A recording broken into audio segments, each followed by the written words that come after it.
Hey there, HackerFrogs. It's me, the Shy Hat. And hey, it is Friday, so everybody, TGIF to you all. All right, so everybody, today we're going to be doing 3 different activities like we always do on this stream, and we've got a heck of a stream for you today. Cypher Freak says on Twitch, reminds me of Razor and Blade. Razor and Blade, I've never heard of that. Are you talking about some sort of game? Because the music I was playing was part of Star Control 2. Let's see. Let me just type that out into the chat. It's a classic game from 1993 or 1992. I think it was 92. Yeah, and it was one of my formative games of my childhood, and it just so happened to have really great music as well. All right, so what are we doing today? We're doing 3 different things. First of all, we're going to do our HackerFrogs After School Network Hacking session number 5. And Cypher Freak says they're from the movie Hackers. Oh, I didn't know. I didn't know that. Was that on the soundtrack? I have to check it out sometime. All right, all right. So we're doing network hacking session number 5, and today's session is going to be all about password cracking. So you might have heard about password hashes and how people can crack them, and that's how you get the original contents of the passwords. So we're going to be talking about that today, and that's going to be in the first hour of today's stream. In the second hour of today's stream, we're going to be going into some ASM, some x86 assembly programming language, and we're going to be learning how to do some simple programs using x86 assembly. So that's going to be in the second hour. We're going to be learning how to read assembly language, and we're going to be learning about the instructions. And we're also going to be tackling a challenge over at PicoCTF, and this one is going to be the GDB Baby Steps Challenge. So this is a challenge where you have to disassemble a program and then see what is going on inside of that data. So that's going to be the second hour of today's stream. And in the third and fourth hours of today's stream, we're going to be going over to Tryhackme. And this is going to be, we haven't done very many long form challenges at Tryhackme, not in a long while. So we're going to be doing one of those. And the room we're going to be doing is called the Weasel room. So Weasel is a Windows challenge, and it's a medium difficulty challenge. I wonder how difficult it's going to be. We're going to be covering that in the last 2 hours of today's stream. Okay, so if you want to take a look at this yourself ahead of time, you can go ahead and go to this link. If you want to take a look at the ASM tutorial site that we're going to be using in the second hour of today's stream, that is the link there. And let's get started with the first topic today, which is all about password cracking. All right, so welcome to HackerFrogs After School. This is the 5th session for network hacking. So let's go over the concepts we covered in the previous session. And in the previous session, we learned about the following things. So we learned about remote shell access. So a remote shell is a command line interface, access to a remote server. This allows OS commands to be run through the remote shell. So basically, anytime you log into another computer through a terminal, you're getting remote shell access. We talked a little bit about reverse shells, and reverse shell access is where the listening port is created on the local host and the connection is established by the remote host connecting to that port. So a reverse shell is where your quote-unquote attacker machine is opening up a port, and you get the quote-unquote victim machine to connect to your attacker machine. And that's why it's called a reverse shell, because it's the victim that contacts the attacker, or rather, the remote host that contacts the local host. And we also talked a little bit about bind shells. Bind shells are the opposite of the reverse shell, where the local host makes a connection to the remote host. So this is very typical of client server services, where the local host connects to the remote host. But in this case, we're forcing open a connection on the remote host before the local host can connect to it, and that can pose some security problems. So that's one of the reasons why bind shells aren't used very often in these kind of exercises. All right, so that was what we did last time. This time we're going to be talking all about cracking passwords. So we're going to be talking about what is password cracking, what is this process. We're going to talk about a popular website for cracking hashes automatically, which is called the CrackStation website. We're going to be talking about cracking 3 different types of files in our exercises. The first one is going to be protected zip files, password protected zip files. The second file that we're going to be cracking is Linux password hashes. And the third thing we're going to be learning about cracking is SSH private key passphrases. So let's go ahead and get started. So what is this password cracking? Password cracking is the act of determining the plain text of a password hash by hashing a string and comparing it to the password hash. So, for example, say that we have a hashed password using the MD5 hashing method. We might have something like this, and we know that the plain text password in this case is HackerFrogs. So we used the MD5 method to hash this string HackerFrogs, and we got this as the result. So what password cracking is performing the hashing operation on a bunch of different plain text strings and seeing which one is going to match the password hash. Once we have a match, then that is considered to have cracked the password. So we're going to be using the Tryhackme website to learn about password cracking. So let's go ahead and access the website now. So over at Tryhackme, let me get the URL for this room. So this room is called Crack the Hash. We're not exactly going to be finishing this room, but we are going to be using it for our education purposes.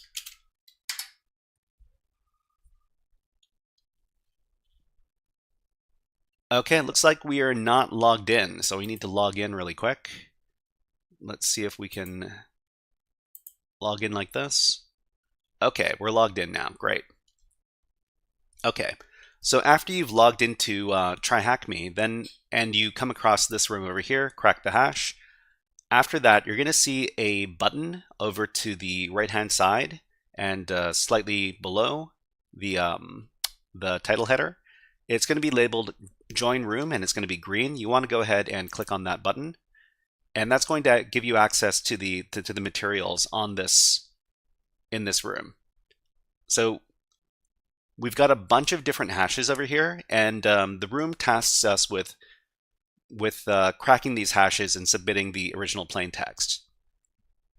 So we might go over some of these a little bit later, but after the demonstrations are over. So what we're going to do first is we're going to go up to the top of the web page, and then we're going to click on this Start Attack Box button over here. So the attack box is the medium through which we're going to be learning about password cracking. So go ahead and click on that.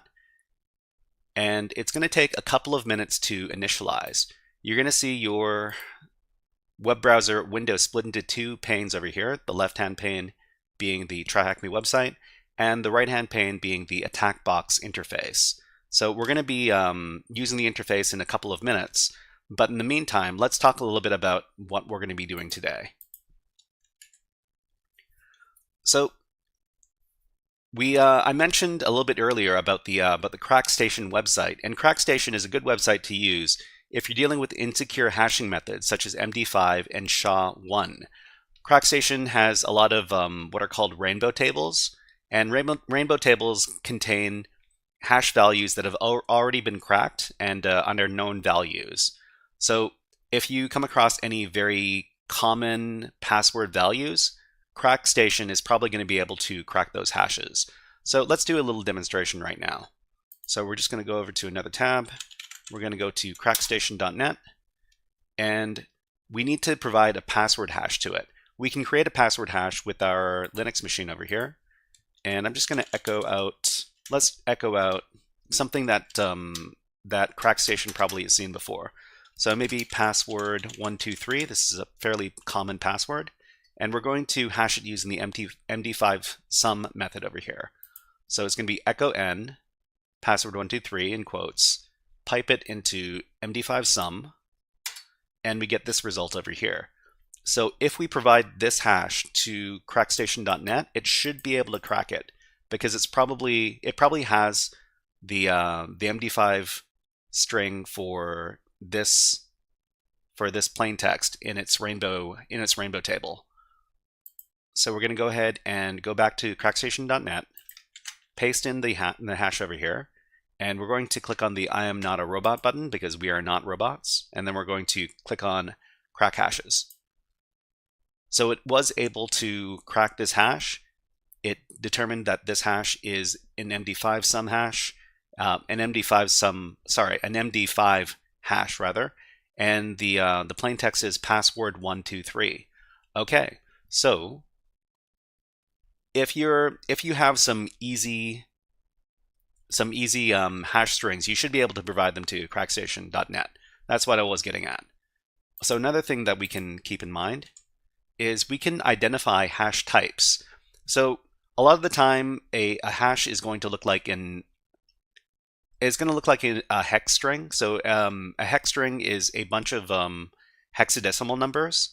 So hexadecimal numbers include all the digits from 0 to 9, as well as the letters A, B, C, and F. So if you ever see something like this, it might be a password hash or some other type of hash. So we can use programs like hash identifier and hashes.com, this website, to determine what kind of hashing is being used in a particular string. So I can go ahead and maybe we'll go to hashes.com. And then over here, let's provide the same hash to hashes.com, and let's see if it can identify what kind of hash it is. So we're just going to paste into here, and then we're going to do the captcha check. Okay, great. THRP, is that a 6? That's a G. Y. Okay. All right, so it says that, well, it was able to crack the hash. It doesn't tell us what kind of hash it was. That's, Am I using the wrong tool? Hash identifier. I should be using this one. Hash identifier, we're just going to paste this in and then submit and identify.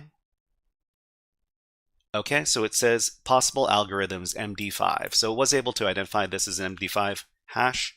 And we can also do the same thing with the hash identifier CLI app. So over here, we're going to give the hash identifier command. We're going to give it a different hash, this one. And over here, when we give it this hash, it says possible hashes MD5 and domain cached credentials. I'm not too sure what this hash is, but it was able to kind of guess that it was MD5. Okay. All right, so let's go ahead and go back to Tryhackme. The attack box has now initialized over here. So you'll know that the attack box is finished initializing because you'll see this terminal prompt over here, and all we need to do is click into it and then hit enter to dismiss the terminal. The next thing we want to do is we want to make the interface here nice and big. Actually, maybe we okay, yeah, we'll make the interface nice and big. So we're going to go to the middle of the interface, the middle of the page rather, and then down at the bottom, there's this button over here, slightly to the right. It's labeled View in Full Screen. You want to go ahead and click on that. After that, you're going to see that another browser tab opens up, and you're going to see your attack box desktop in full screen over here, and this is what we want.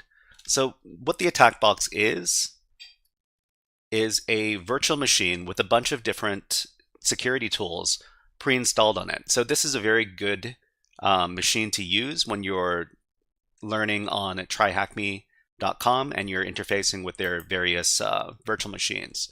So what we want to do is we want to open up a terminal in here. So we're going to open up a terminal. We can use this keyboard shortcut, this desktop shortcut, this desktop shortcut, or this desktop shortcut. Just click on one of those, and then the terminal is going to open up. So we're going to drag it up here, and then we're going to make it bigger. So the text is a bit small. It's a bit hard to read. We're going to click into the window, and then we're going to use a keyboard shortcut to make the text bigger. So it's going to be Control Shift and plus on your keyboard, and that's going to make the interface larger. I think you can also do it manually by going over We're in. Shall we play a game? How about global thermonuclear war? Thank you very much to Defus for redeeming War Games. That is a really fun movie that's all about hacking and stuff. And welcome to the stream. All right, so you can also make the terminal larger by clicking on View inside the terminal window and clicking on the Zoom In button over here. But the keyboard shortcut's a little bit faster. Okay, so this is what we want. We want a nice big terminal. And what we're going to do is we're going to set up an environment where we can start messing around with some of these password hashes. So on HackerFrogs.com, on GitHub, the HackerFrogs GitHub over here, I've got this little script that I want us to run on our virtual machine to create these files. So I'm going to grab the link for that. So this is the link for the Linux bash script. After you go to the page, what you want to do is you want to click on Copy Raw File over here. So there's a button down a little bit and then over to the right. Beside the Raw button, there's the Copy Raw File. That's going to copy the contents of the script. Go ahead and click on that. It should say copied afterwards. And what we want to do is we want to go back to our Tryhackme attack box over here. So after we click on the attack box, we're going to go over to the left-hand side of the screen. And Defus says, I think I did the Weasel box last week. It's pretty weaselly. Oh, that doesn't fill me with confidence. I think that's going to be, that sounds like it's going to be difficult. Okay, I'm going to give it a go later today. Let's see how weaselly it is. All right, so we're going to go to the left-hand side of the screen, and then in the middle, there's a button that's called the control bar. Go ahead and click on that, and then we're going to click into the clipboard over here. So we're going to paste all of the code from the GitHub page into this clipboard. So click into it, and then we can paste in all the code over here. And then we're going to click on the control bar button again. And then Defus says, not that difficult, just enumerate very well. I'll try my best. Jake Mr. Hack says, hello, Jake Mr. Hack. We're just doing a demonstration on how to do password cracking. If you want to join in with us, I'll get you the link in just a second. So what you want to do is you want to create this file on your machine, nano space, let's just call it test.sh. So after that, after you've opened the nano window here, you're going to paste in everything from the GitHub script file. So right click, select paste, and that's going to paste in all of the instructions that we're going to do to create our environment to learn about password cracking. So we can save that, Control X, save modified buffer yes, hit enter.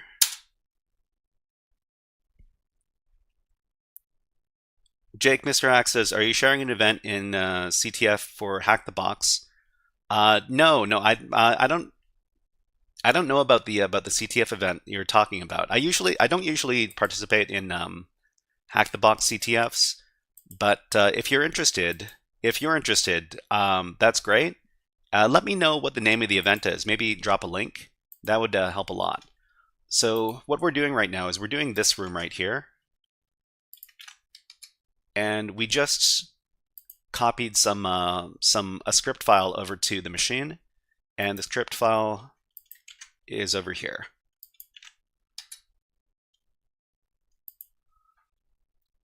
Okay, so what you want to do is copy the contents of the script and create the script on your attack box on Tryhackme. So after that, we need to make the script file executable before we can run the script. So we're going to do chmod +x test.sh, and then after that we can run the script to create the files that we're going to be cracking against. So it's going to be /test.sh,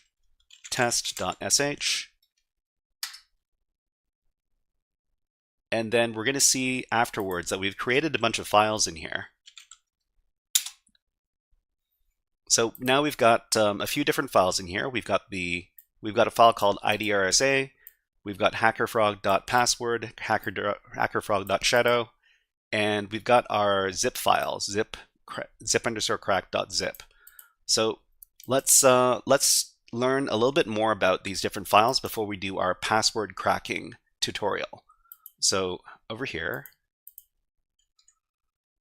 the first thing we're going to try to crack is we're going to try cracking a zip file password hash.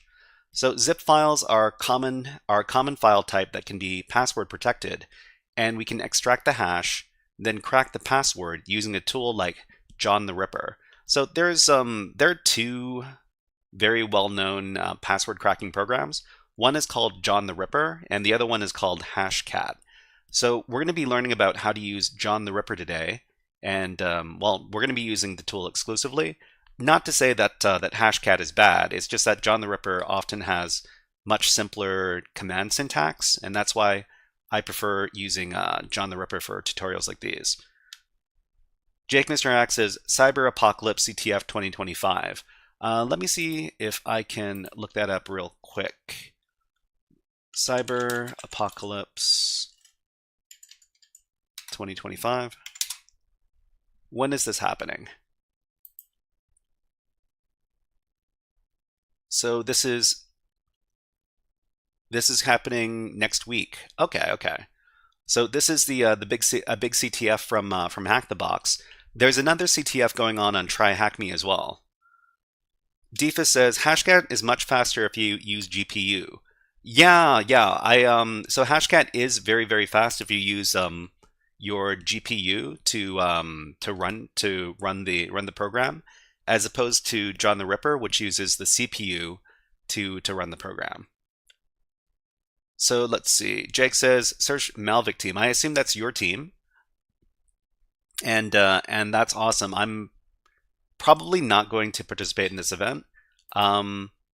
There's another big event from Tryhackme as well. Let me take a look at Tryhackme's CTF. I think they're going to be doing their CTF for 3 days. It's going to be, what is it called?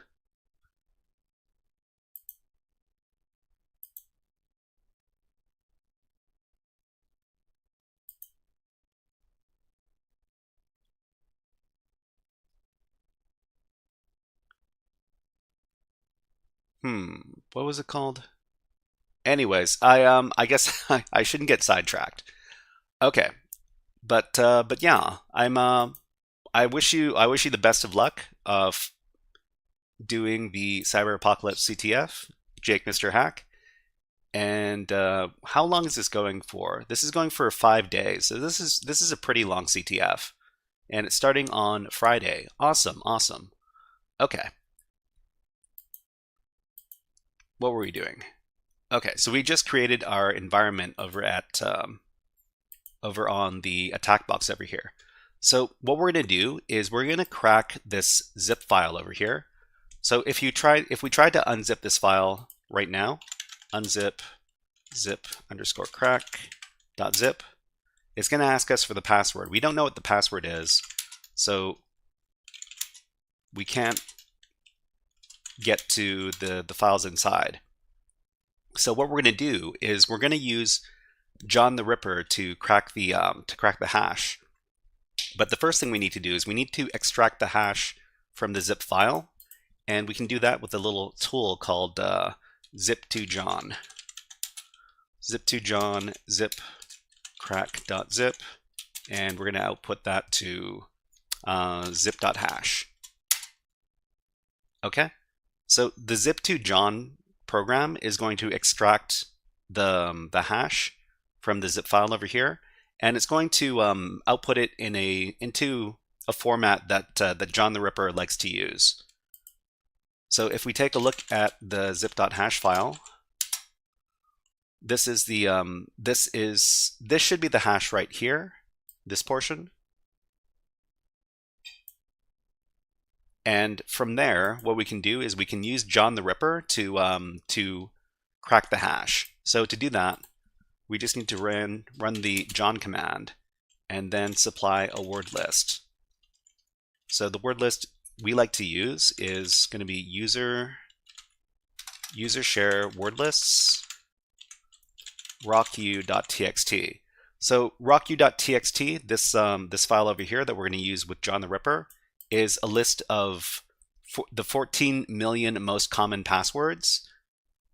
And this is a very commonly used file when we try to do password cracking and online brute forcing attacks. So it's going to be John, and then we provide the word list, and then we provide the name of the file we want to crack against, which is zip.hash. We give that command, and we found that, well, John was able to crack that right away, and we get the password for the file. The password for the file is Star Wars. So we've successfully cracked our first password hash.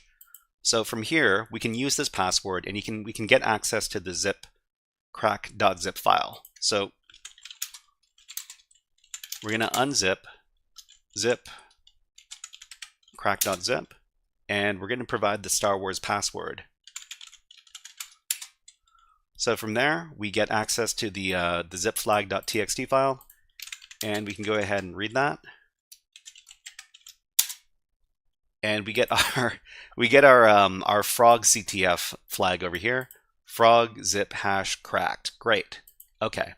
So that was the first file type that we learned how to crack today. If you have any questions about any of the operations that we're doing today, or if you're having trouble with doing any of the commands, please let us know in the chat. We like to have everybody on the same page, and we don't want anybody to be left behind. Speaking of left behind, we've got ads running on Twitch right now, so we're not going to leave anybody behind. We're going to put an ad on for people who are watching on YouTube, and we're going to watch some birds. So here are some of my favorite bird videos. Although this one is a kind of a funny looking bird. All right, so I'm going to take a little water break right now. We'll be back in about a minute or so.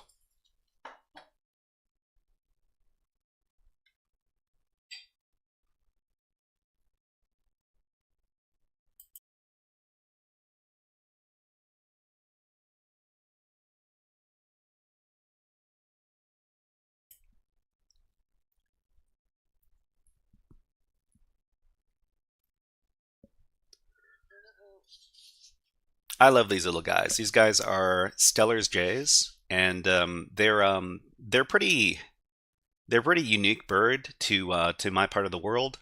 This is the Pacific Northwest that I'm living in. It's basically the Northwest of North America. Actually, not the Northwest of North America. It's the Northwest. Well, I guess you would say it was the Northwestern United States, but I don't live in the United States. Anyways, let's go ahead and put the birds away.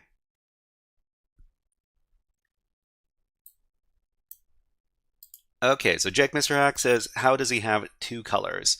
Yeah, so these are these birds are usually dark blue and black, and that's their regular plumage, their feather colors. Defus says, Rocku.txt actually comes from a data breach of a MySpace widget developer, Rocku, back in 2009.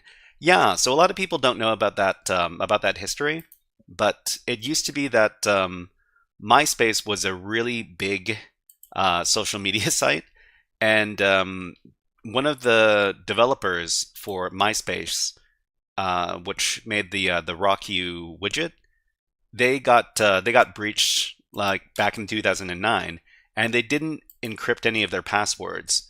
So they got the passwords from that breach, and there were 14 million passwords that were unencrypted. It's a pretty wild thing. Okay, so what are we going to be learning how to crack next? Let's take a look. So the next thing we're going to learn how to crack is Linux password hashes. So on any Linux system, the password hashes for those for the users are going to be stored in a file called the shadow file. So the shadow file is in the etc directory, and every user that has a password is going to have their password hashed in that file. If we can get both the shadow file and the password file on a Linux system, then we could potentially crack all of the passwords in there, potentially. So Linux password hashes can be captured and cracked, and this technique is used in network CTF exercises. So we can go ahead and get those two files, and we can combine them into a format that John the Ripper likes, and then we can crack those passwords. So over at the Tryhackme machine over here, so we see that we've included two files, one called HackerFrog.password and one called HackerFrog.shadow. So this simulates a password and shadow file on the Linux system. So we can go ahead and we have to run a tool in order to create a composite file that John the Ripper likes, and we do it like this. So this is going to be the unshadow tool, and we're going to run it with HackerFrog.password and HackerFrog.shadow,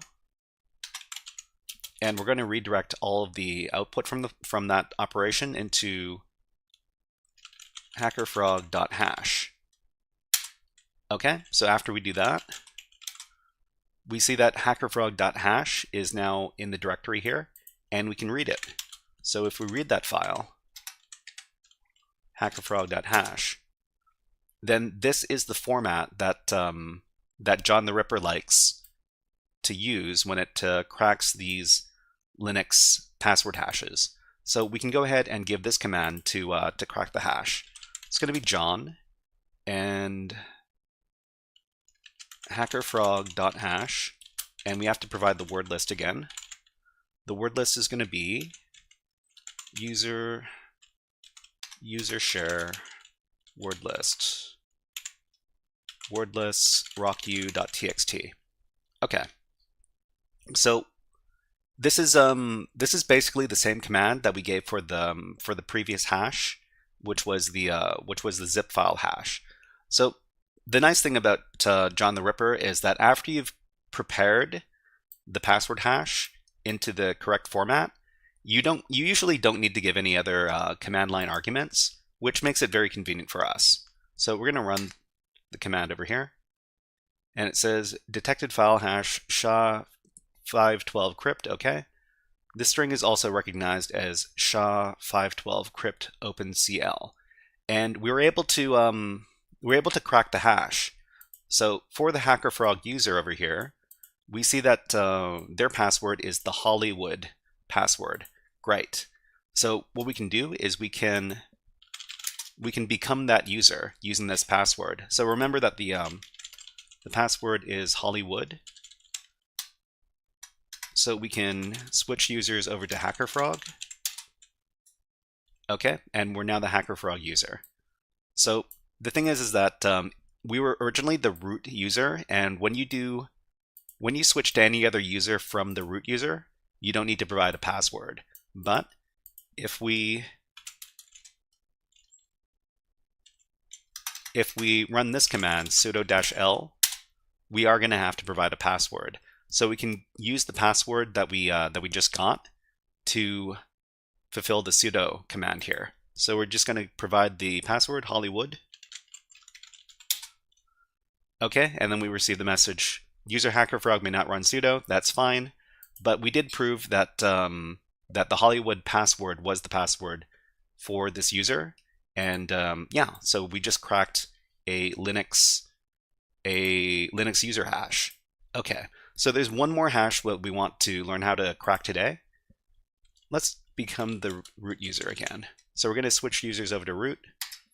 We're going to ask for the password.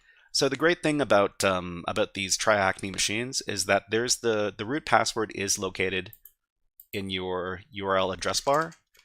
So you're going to see a parameter called password, and this isn't necessarily the most safe thing from a security standpoint, but you can copy this from the address bar and then provide that as a password.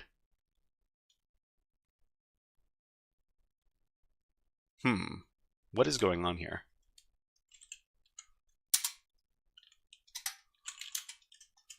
We wanted to...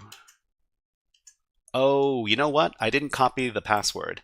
I need to... I didn't copy the password. I need to put it in the clipboard first.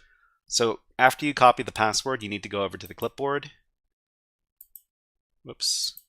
Copy it into the clipboard over here. Get rid of that white space. Okay, and then we have the password copied. So let's go ahead and become the root user again. So su root, paste in the password, and now we are root. Okay, awesome. All right, let's go ahead and learn about the last type of file that we're going to run today. We're going to crack today, and this is SSH private keys. So SSH private keys are a method through which we can log into SSH. We can log into SSH without providing a password as long as we have this private key file. So a common file that can be cracked are the passphrases for SSH private keys, which allow users to log in. So when we say common files that can be cracked, we're especially talking about network hacking exercises, like the ones that you'll encounter on Tryhackme and Hack the Box. So, okay, so let's go ahead and do that. Oops, I need to go to this one over here. Okay, so when we ran the script, we also created this IDRSA file over here, and we're going to try to crack this one. So if you take a look at the contents of the IDRSA file, which is the SSH private key, you're going to see something that looks like this. So it's going to be begin open SSH private key, and then a bunch of base64 encoded data. And at the very end, it's going to read end open SSH private key. All right, so what we're going to do is we're going to extract the password hash from the IDRSA file. Like we did for the other files, we're going to extract the hash first, and then we're going to run John the Ripper on the hash that we extracted. So this is what we're going to do. So we're going to run, actually, I think normally there's a program called SSH2John, but SSH2John is not a regular command on the attack box here. I think it's a Python script. So we can locate SSH2John to find out where the script is. So it's over here. So we're just going to run Python, and I think we have to specify Python 3. Let me check. So which Python 3? Okay, so we're going to run Python 3 with this script over here, ssh2john.py. And we're going to run it on the IDRSA key, and then we're going to output to a file called key.hash. So if anybody's wondering what command we're using this time, it's going to be this one. I'll just paste this in the chat. There you go. So we're going to run this command, and then after the command runs, we're going to find that there's a key.hash file in here, and if we read this file, you're going to see that this is the the passphrase hash that we need to that we're going to crack.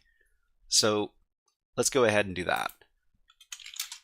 So we're going to run John the Ripper one more time, and we're going to run it on key.hash, and we're going to give the word list one more time. So the word list is going to be user share word lists rocku.txt. Okay, so detected hash type SSH, but the string is also recognized as SSH OpenCL. This is taking a little bit longer than the other ones did, but I think it's still going to come back relatively quickly.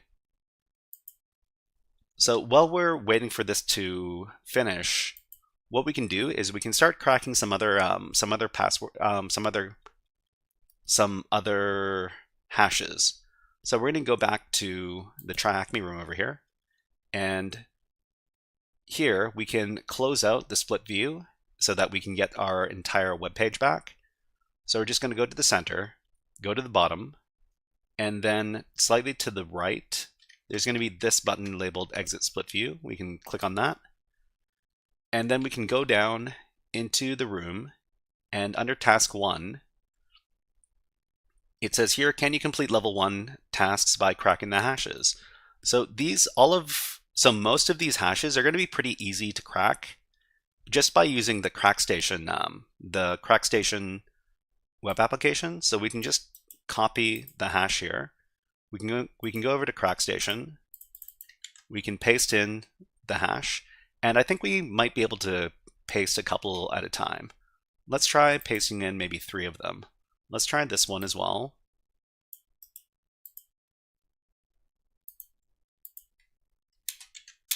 And let's try one more. So you might notice that all of these hashes are hexadecimal digits.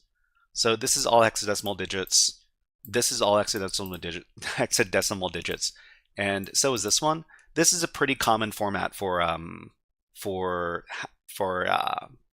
hashes. And OTurtleX says hi, and also at MC25. Hello, nice to see you here, OTurtleX.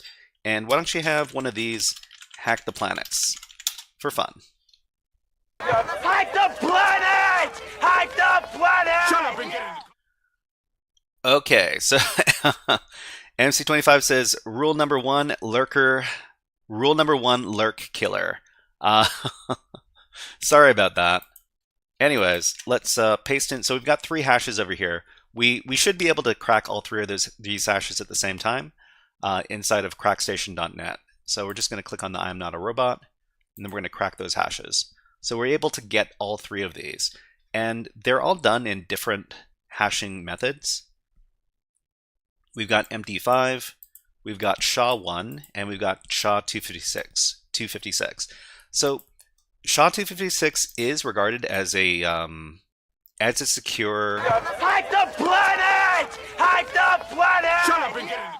Zohaib Hassan says, "Yo, long time no see. Nice to see you here, Zohaib Hassan. And why don't you have a Nyan Cat as well? Because I love that meme."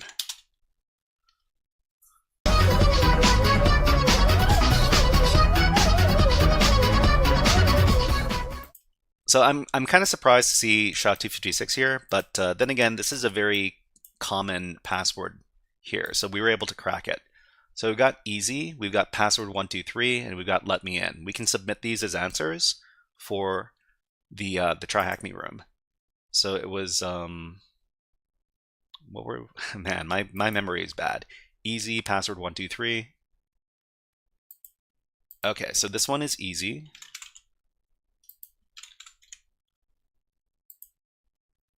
This one is password 123. And this one is let me in. Okay, so let's go back to our attack box. Hopefully we finished cracking those hashes. Okay, so we managed to crack this hash as well for the ID RSA key, and the password was Tweetybird. Awesome. Okay, so let's we can go ahead and use Control C to abort because we managed to get the password for that hash. All right, so channel name says this is one I want to watch. I'm blue team and more analysis, but like everyone else in InfoSec, the red team are the cool kids. Let's see. Oterlex says, Sid, which servers were close to me in the context of Fortnite? So I said 127.0.0.1 should work. Closest one. Okay. Anyways. Yeah, well, I mean, the blue team can learn from the red team, and the red team can learn from the blue team.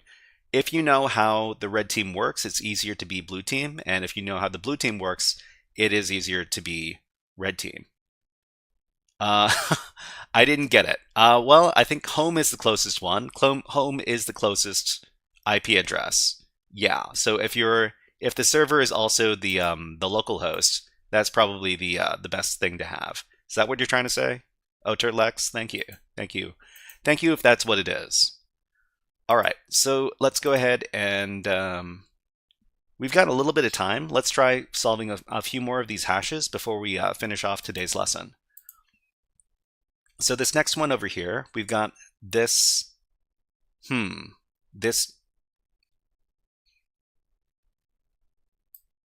hash right over here. So sometimes when you have a hash, you will also have this kind of prefix attached to it, and the prefix actually gives you a good indication as to what kind of hash it is. So we can go ahead and try to identify this hash. So I'm going to try using hash ID, and it was not found. Okay, let's try identifying this with hashes.com. So over at hashes.com, we can try identifying hashes. So let's go ahead and try that. So hash identifier. Oterlex says, cyber advancing is more common than getting worse and helps blue team, while red team just has to relearn more. Don't be ashamed to be in blue team. No red team is. Listen. I don't want to fuel any team sports over here. There's no red team without the blue team, and there's no blue team without the red team. They're both very, very necessary parts of the cybersecurity machine. Okay, so we're going to try to identify this this hash with hashes.com. Identify it, please. And it says here that it was bcrypt. So bcrypt, and this prefix right here. So $2y $. This is an indication that this is the bcrypt algorithm. Bcrypt is widely considered to be safe. But there are a lot of common passwords that have been recorded in bcrypt. Oterlex says, it's a good thing black and white are teams were reserved for criminals, not pen testers. Because it's, well, yeah, let's not become color people, because color people can get kind of dicey. All right, so it says possible algorithms, bcrypt, blowfish. So this might be blowfish. Another thing that we can do is we can ask like our AI friends. So what kind of hashing is used here? And then we can put in our, let's get the full hash. The full hash is this one.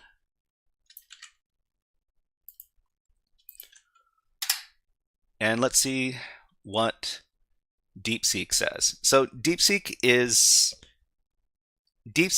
more useful for people who are doing cybersecurity stuff and hacking stuff because they don't have much in regards to guardrails. They'll usually just answer your question no matter what it is.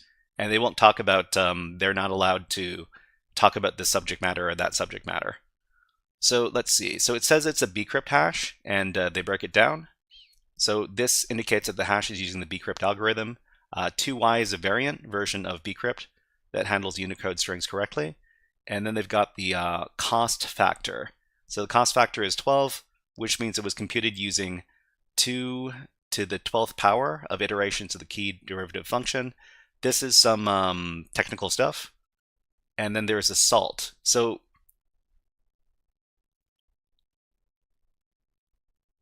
I wonder where the salt ends and where the actual hash begins in this case. And how do they tell that this is the salt and this is the actual hashed output? Yeah, I'm kind of curious as to how we can tell where the salt ends on this one. Channel name says it only gets it only gets stored in China servers.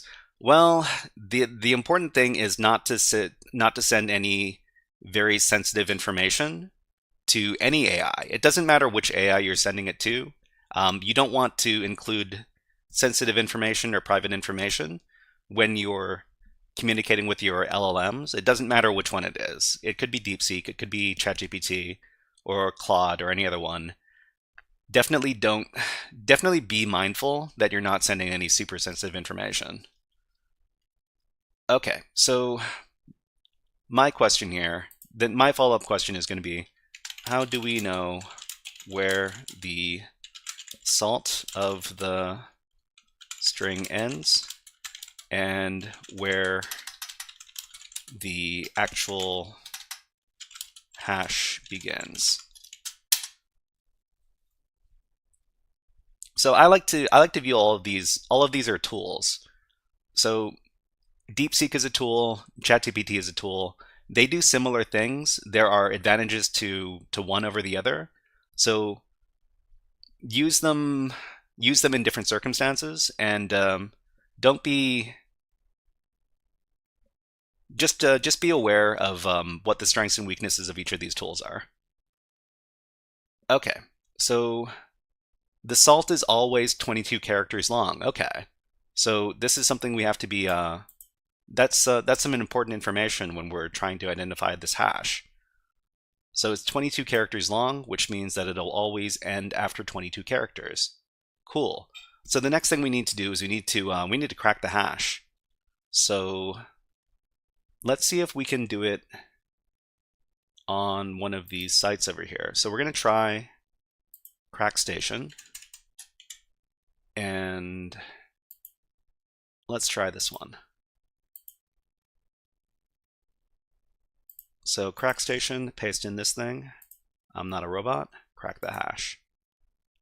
So it says it's an unrecognized hash format. Okay, so from there we can try using hashes.com and do the same thing. So we can use the decrypt hashes, and we'll do the free search.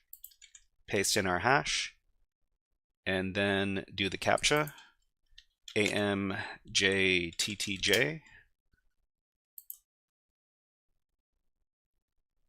and it was able to crack it. Great. So all of this was used to encrypt this to hash this string. Bleh. kind of anticlimactic, but we can go ahead and submit that answer over here. Tryhackme. So this one is bleh. Click submit. And we've got one left. So we can go ahead and copy this one. And, okay, let's go ahead and go over to hashes.com and see if we can identify this first. So we're going to use the hash identifier tool. I'm going to paste this in, and we're going to click on submit. So it says this is MD4. So MD4 is I think MD4 is an even less secure algorithm than MD5 because it's lower. The number is smaller, of course. So let's go ahead and try to crack this. So we'll try cracking it on hashes.com. So decrypt hashes, paste it in, then do the CAPTCHA check. So I think AIs are getting a lot better at doing these CAPTCHA checks. It used to be that, ooh, is that a P or an R? It's an R. It's a P. Okay, let's submit this. Sometimes these give me trouble too. Okay, so we managed to figure it out, and this is Eternity 22. So we can go ahead and copy this, and then go over to Tryhackme and submit. Okay, great. All right, so I don't think we have enough time to do level 2, but if you're interested in doing more advanced hash cracking, then you can go ahead and give this a go. So sometimes what you need to do is you need to find out what kind of hash is being used first, and then you need to use a program like Hashcat or John the Ripper to try to crack that hash. So first of all, we need to identify what kind of hash this is. Maybe we would do it over here.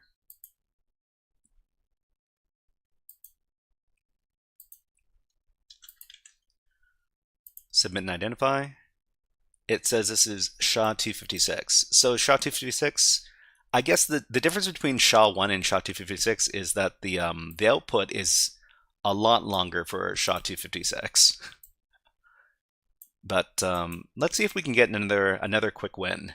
I wonder if we can just do the search over here and get this one.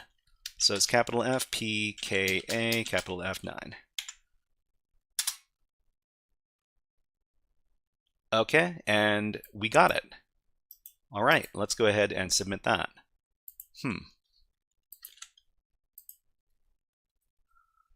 Okay, so let's go ahead and wrap up today's lesson. If you're interested, of course, you can go ahead and do the last remaining three hashes in this room. Where are we? Here. Okay. So let's review the network hacking concepts we learned in this workshop. So what is password cracking? Password cracking is the act of determining the plain text of a password hash by hashing a string and comparing it to the password hash. So hashing can't be undone. We do not decrypt hashes. We crack hashes. That is a different operation.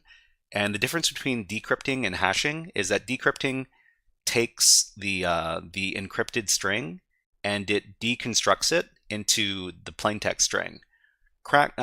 Password cracking or hash cracking is taking the hash and hashing a similar thing or the same thing and comparing the value against another hashed value.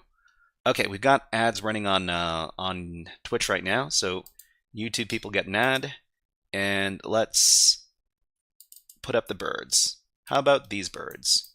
These birds are not happy, but they're very, very cute.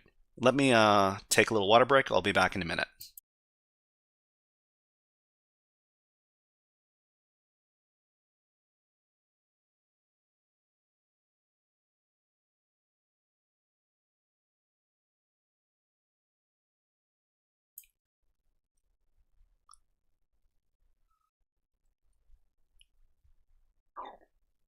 Channel name says Baba Bird. Bird is the word. Yeah. I forgot about that. Who sings that song? Bird is the word. Helpful Husky says birdie. Thank you. I'm happy that you guys are appreciating the birds. Okay, let's put the birds away and let's finish up today's lesson.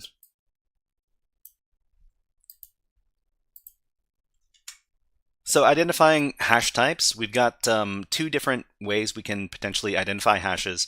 We can use the hash identifier. I find that the hash identifier program is not super reliable, but I find that the hashes.com website to be a little bit more reliable. So, but we can use either one of these to try to identify what kind of hash is being used. So we learned about cracking zip file password hashes, and zip files are a pretty common file that is password protected.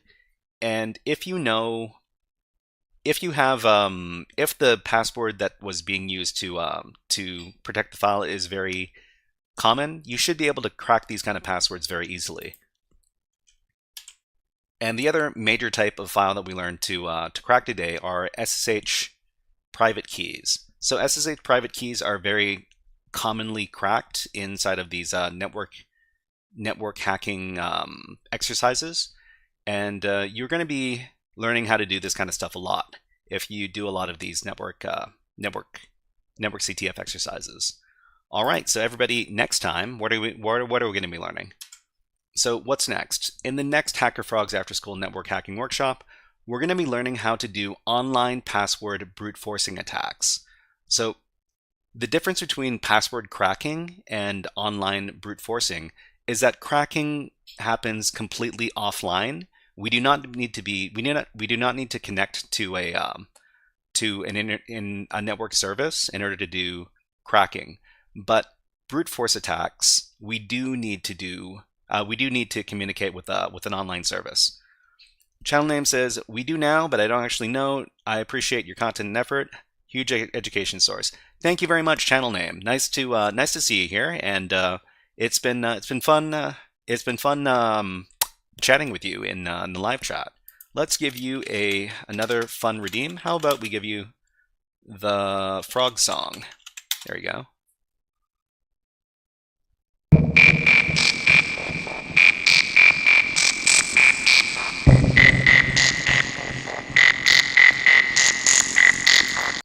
So the other thing that I'll just mention here before we go is that online password brute forcing attacks are more risky to do than password cracking because of the online element. So because you're doing something offline, you can do it both very fast and without any worries that it's going to affect the network service that you're interacting with, because there's no network service. But when you're interacting with the network service and doing brute forcing attacks, there might be defenses in place to get in your way or to lock you out of those accounts. We'll talk about that next time. All right, so that's the end of the first piece of content for today. The second piece of content for today is what we're going to do. What are we going to do? We're going to do some x86 assembly programming. And if you're interested in doing that with us, then you can go ahead and go to this website over here. It's called asmtutor.com. Thank you very much for following J0177. And why don't we give you a Hack the Planet? Actually, why don't we give you a desert frog? This is the cutest frog in the world.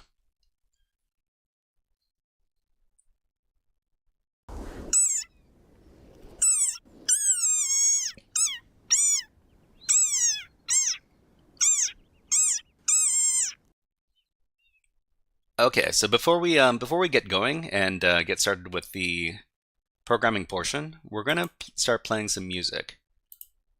So let's go ahead and play this moody music right here from Independence War 2. If anybody ever finds that the music is too loud, and this might be too loud, please let us know in chat, and then we will try to adjust the volume of the music so it isn't too loud. Okay, so let's go ahead and do this challenge. So while we're working through these exercises over here, we're also going to be working through a challenge over at PicoCTF, because we're going to be using PicoCTF as a learning environment so that we can compile our code and so we can use their virtual machines. So let's go ahead and do that. If you do not have an account over at picoctf.org, then you can make one over here. So the account is free. There's not even an option to pay for it, so it is a truly free service. So that's great. Okay. So what you want to do after you've logged into PicoCTF is you want to go over to the practice page, and then you want to scroll down a little bit. After you scroll down a little bit, on the right hand side there's going to be the web shell button over here. You want to click on the web shell button. That's going to start up the virtual machine, the web shell virtual machine that we can use to solve these challenges over here. So the web shell is initially very small. We can also put this web shell in a full screen. So we're going to go over to the top of the web shell, and then beside the help button, there's this button over here that's labeled Pop Out Web Shell Terminal. Go ahead and click on that, and that's going to start up your web shell in a full-sized web browser tab, or at least it should. If it doesn't, then you might have to repeat the process like I'm about to do. So I'm just going to repeat the process, click into web shell, and then click on Pop Out Web Shell Terminal. So picoctf does have an event going on right now, so there are probably a lot of people using their services. That's why the servers might not be super responsive right now. Okay, let's do that one more time. We're going to reconnect, and then we're going to pop out the terminal. Okay, looks like it works this time. If it's not working out for you, go ahead and repeat the process a couple of times. It might take a few tries. Okay, so after we've done that, we now have access to our picoctf web terminal, and there should be, the prompt should read your username picoctf at web shell. What we're going to do is we're going to start up a nano text editor session, just so we don't get timed out.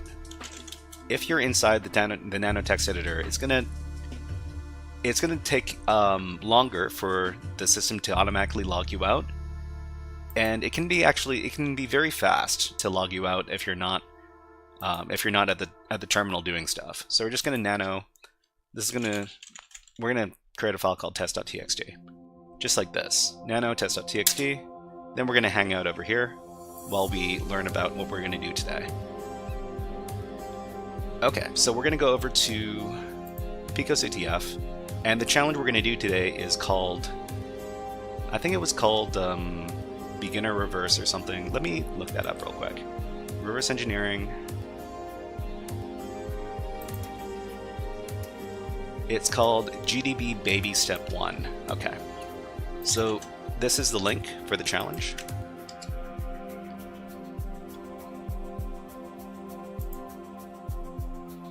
So the challenge over here, it says this is a medium level challenge in the reverse engineering category. This is a PicoGym exclusive challenge, and the description, the challenge asks us, can you figure out what is in the EAX register at the end of the main function? So put your answer in the picoctf format, picoctf bracket n, where n is the contents of the EAX register, in the decimal number base. So for example, if the answer was hexadecimal 11, your answer would be picoctf 17. Disassemble this, and they've got a link. So we can go ahead and right-click and then copy this link, and then we're going to go back to our web shell here. So in our web shell, we're going to get out of the nano text editor, and then we're going to download the file. So it's just going to be wget, and then paste in the file location. So hit enter. After we've got the whole command, wget space file location, and that's going to download the file. So after we do that, we're going to have a file called debugger0_a. And this is the, I think this is C code. File debugger. Oh no, this is an executable. Okay. So what we need to do is we need to reverse engineer this file to get the answer. And we're going to use our favorite debugging program, Radare2, and we're going to find out what's in the EAX register at the end of the main function. So we can go over to here. Let's see. So what are the contents of the EAX register at the end of the main function? we're going to answer this question. What we're going to do is we're going to run the program inside of our Radare2 debugger, and this is the command we're going to give. So R2 space, R2 space D dash D, and then the name of the file, which is debugger. If you're looking for exactly which command we're using, I'll paste in the chat. There you go. So we're going to run the debugger.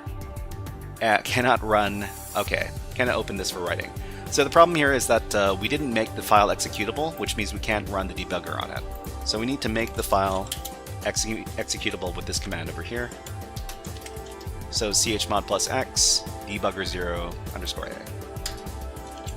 So in this terminal, we can tell that the file is executable because it's green. We can also see that the executable permissions are here. So let's go ahead and run that command again. R2 space -d for debug, and then debugger0_a. Okay. So after we start up the debugger, what we want to do is we want to analyze the binary, and inside of Radare2 we use this command over here. So AAA. I think A stands for analyze, so I guess it means analyze, analyze, analyze. So give that command, and then it will be able to analyze the entry point, the import symbols, etc., etc. Okay. So after this, we can give the AFL command, and I'm not sure what AFL stands for, but it is going to give us the locations of the functions inside the program. So AFL to get the memory locations of the functions. MC25 says all functions list, I think. Oh, okay, that makes sense. Okay.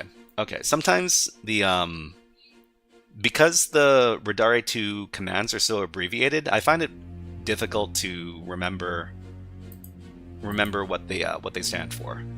Okay, so we've got all of these functions over here, but at the top we've got the entry point, we've got the main function,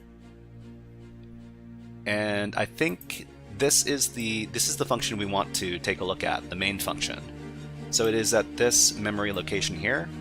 We don't necessarily need to know, well, sometimes we need to know the memory address of these programs, of these functions. But yeah, it's good to know what exactly is going on when we take a look at this view. So the next thing we're going to do is we're going to print the disassembly at the function, the main function. So we're going to do pdf space at, and whatever memory address or function name we want to look at, and in this case we want to take a look at the main function. So it's going to be pdf space at space main. So this is the program. These are the assembly instructions for this program. So it starts here with NBR64, and this is a command that's run at the beginning of all functions that were created using C programming code. And if you're interested in taking a look at a very brief list of instructions for x86 assembly instructions, I think I created a little file in my binary hacking GitHub page over here. So we've got a little Radare2 beginner's guide. We've got a few common instructions, and we also have a limited number of assembly instructions and their definitions. So we're going to see a lot of these assembly instructions, and there's a short list of what these instructions do in this file over here. So let's go ahead and take a closer look at what's going on here. So the first thing that that's done inside of any function inside of assembly is that we push the one register onto the stack. So we push the contents of RBP, this memory register, onto the stack, and at the end of the function, we restore this. So we pop this off of the stack. This RBP channel name says Redeem Frog. We've got a few different redeems. Frog is not one of them, but how about this one? How about the Devil's Bedroom? Not every geek with a Commodore 64 can hack into NASA. I mean, these servers have more firewalls than the Devil's Bedroom. Not every geek with a Commodore 64 can hack into NASA. I mean, these servers have more firewalls than the Devil's Bedroom.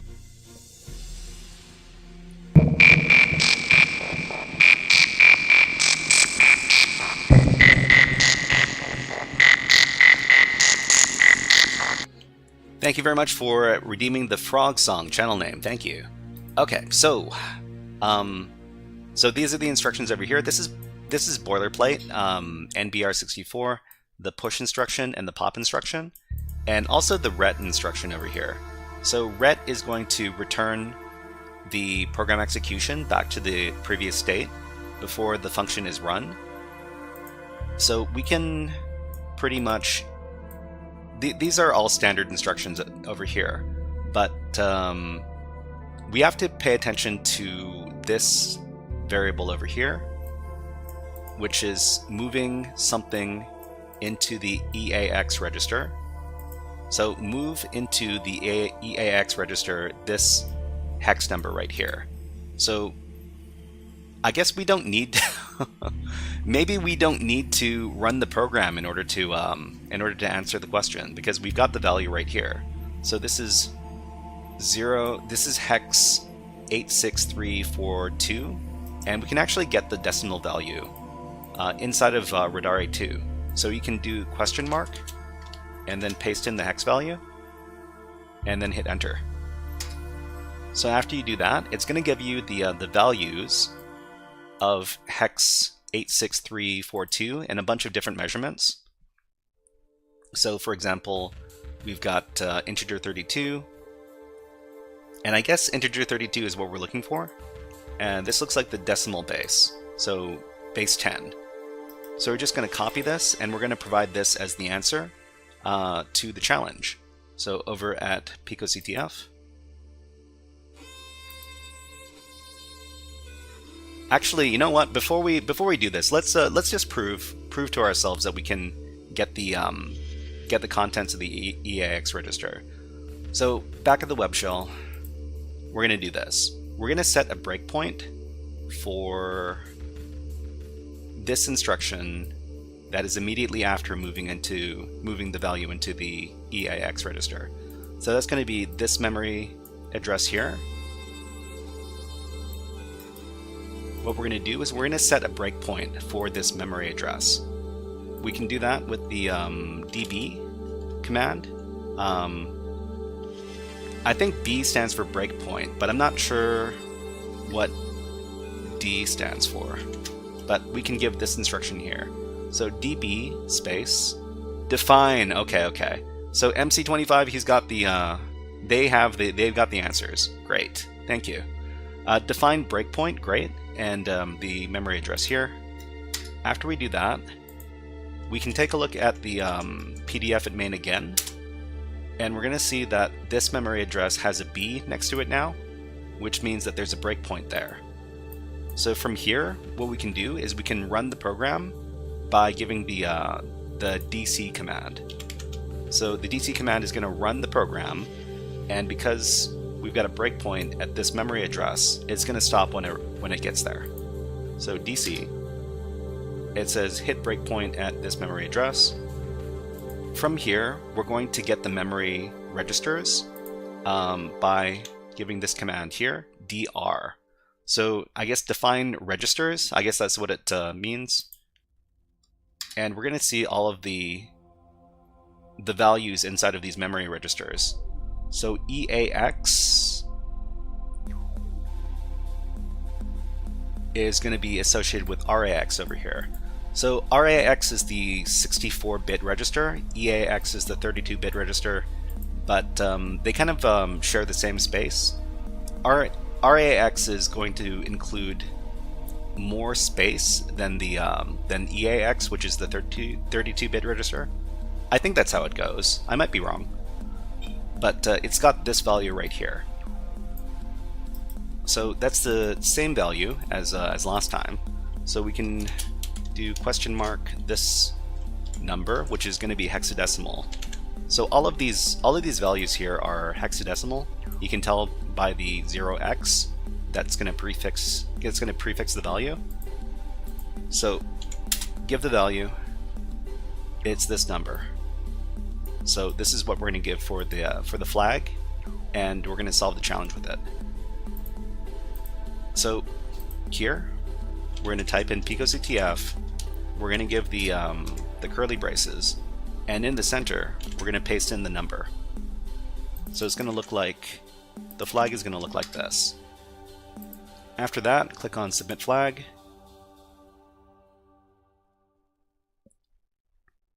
Submit flag, please. Oh, you know, another funny thing that I figured out about, well, okay, I didn't figure this out, but I've been listening to some podcasts that talk about LLMs, and apparently you get better results from LLMs if you're polite, if you ask politely.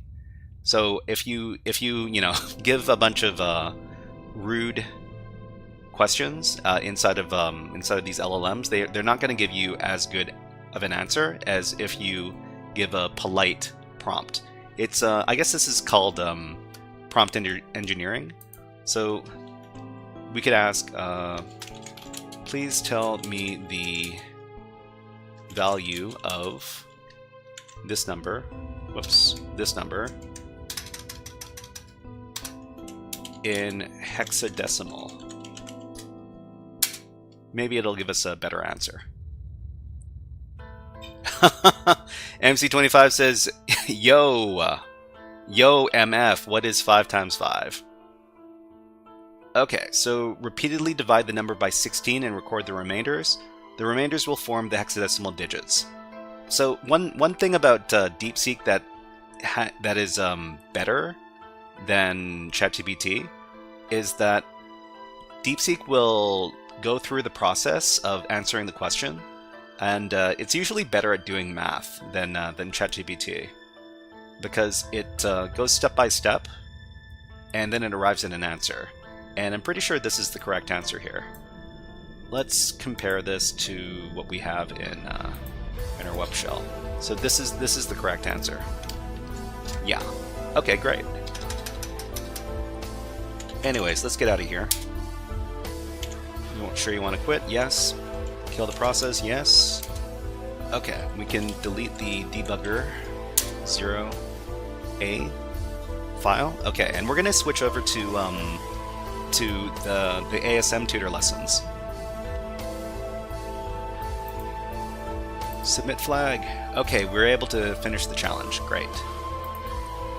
Okay, so let's go ahead and go over to lesson number 5 inside of asmtutor.com. So what's going on here? Ooh, that's a little bit too big. Okay, so we're going to be using external include files. So external include files allow us to move code from our program put it into separate files. So if we think about Python, there's the import keyword, and we're able to use code from different files inside of our own code. And I think in PHP there's an includes keyword, and that does kind of the same thing. It's basically importing code from another file. So this technique is useful for writing clean, easy to manage programs. Reusable bits of code can be written as subroutines and stored in separate files called libraries. When you need a piece of logic, you can include the file in your program and use it as if it was part of the same file. Great. In this lesson, we're going to move our string length calculating subroutine into an external file. We we will also make our string printing logic and program exec logic as a subroutine, and we're going to move this into an external file. Once it's completed, our actual program will be clean and easier to read. We can then declare another message variable and call our print function twice in order to demonstrate how we can reuse code. Okay, so it says here that they won't be showing the code in the functions.asm after this lesson unless it changes. So we've got two files over here. We've got functions.asm, and we've got another one called helloworldinc.asm. So we can go ahead and copy this code here for, what is this one called? This one is called functions.asm. So let's go ahead and create this file inside of our web shell. So in the web shell here, we're gonna nano functions.asm. Okay, so from here, we're going to paste in all of the code that we copied. Okay, great. So let's, before we save this out, we should probably just take a quick look at what's going on in the instructions here. So we've got string length calculation function, okay. So we've got some different labels here. So there's slen, there's next character, and there's finished.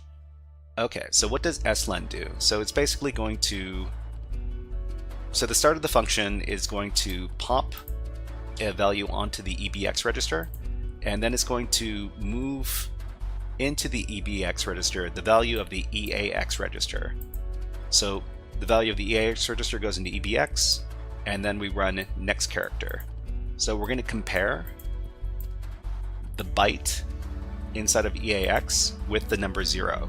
So we're comparing these, so whatever is in the byte in EAX with the value 0, and if, so compare it, so CMP is going to compare, and then JZ is the next instruction, and it's going to jump if the comparison resulted in 0.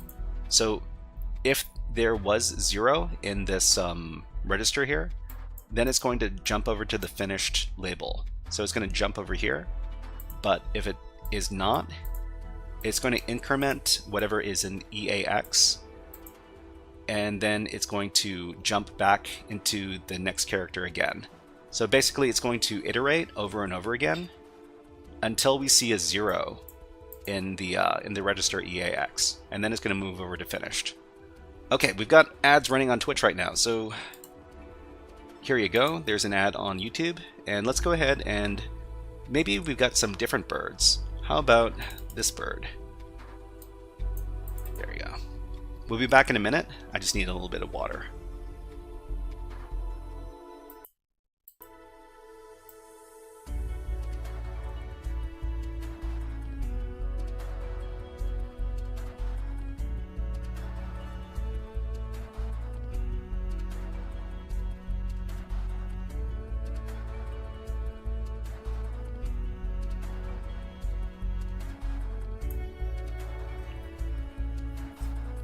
So this is actually, this is one of my favorite birds. This is the varied thrush, and let's see if we can get a better view of the varied thrush. Here we go. Ah, that is a cute bird. Look at those eyes. But anyways, this bird is very shy, and you'll usually hear them, but you won't see them very often. So it's I'm always really happy to see these guys because they don't like being around people. Anyways, let's put the birds away. And so after we do the string calculation over here, and the last thing that happens is that we finish this this function here.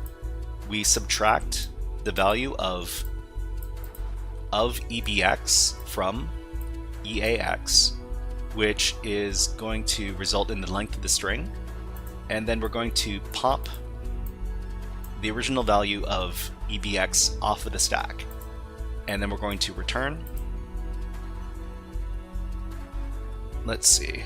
What else do we have here? We've got the sprint function. So this is the string message, string printing function. So what this is going to do is it's going to put into the memory registers whatever is required to print a string inside of Linux. So we need to push. What is?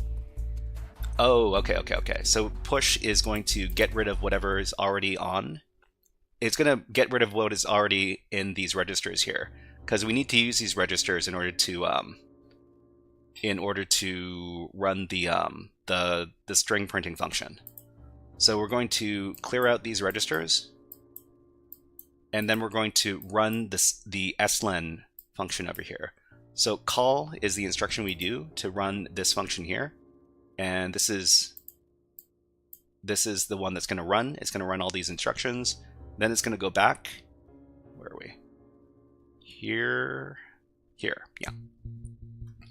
And then after that, it's going to move the value of EAX into EDX, and then it's going to remove EAX off of the stack. It's going to move EAX into ECX. It's going to move this into EBX, which is standard out, I think. Standard out, which is what we're going to print to. And then the print instruction is going to be associated with the number 4, and we're going to move it into EAX.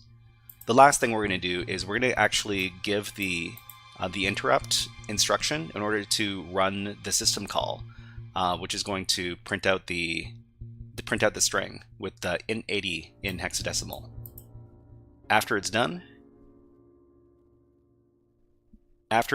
we're going to pop into EBX, ECX, and EDX the original values in there, which we pushed previously, and then we're going to return. Okay, so the last thing we've got here is we've got the exit function. So the exit function is going to do one thing and one thing only.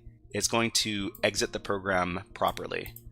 So we're going to move into the EBX register the value of 0, and 0 is program exited without errors. And then we're going to run the system exit call, and we're going to move that. It's got the value of 1 into EAX, and then we run the int80 to run system exit, and then we return. And these are all of our functions that we're going to use for the program. Let's go ahead and save this. So save this out. And now we've got our functions.asm file, and we're going to copy the other file as well.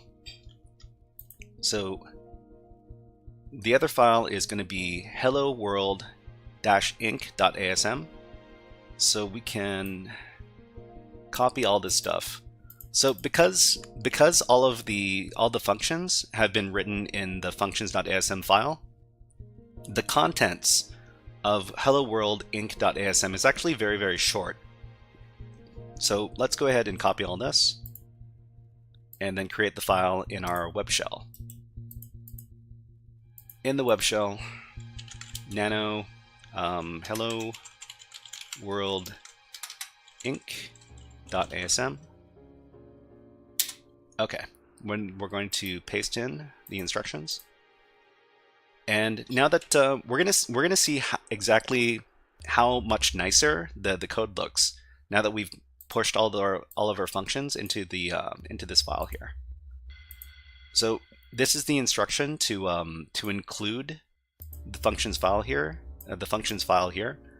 which is going to be %include. So after that, we've got 3 sections.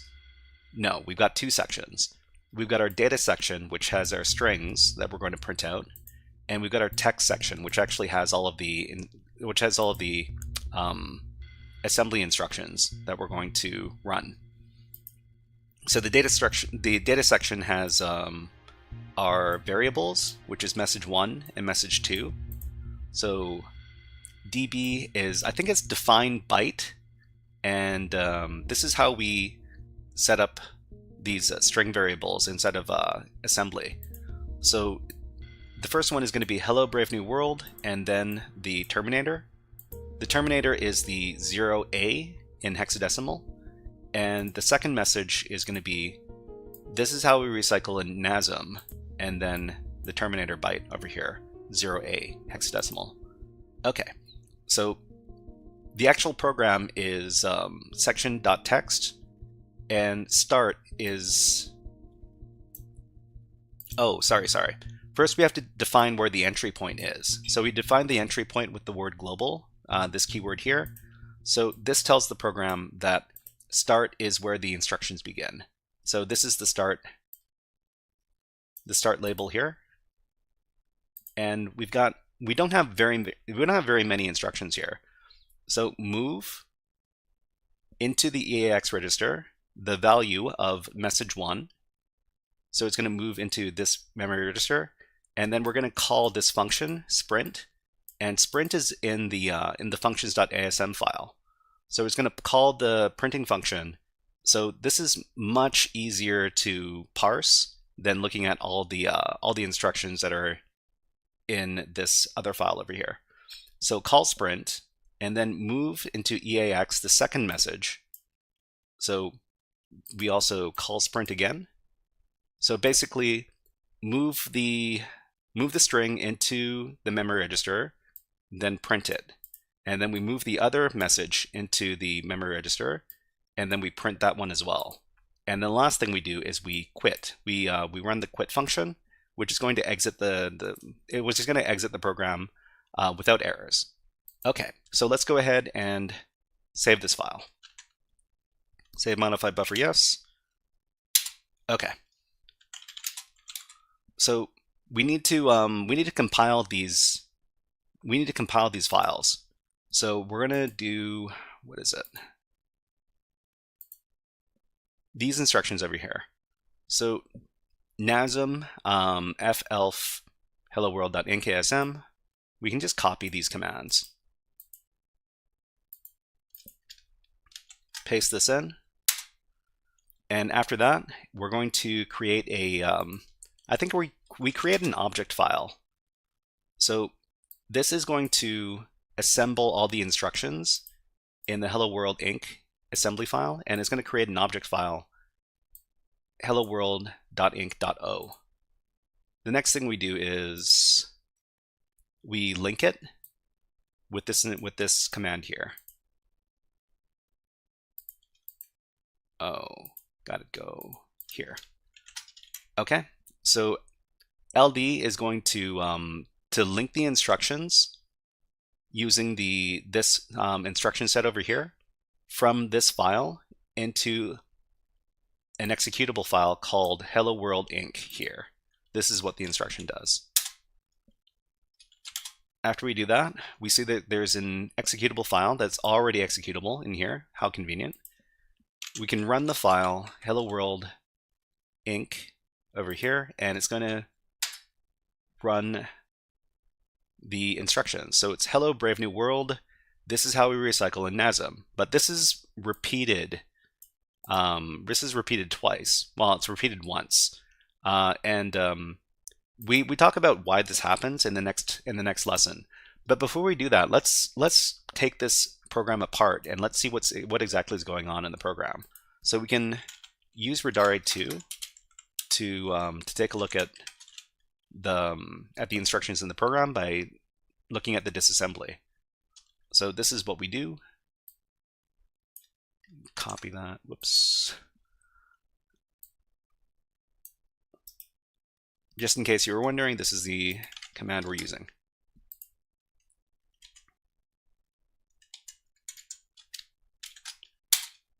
Okay, so now that we're in Radare2, we're going to analyze the binary with AAA.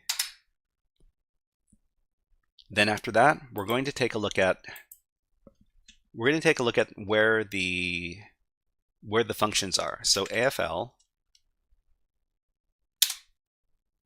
we've got our entry point, and we've got our three functions rather, that we've got for that we defined in the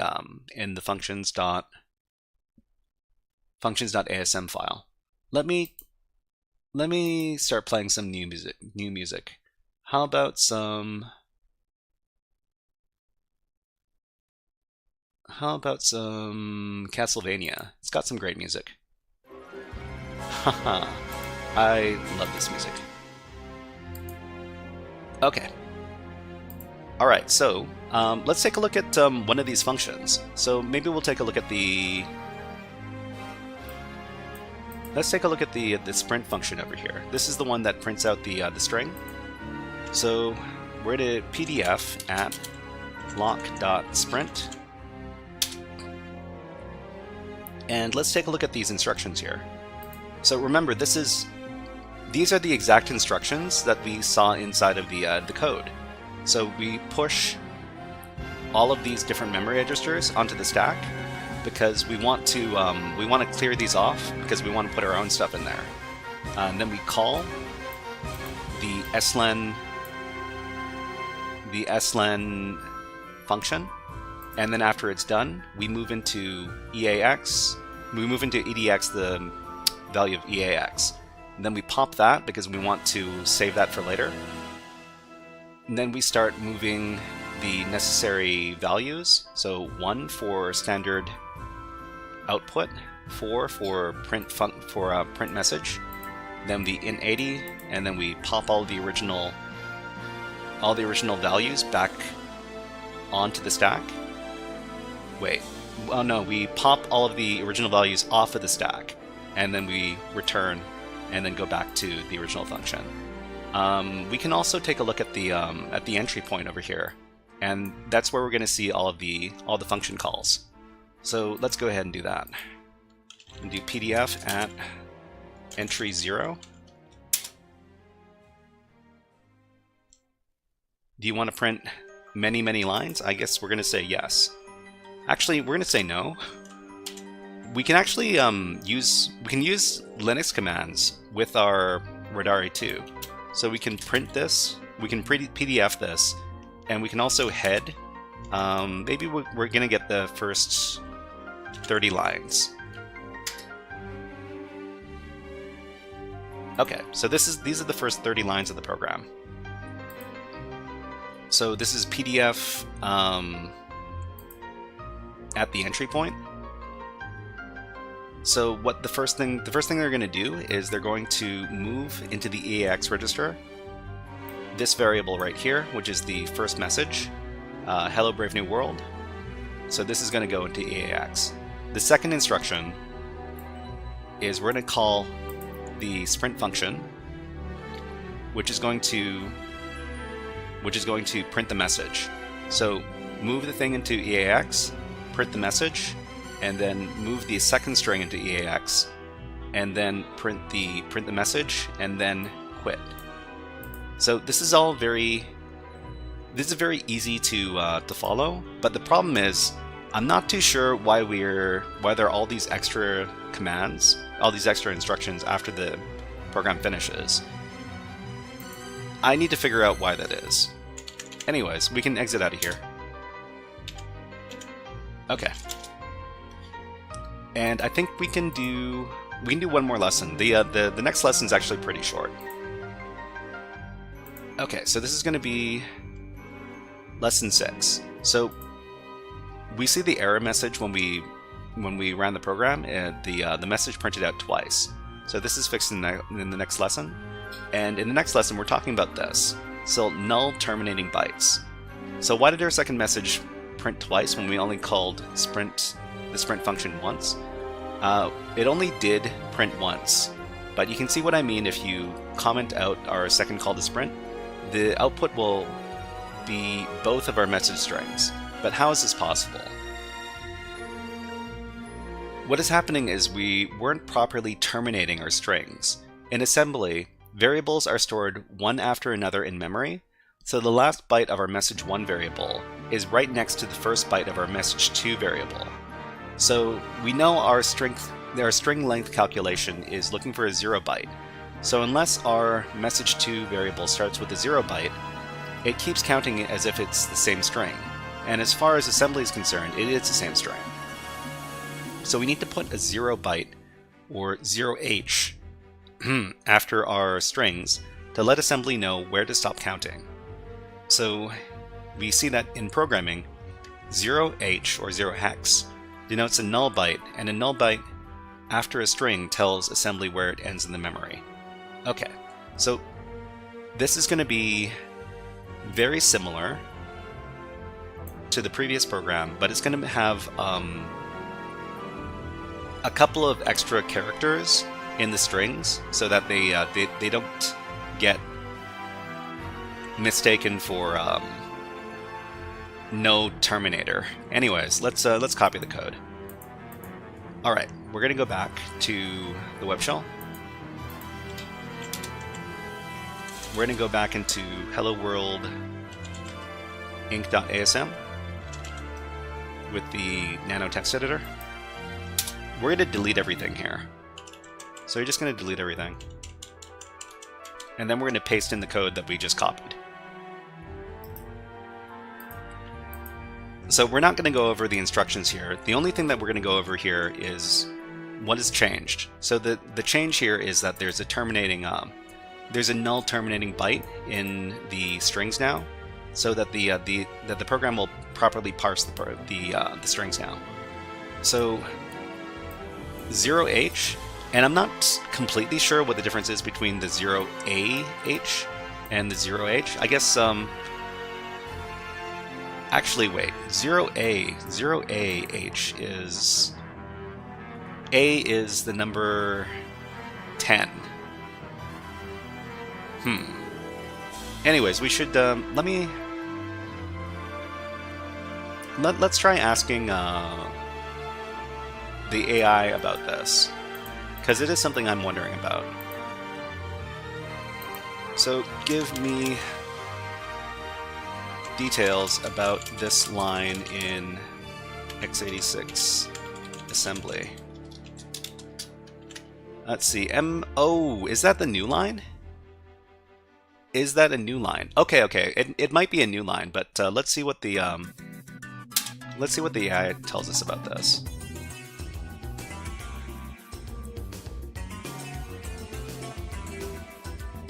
Okay, so message 1 is this a label, so this is basically a variable name.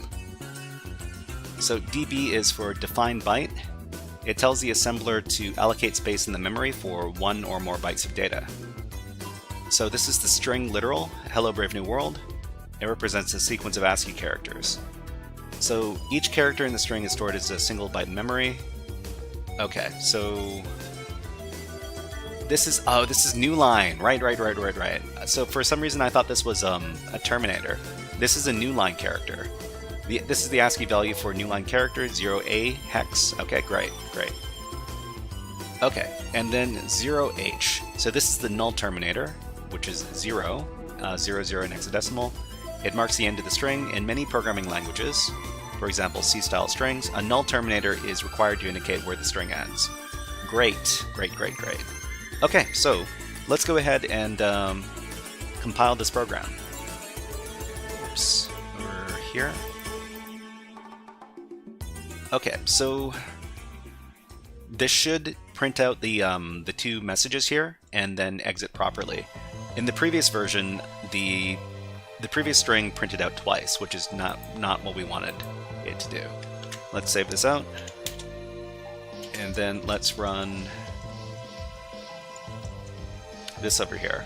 So the NASM assembler, we're going to run it on hello world again, and then we're going to run the linker program over here, so LD. And from the object file, we're going to create the hello world binary. Okay, so after that,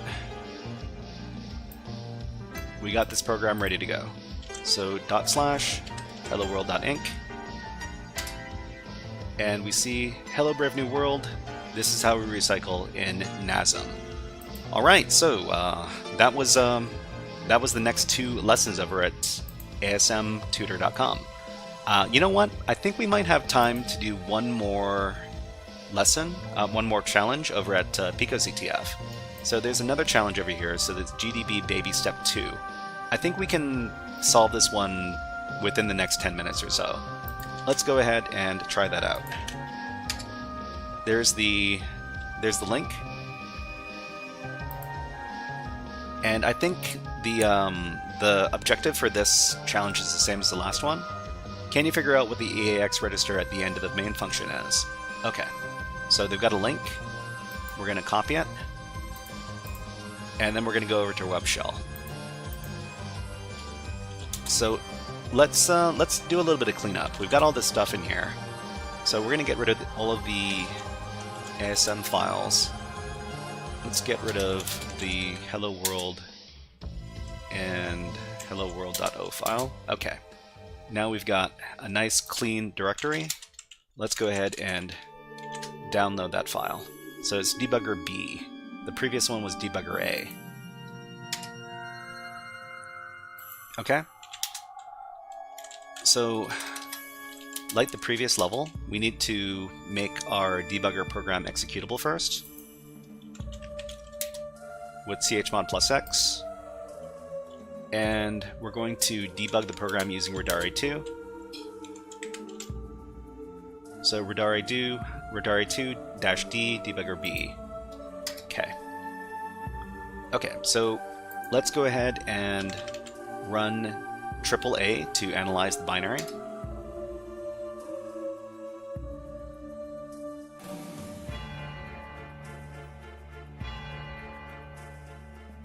And then after that's done, let's take a look at where the functions are. So AFL stands for, what was it? Something... assign... was it assign? Or... I don't remember. But MC25 let us know what it stood for previously, but I forgot already. All functions list, right. Okay, so let's take a look at the main function over here. I don't see any other functions that we really need to pay attention to, so we're just going to look at the main function. So we're going to do PDF print disassembly function at main. Okay, so what do we have? What's going on here? So we've got our function over here. So functions that are created using the C programming language, they're all going to start with this. There's always going to be a push instruction that's going to push a value onto the stack, which is going to get popped after when the program ends. There's going to be a return. So it looks like we're moving a bunch of variables around. So move into this variable, dword, qword, dword, qword, and these are the names of the variable locations. And we're going to move some. So first of all, there's some registry values, and then there's some straight values over here, some straight hexadecimal values, and there's going to be a jump. It's going to jump over to this address here. So jump L. So there's an unconditional jump here that jumps over to this address. JL. I think I wrote down what JL stands for. Let me check really quick. So, not this. JL. Huh. Okay, let's look this up. So x86 assembly JL. Whoops, I did x96.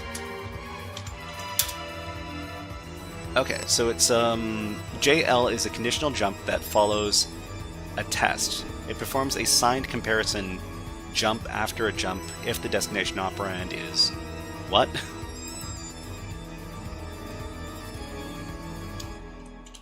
Okay, so it performs a signed comparison jump after a comparison if the destination operand is less than the source operand. Destination operand is less than the source operand. Okay, so it's comparing two numbers. Let's take a look at the code one more time. So jump. Okay. So JL stands for jump less. So jump less than this number over here. And if it is less than this number, it's going to jump back to here. And then it's going to... Okay. I think we're adding numbers to a bunch of registries, to a bunch of memory registers, until it equals this number right here. And once it equals this number, then it's going to keep on. It's going to finish out the function. Okay, MC25 says, I think if you hit V or P a few times, you can see all the jumps better. Yeah, let's go ahead and try that. So V is for visual mode, I think. So V. And let's take a look at... Oh, no, we need to use... Okay, so...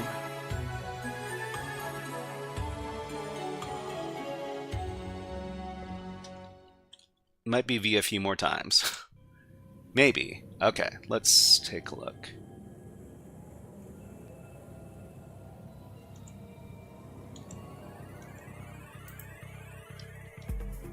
It will show an easy to follow picture.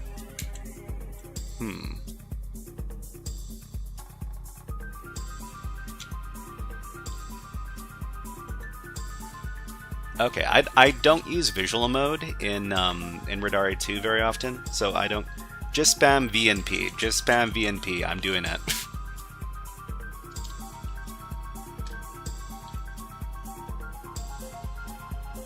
Okay.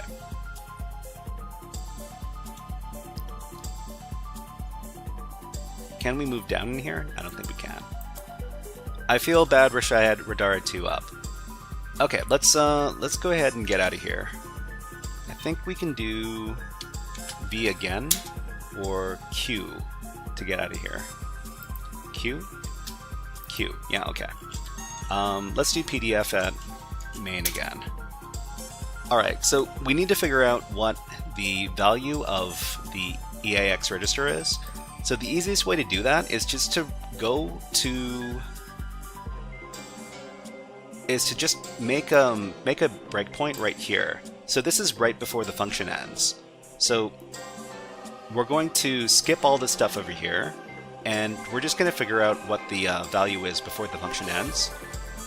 We got ads running on Twitch right now, so everybody on YouTube also gets an ad. And let's show everybody my favorite bird video. My favorite bird video is this one with the baby bird taking a bath. We'll be back in about a minute.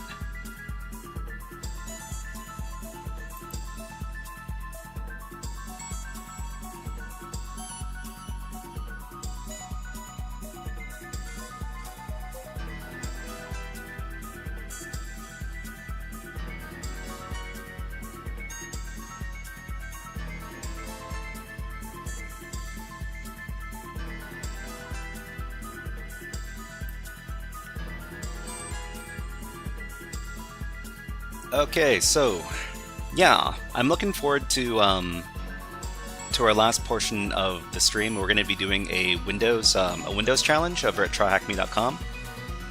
But before we do that, we're going to be finishing off this exercise over here. Channel name says InfoSec requires some programming language, C, Java, Python, even some SQL querying. What is the relationship of assembly to InfoSec? I'm curious why you're learning this and not more, say, Python skills. Okay, so channel name, that's a valid question.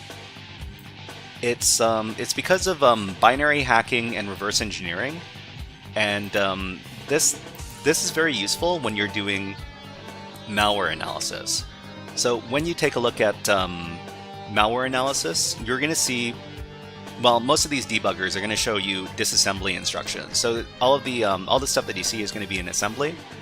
If you use a disassembler program, or sorry, a decompiler program like Ghidra, it'll show you C C programming instructions as well, but it's very useful to know how to interpret assembly instructions as well, because all of your debuggers are going to give you disassembly instructions that are going to be in assembly, but it is very specialized.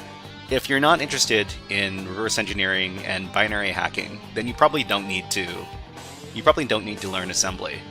But thank you very much for the question. Okay, so let's set a breakpoint for right before the program, the function exits. So we're going to make this breakpoint. Channel Name says thank you. Oh yeah, I'm here to answer questions. If you find that my answers aren't satisfactory, let me know, because I don't have all the I don't have all the answers either. But yeah, like most CTF competitions are going to have these reverse engineering and binary hacking categories as well.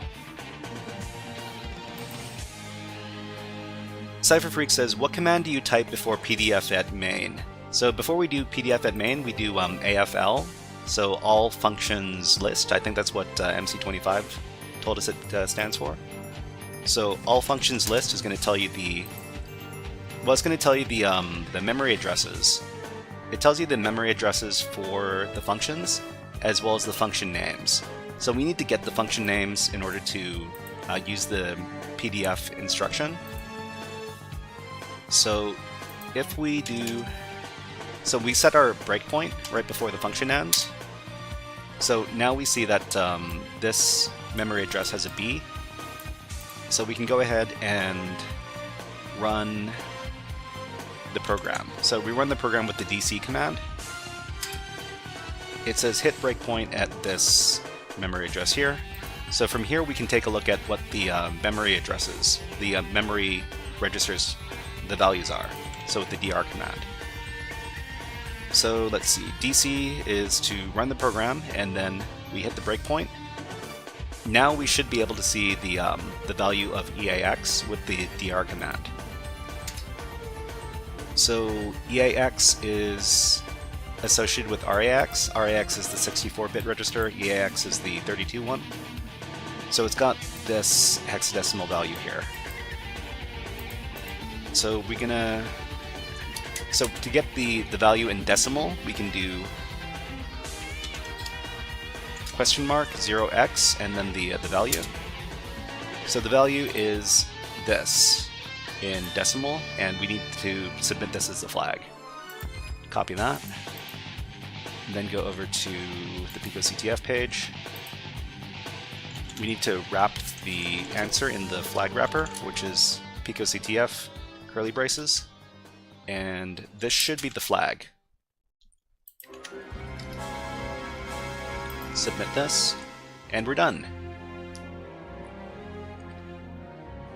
Okay, so before we leave, and before we get into the last section of today's stream, if you have any questions about any of the stuff that we did, let us know in the chat. I'll try to answer your comments and queries as best I can. But to channel name on YouTube, I think that reverse engineering and binary hacking is some really exciting is a really exciting like specialization in cybersecurity, because you get to deal with malware, and you also learn about how to hack binary programs, which is a really fun thing to do after you get the hang of it. You can do stuff like buffer overflows, and those are always a lot of fun. Okay, let's get out of here. Exit. Get rid of this stuff. Let's get rid of this debugger program. And let's exit. Alright, so we're going to move into the third part of today's stream, and the third part is going to be hacking a Windows operating system over at the Weasel, the Weasel room on Tryhackme. So you all can participate in this yourself. You can try using the attack box to hack this machine, but you can also log into the PicoCTF network with OpenVPN. So this is what you would do if you wanted to do that. You would go over to Access. So click on your icon, and then click on the access button over here, and then you can download your configuration file. You're going to need to assign yourself a VPN server first, and then you click on this button, download configuration file, which is going to download your OpenVPN key. So you're going to use the OpenVPN key with the OpenVPN program to connect to Tryhackme's private network. So this is how you do it. Oh. Okay, so we've got a bunch of tabs over here. Okay, so OpenVPN connection.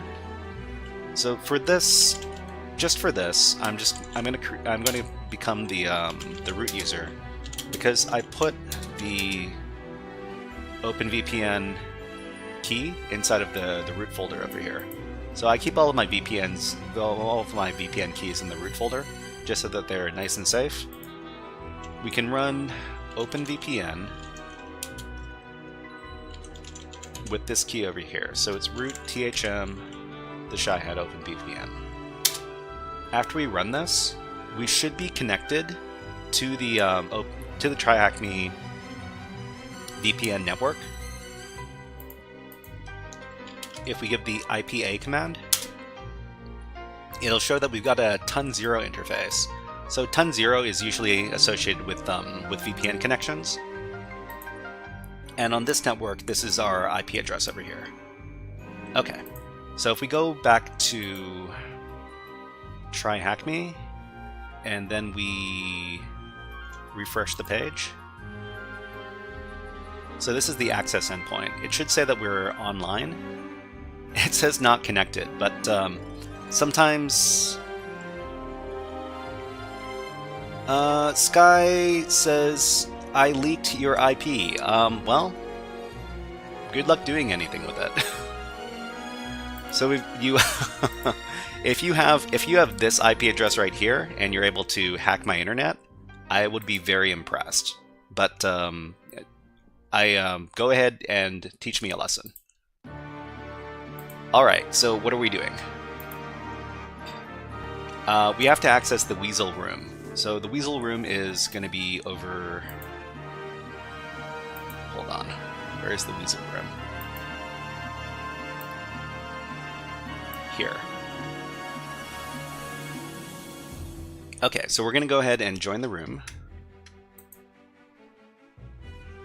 But welcome to the stream, SkySock T3, SkySock T3. And why don't you have a Hack the Planet? There you go. Hack the planet! Hack the planet! Shut up again! Okay, let's start. So we've joined the room. Now we can start the... Where's the VPN link? Okay, so the VPN link... So after you've logged into Tryhackme, you can click on your icon at the top right.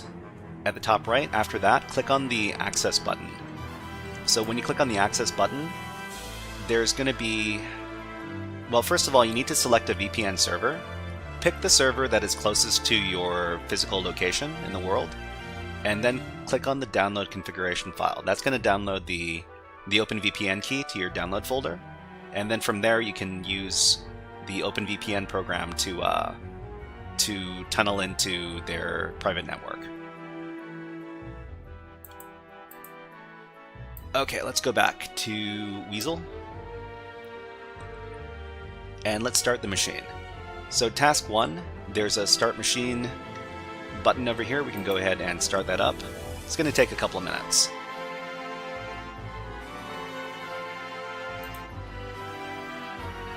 It's going to take about a minute to initialize, and we should probably get ready to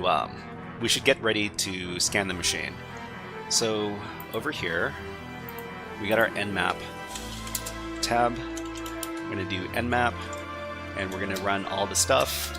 Actually, we're going to run it very, very fast. we're going to give it min rate 10,000. That's going to scan it very, very fast. But we might get some false positives and false negatives. Who knows? And the other thing we need to keep in mind is that this is a Windows machine, so it might not. We might have to run Nmap with some other funny parameters to get it to work. But I'm hoping that the Windows machine in this case will respond to ping packets. We'll see what happens. Okay, let's switch the music for this part of the stream. Let's play some Faster Than Light.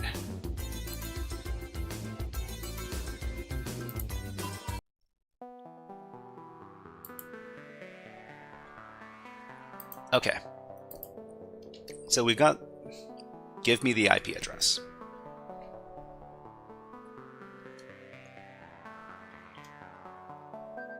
Okay, so we got the IP address here. We're going to copy it, and then we're going to go over to. We're going to scan the machine. So we're scanning with Nmap. We're scanning all the ports.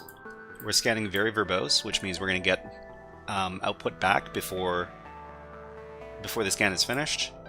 We're going to scan and give common scripts and versioning information for all the services we find. And we're going to send a minimum of 10,000 packets per second, which is going to be very, very fast. Unrecognized option. Oh, sorry. It should be min rate equals. Okay, so yeah. So this Windows machine does respond to ping packets, so we had no problem doing our Nmap scan. So if you're interested in what command we gave, it looks like this.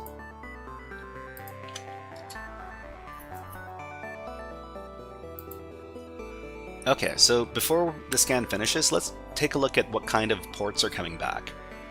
So we got port 20... Huh, that's unusual. There's port 22. There's SSH on this box, on this Windows box. We got port 445 and port 139. Those are typical for Windows targets. We've got 135 as well. 3389. I think that's some sort of database. And we've got a bunch of ports on the 40,000 range, which is very typical for Windows targets. And we also have administrator terminal access with WinRM on port 5985. Okay, so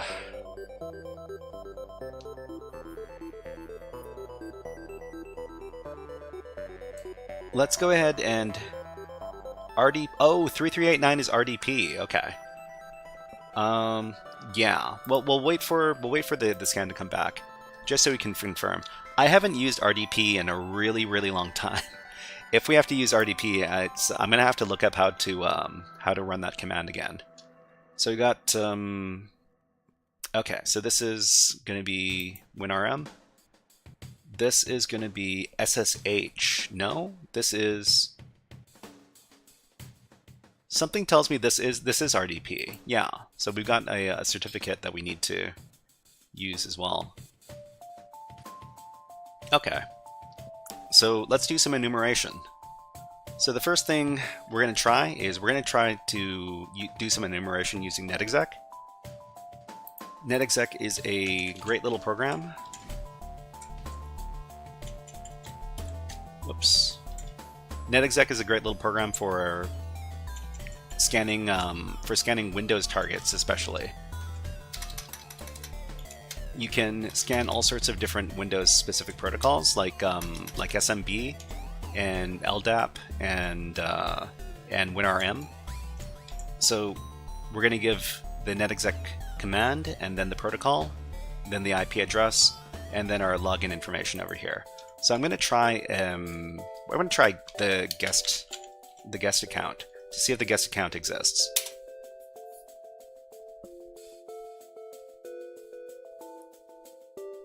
So it looks like the guest account exists, and we were able to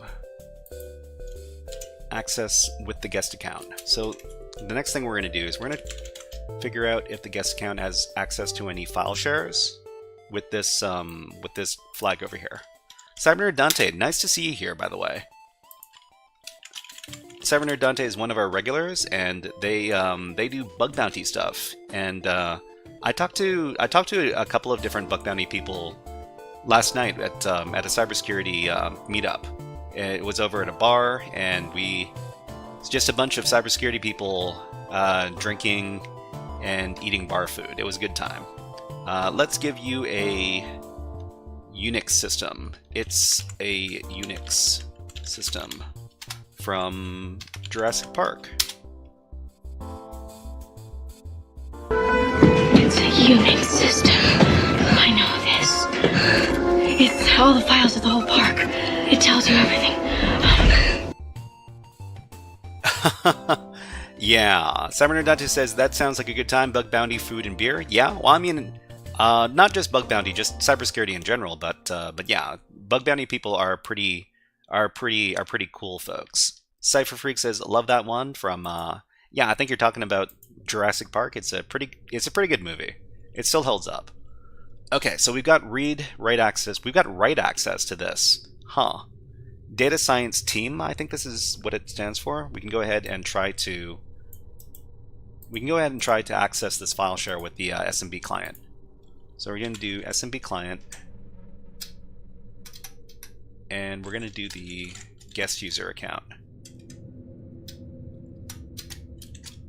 Data Science Team, and the IP address is this. Whoops. Okay. No password. Alright, so we've got a lot of stuff here. Okay, we can... let's go through each one of these slowly. So we're going to get weasel.txt. We're going to get weasel.ipynb. I'm not too sure what kind of file this is. I'm sure I'll find out in just a bit. We're going to get... oh, it's some sort of Python file, I think. Requirements, because we've got requirements.txt in here. Python notebook. Okay, Defus tells us it's the Python notebook. Thank you. Thank you for that.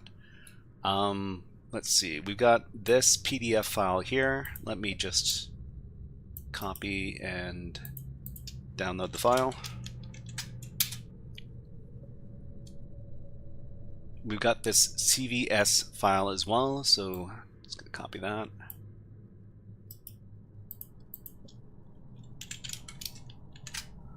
So it looks like we might be looking through these files for a little bit. We've got these directories as well. We should probably look in there. Oh man, there's more. This is just a lot. This looks like it's going to be a lot of coming through data.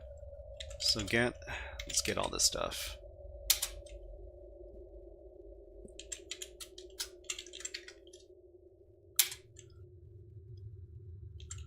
So everybody, if you're watching, I highly encourage you to give this a go yourself. You don't need to have a paid account over at Tryhackme.com.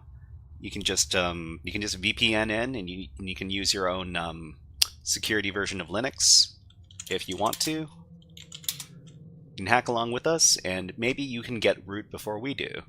In which case, you can brag about it in the stream. Wouldn't that be awesome? So that was the pics directory. Let's go to the papers directory. Okay, we've got more stuff, of course.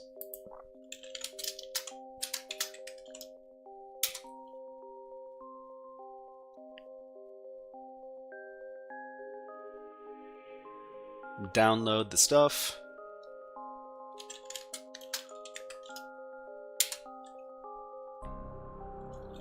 Okay, get out of this directory. There's one more directory to go.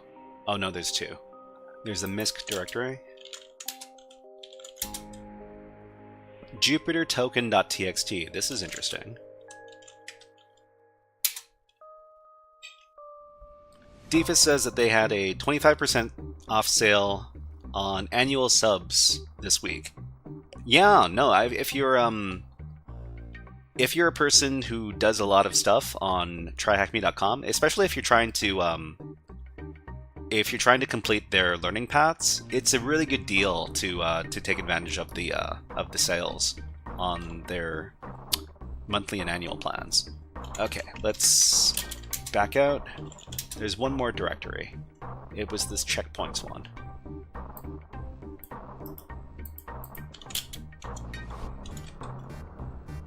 Okay. Let's download that.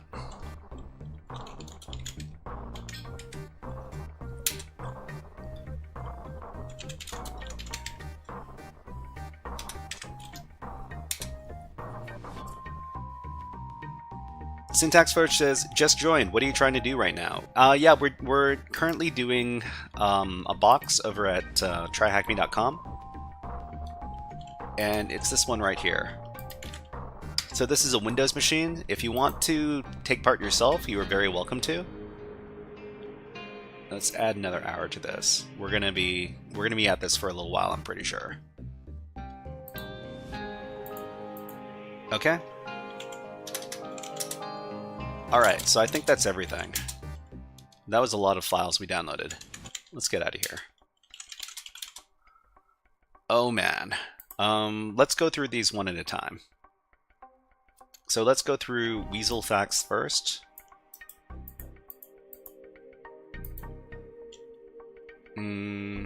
Actually, let's XDG open it. XDG open Weasel facts.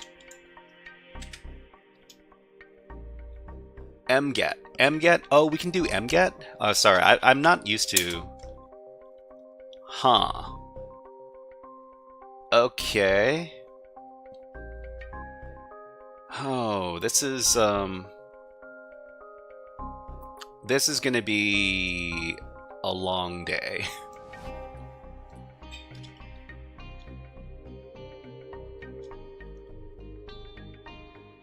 Okay, let's look through this article here. So Alina Bradford, this is a potential username. Live science. Ooh, this goes to. This is a real life article.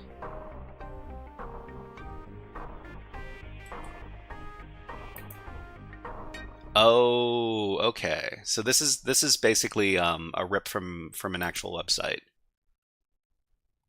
I don't know if there's any information here that we should be using then.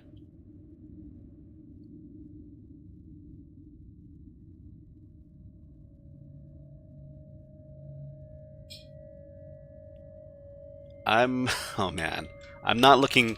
This is going to be so much enumeration, it's going to hurt. Alright, so let's see if there's some more obvious stuff to look at. Let's take a look at this PDF file next.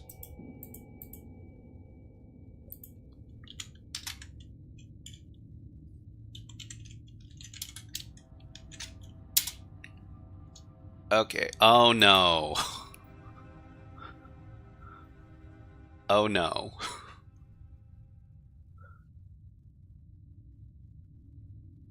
I think we can ignore this, because this is not reasonable to include some little clue in this really long article. Syntax Force says this enumeration looks fun. Well, is it fun for me, or is it fun for you as the viewer? That's a Okay, so man. Anyways, let's nano in here and see if there's something in the metadata that we can get. Fun as the viewer. Yeah, I bet. Okay, so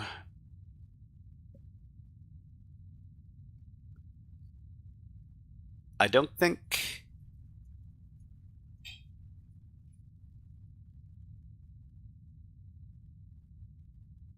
what is this? What is this function?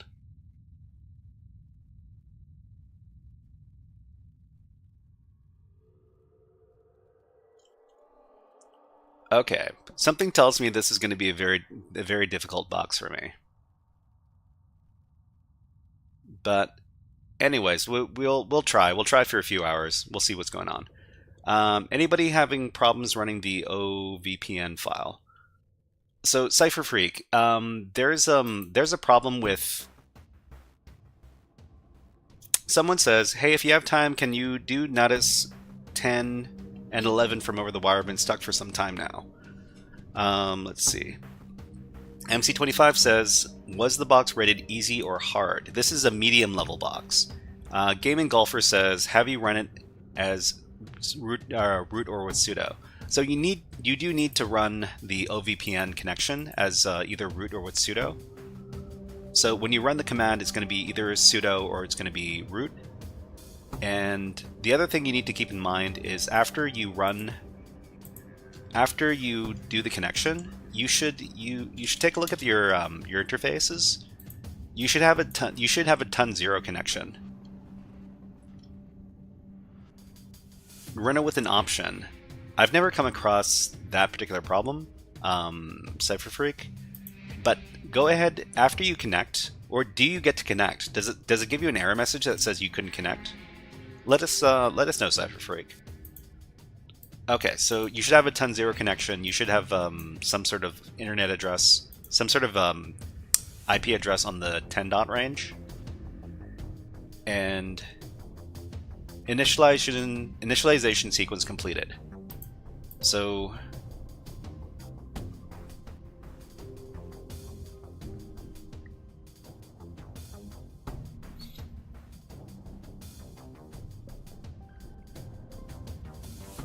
yeah. So I got that message as well. You've got the ton 0 IP. Okay, so if you actually have a ton 0 IP and you have an IP address, then you should be good to go. Access site doesn't show the IP. I think that's a bug. So if you take a look at Tryhackme, let me go to another Tryhackme. If you go to Tryhackme, you go to the access over here. I am connected, and I'm actually connected to the machines. It says connection not connected. This is a bug. This is just a visual error.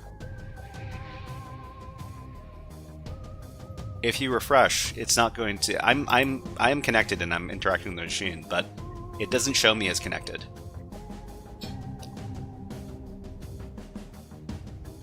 Yeah, some other people pointed that out to me as well. Okay, we've got ads running on Twitch, so YouTube people also get an ad. And please enjoy this bird over here called the Spotted Towhee. He will make his appearance very soon. Anyways, I'm going to take a little bit of water. Be back in about a minute.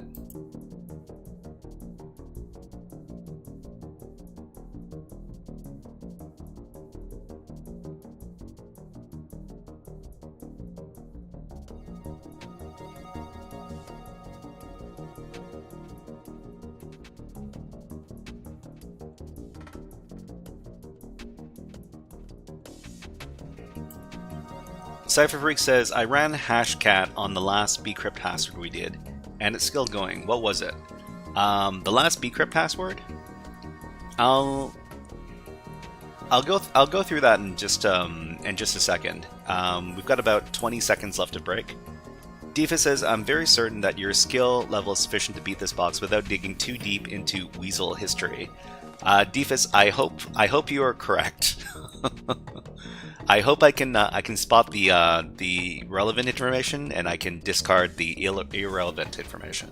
Because, the Spotted Towhee doesn't appear yet. Wait, hold on. Here he is. Here's the Spotted Towhee. This is the guy I want to talk about. This is a gorgeous bird, and he's got these scary red eyes.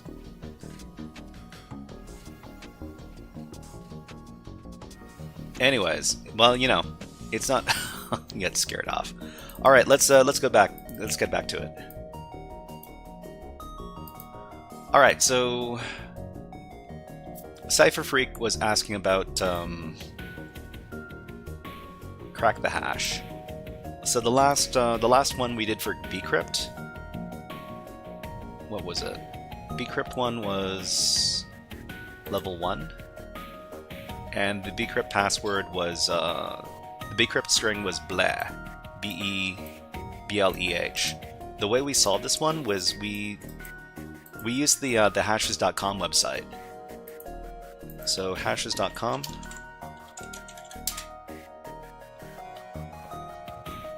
And this one is decrypt hashes.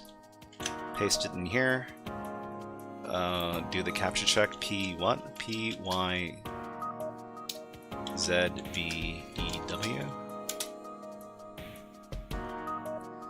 And it's able to crack this one. Okay.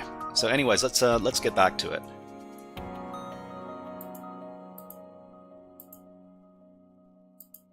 What's the next file?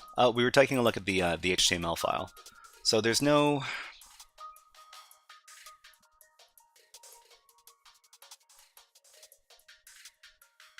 There's nothing popping out to me here.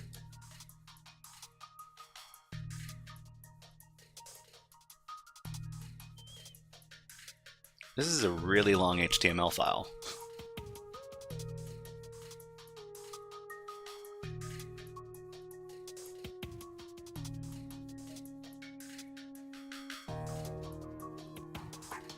It just keeps going and going, jeez. Let's see, desktop.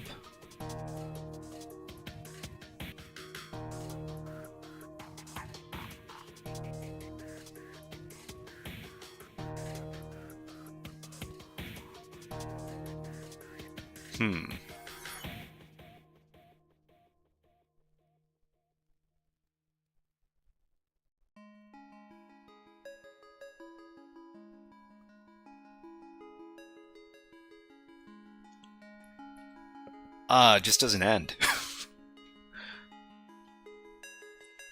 Okay, it's over. It's over. Okay, I didn't see anything in there. The next thing we're gonna do is we're gonna take a look at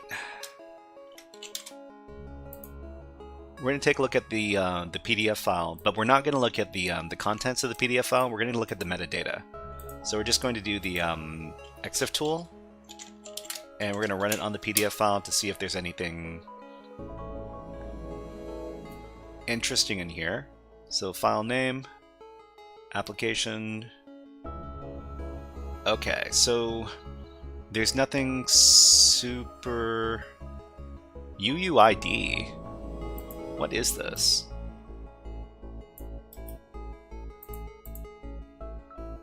Let me ask the AI. I think it has something to do with user accounts. What is this info? Please tell me. What is this info? Maybe we'll get a better answer if we are polite.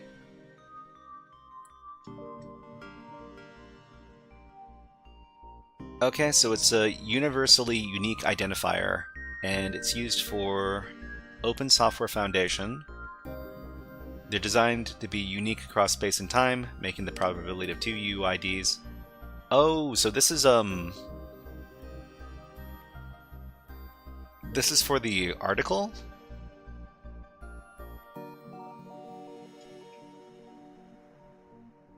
Okay, I'm pretty sure that this doesn't have anything to do with the challenge. It's like a fingerprint, right? It's kind of like a file hash a bit, but for individual documents. Okay, let's go ahead and take a look at the next thing. So the next thing is this one, living like weasels. Too much weasel stuff. Okay, first we need to very briefly taking a look at... Oh no. Okay, this is I think we can safely ignore all the stuff in here as well. Okay, let's get out of here, and we'll take a look at the metadata. So exif tool.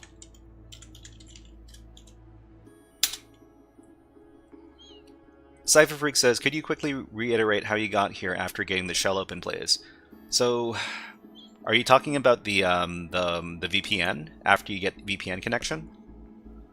So after you get VPN connection, you go over to this page. You go to this page, you join the room, and then you click on the Start Machine button under task number 1. So join the room. After you do that, click on task 1. There's a green Start Machine button over here. Click on it, and then after about a minute, it'll give you an IP address that you can use to interact with the machine. So if you're connected to the OpenVPN network, then you should be able to ping out to this to the address after it gives it to you, and then you can start doing your hacking stuff. Okay, so looks like there's nothing super interesting in here. Okay, so Burly Vang. Is this a legitimate user? I should probably look at the article itself to make sure that that's not the author. Okay, so open this up. So I'm pretty sure that might be a name that we should pay attention to because it's not in the article here. Alright, let's get out of here. Let's echo this out. Echo to users.txt. So this is Burly Vang, great. What's the next file? It looks like everybody, we're gonna be here for the next 20 or 30 minutes just looking through these files slowly. It's gonna be so exciting. Let's see, long-tailed Weasel. This is the next file. Actually, this is a CVS file. CVS is like a table, right? Syntax Flare says this wouldn't be fun to do, but it's fun to see someone else do. That's because it's fun to do also. Well, let's run xtg open on this. See what's going on. Okay, so what? Object ID, name, CNAME, season, shape name. So this is the name of the Weasel. I don't think this is relevant. Anyways, next. Gaming Golfer says, I'm not 100% sure and it could be very well a red herring, but while you were scrolling through one of the HTML files, I thought I saw something about if domain equals X. Is there something we can add to our host file? Maybe.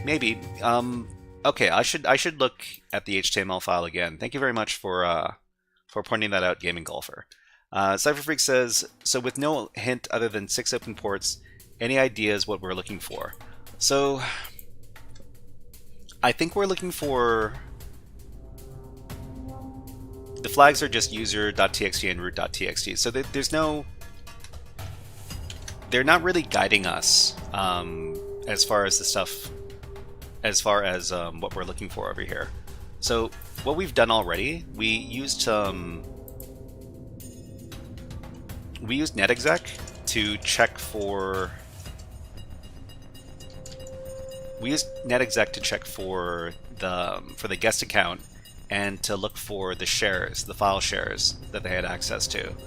And we were able to get access to one file share, and then we downloaded a bunch of files over here that we're currently looking through. And it might take us a really long time to look through all these files. So that's what we're doing right now.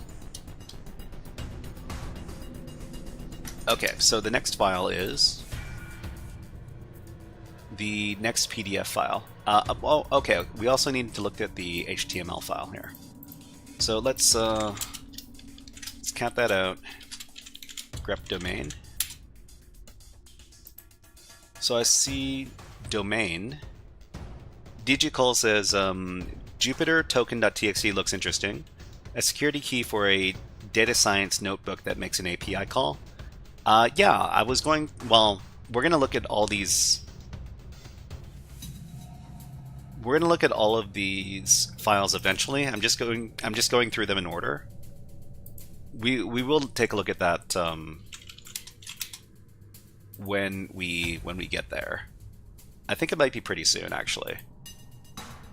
Okay, let's take a look at this PDF file next.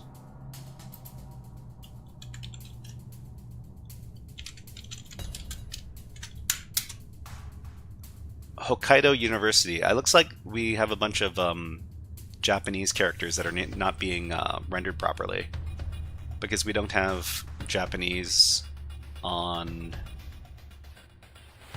We don't have Japanese on our Kali Linux here.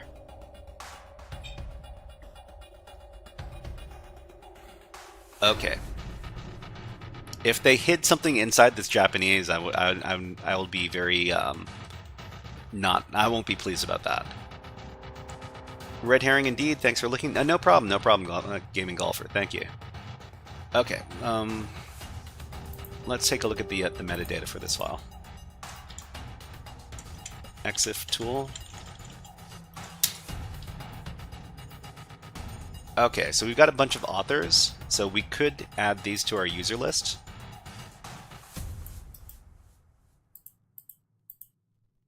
Encryption. Okay, let's add these names to the. Ooh, that's a lot of names, though.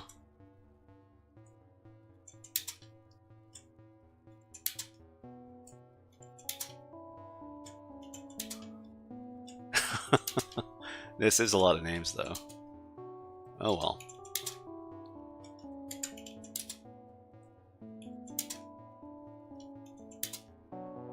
Some of them are repeated even. Okay, let's get rid of the repeaters.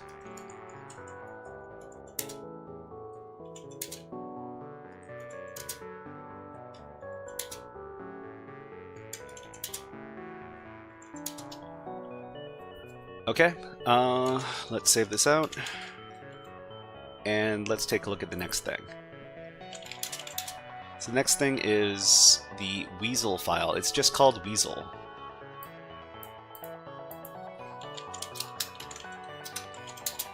This is an HTML document. Okay. Let's take a look at the HTML document.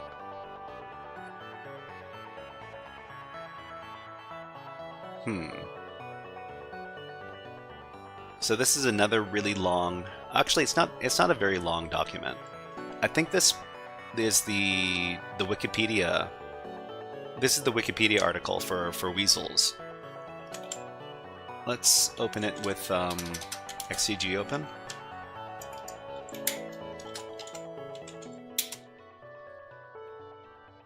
Okay, so yeah, this is Wikipedia here. It doesn't include any other information.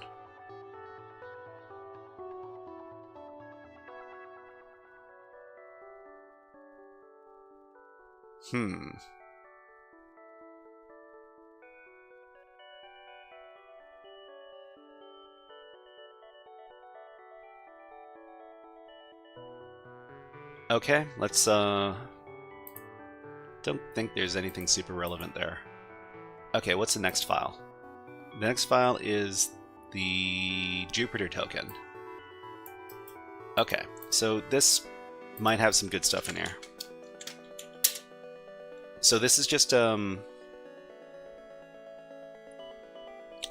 token. This is a hex, just like a hex token, like a hex value.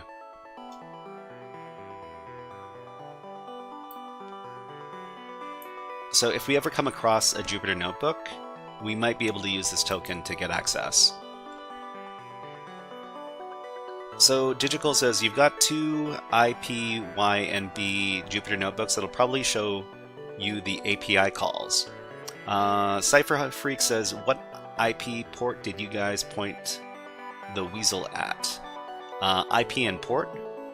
So do you have netexec installed? So If you type nxc, do you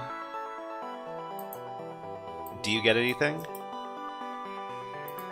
This is the command we gave over here. Of course, your IP address is going to be different than my IP. Digital says, let's see, watched you for like 3 nights. Need to install Kali Linux. This is fun. Have you used Kali Linux before?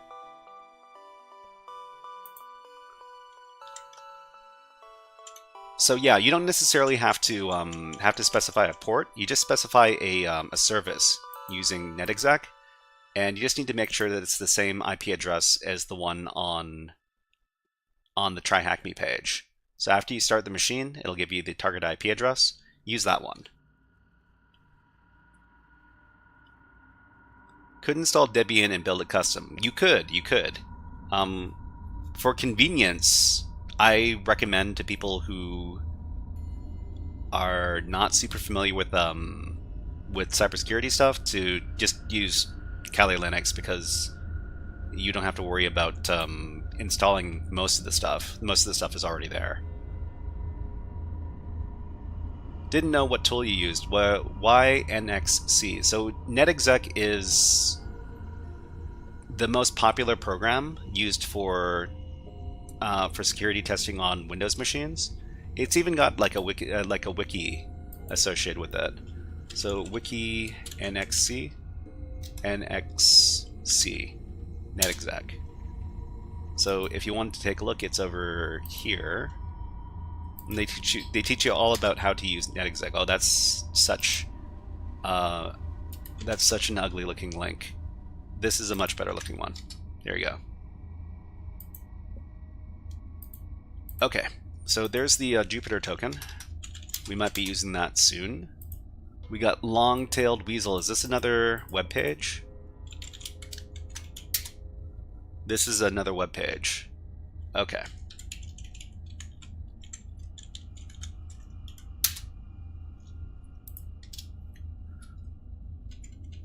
This is another Weasel web page. Okay, I'm gonna ignore this. Actually, you know, we should take a look at this for any potential links or comments. Don't think there are going to be any though.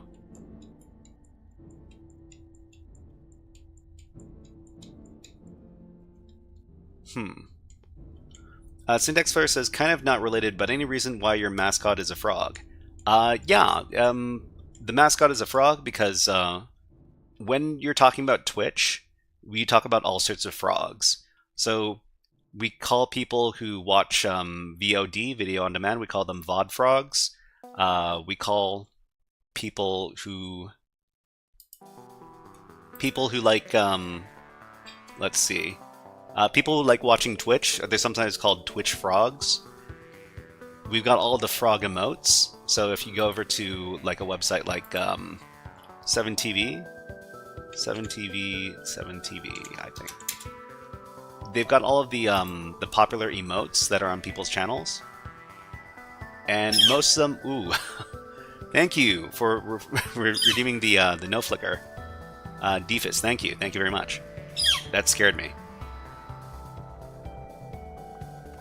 But I think, wait, where do we emotes? Okay. So most of a lot of the emotes you're going to see on Twitch are some variation of this frog over here. And that's one of the reasons why we are the HackerFrogs. So if you're a person who likes hacking and you like live streaming, then you are a HackerFrog. That's why we have the frog. Anyways, let's get back to the hacking. Okay, so what were we doing? We're looking through here to figure out if there was anything special in here. I don't think there's anything special in here. So we're just going to move on to the next file. Next file is requirements checkpoint. So this is what is this? Pandas and NumPy. So Pandas is a Python module that is associated with data science, I'm pretty sure. And I think NumPy is also associated with data science. So we should probably pay attention to that. There's also this other file that's associated with Python, which is requirements.txt. And these are both the same. Okay, so they've got Weasel checkpoint.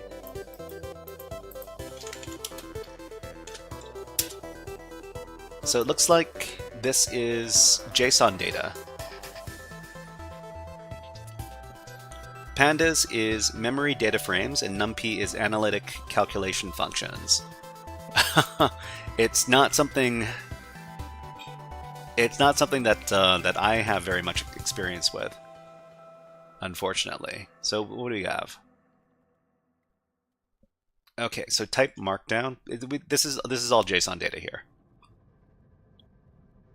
I think there's one thing that caught my attention in here, and that is this right here. So it says to do, so that's something that that's kind of anomalous. You could load that in VS Code and it'd be cells with code blocks. I don't know if I've got VS Code loaded in Kali Linux over here. I don't think we have any IDE. But I think I'm just going to copy this out because this is a bit of an anomaly. That looks like Python commenting what the notebook is intending to do. Okay, okay. Yeah, alright, so I'm just going to create a file called notes.txt with nano. I'm going to paste this in just in case. And okay, so what's the next thing? The next thing is the Weasel. We've got a Weasel.txt. Let's go ahead and we're getting close to the end. We've already looked at all these files. There's a link for a Nature article. Maybe we should take a look at it for some clues.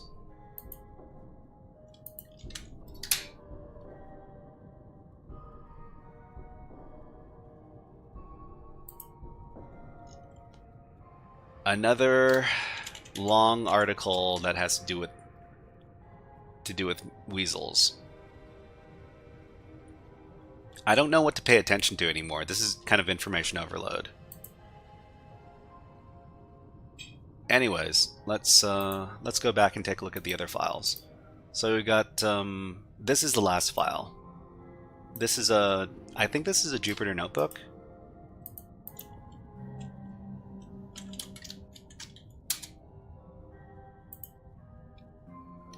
That's the output of the Jupyter notebook. It produces charts. Okay.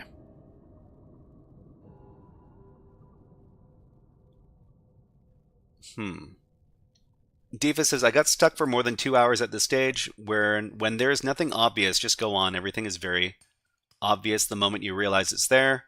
If you can't find anything obvious, take a step back or even 2 steps.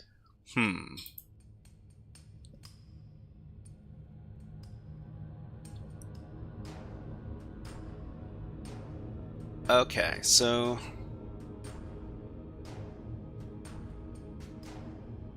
maybe what we need to do is we need to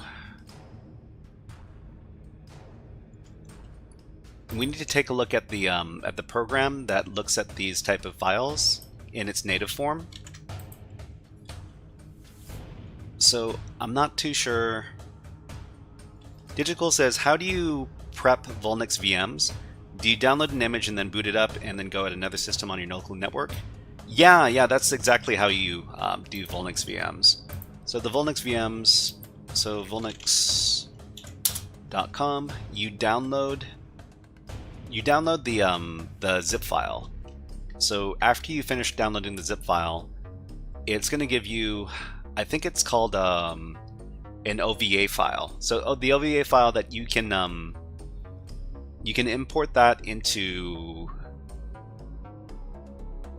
what is it called? VirtualBox.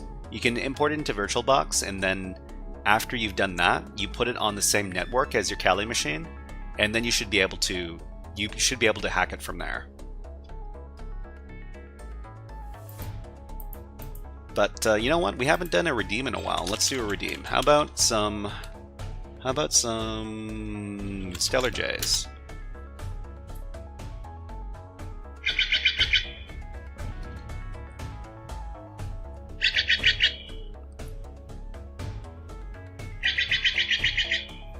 Digital says, do you run a local internal to VBox network, or do you use bridge mode and just throw it on your LAN, or does it matter? Yeah, I wouldn't use a bridge. I would use either a host-only network, or a, what is it called? A NAT network, NAT network. If you want you should probably put it on a host-only network. That way, the machine isn't able to communicate with the internet, because sometimes that can be an issue. Okay, so MC25 says, I use NAT on Kali, then I add a host only to Kali and then the other VM. Diva says, you have a token, that's a good thing. If you've never used Python Jupyter notebooks, now's a good time to try it out. There are online interpreters. I think that was what I was going to try to do. So Jupyter,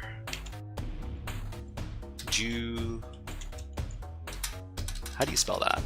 Jupyter, Python notebook online. Okay, so try Jupyter, Jupyter Notebook, Jupyter Life, online Jupyter Notebooks. I think this...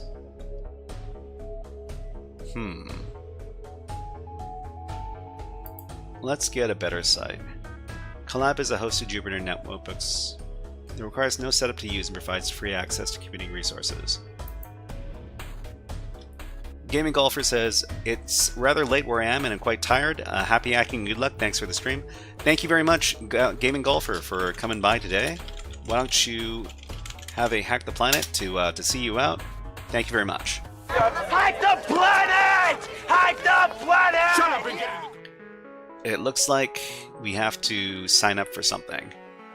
Alright, so Google ads are running right now. It's alright. Twitch ads are running right now, so YouTube people also get an ad. Let's put on some birds. How about these birds?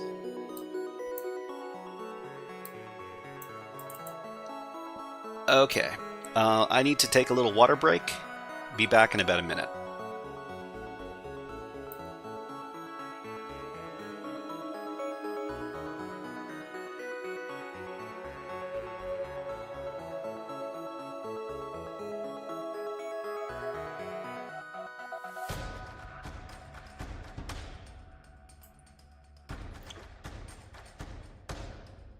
Syntax Flare says, first time I saw these birds, I was really confused.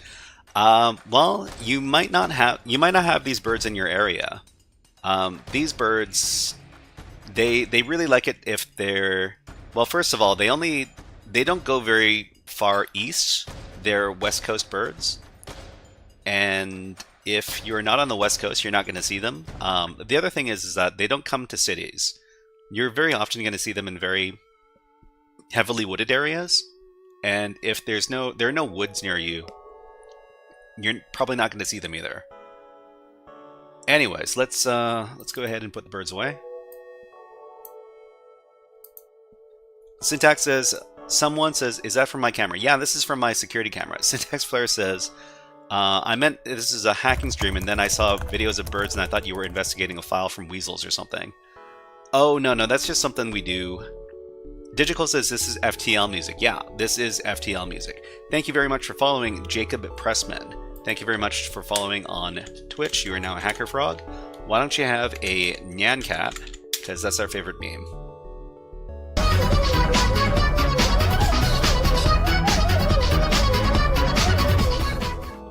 So yeah, we just put the bird videos on during our breaks, just so you know we've got something to look at while the ads are going on. Okay, so let's go ahead and check out Defus's link, Jupiter.org. Hopefully, I can use this without.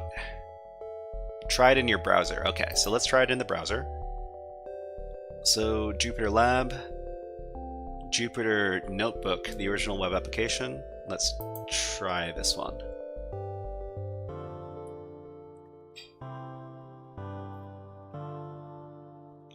Digital says on Volnix is low easier than easy. Yeah, we've done a bunch of low. I've done all of the low level machines.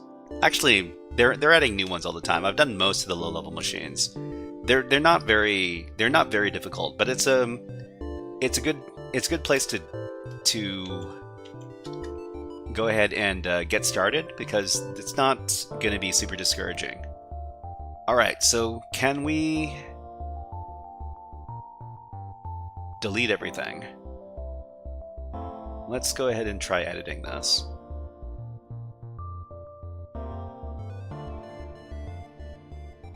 So file new notebook.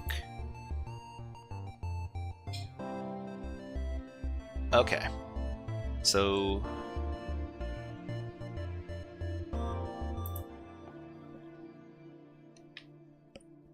does this let you file or import a notebook? Maybe. I'm just gonna try putting all the stuff from this notebook in there.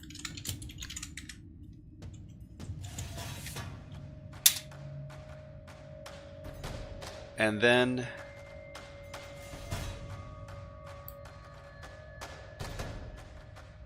we'll try executing it and see if it works. It might not work. We might have to do some other set up some other configurations, but we'll see what's going on.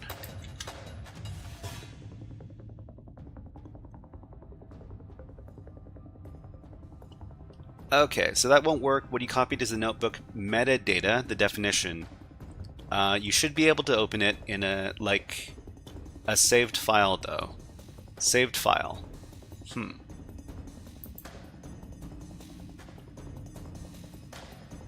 So open. So I guess we would open a notebook.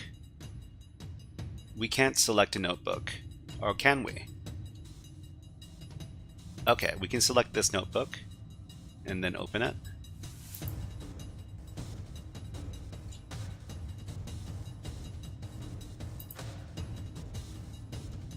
Wait, is this from our...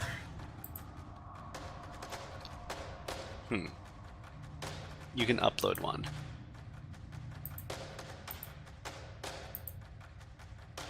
Hold on.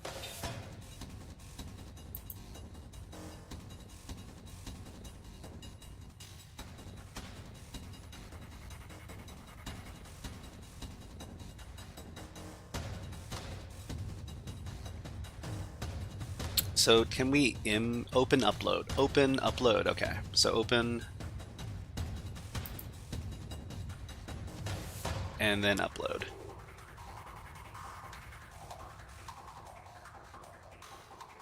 Okay. Sorry, I don't interact with this stuff very often. So where's the... I want to use this one. So is this the actual notebook, or is the checkpoint one the actual notebook?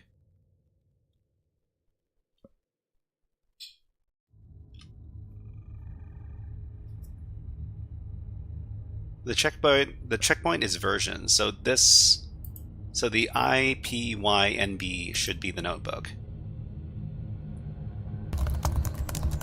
Okay, so thank you very much for following. Shivito, thank you. And why don't you have some What do we have? How about you have some bully bird? There you go.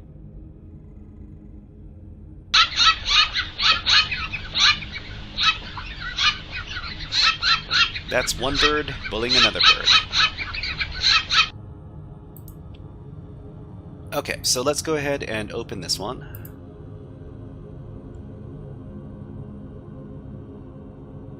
So, science team, something, something. Okay. Alright, I don't need to take the tour. And let's just run the notebook to see what happens. So, here's the run button.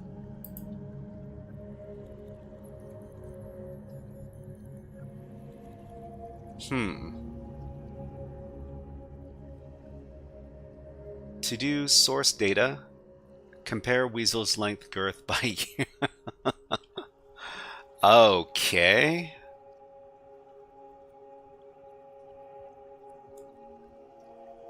So,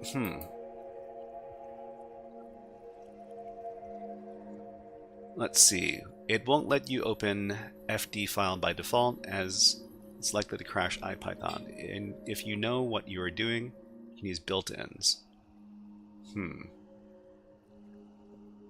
So, no such file or directory. Oh, okay. We need to... Do we need to import the stuff as well? Nothing fancy, it seems. That access token, though, that's like a client secret looking guy. Maybe. So it looks like no such file or directory, long-tailed weasel range. I need to import. Do I need to import this?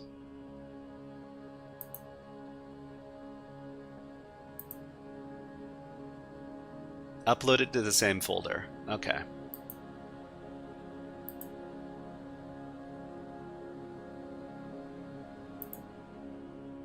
So this is the range.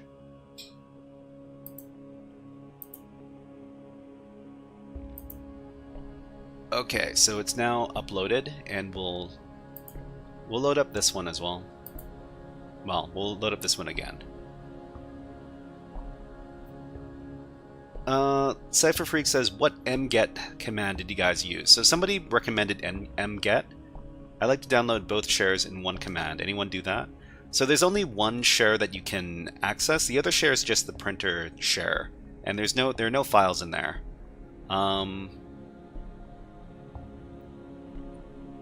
Somebody suggested an mget command. Was that MC? Yeah, that was MC25. So recurse on mget star. Okay, so let's go ahead and run the notebook again.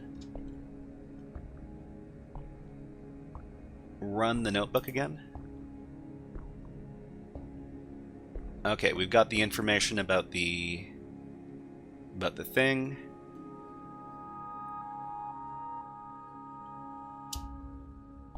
Is there anything super important that's being output here that I need to pay attention to? Run it some more. Okay, we're here.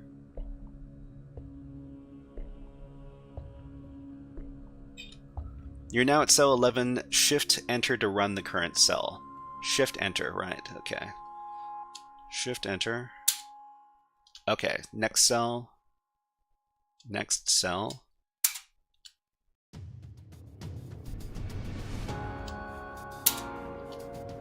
And then, yeah, I guess...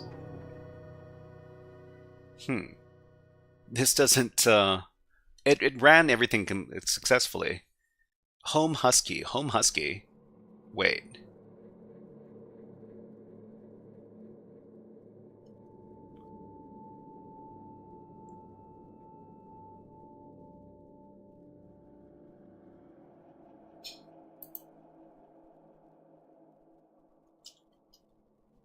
Oh man, I need to pay attention. Let's look through this.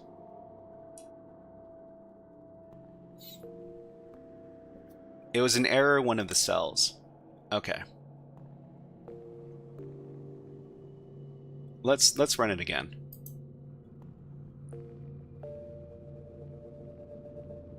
So you said that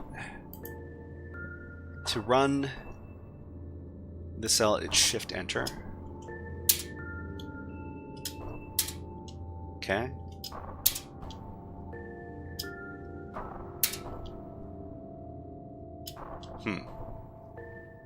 It was highlighted. Hold on.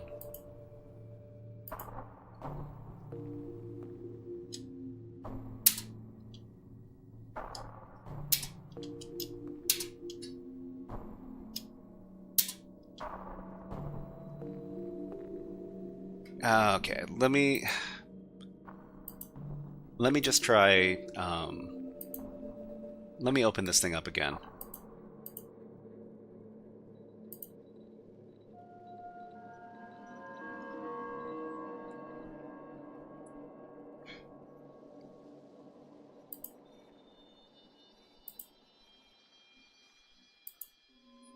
So TLDR is like loading the CSV file into the pandas data frame and spitting out a snippet of the data as the table near the end. The to-do would be the next steps the data scientist intended, probably to use NumPy to create some analytical calcs. Okay, let's... When we run the thing... Huh.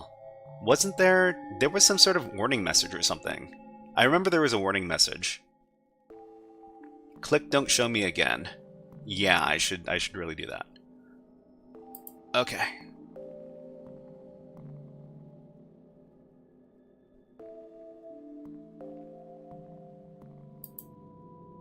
I'm not getting the I'm not getting that error message anymore.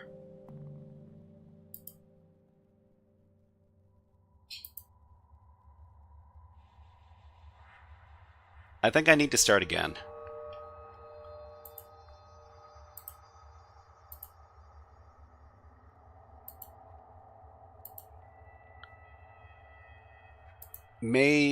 I might have been a fluke.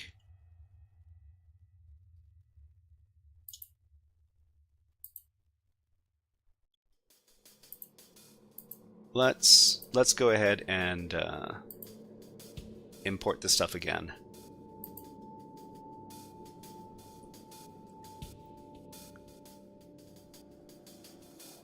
Okay, so let's delete this. Delete this,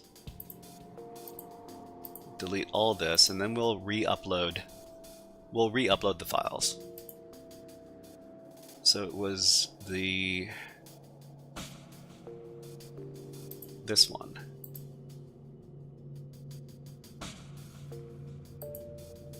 And then open it.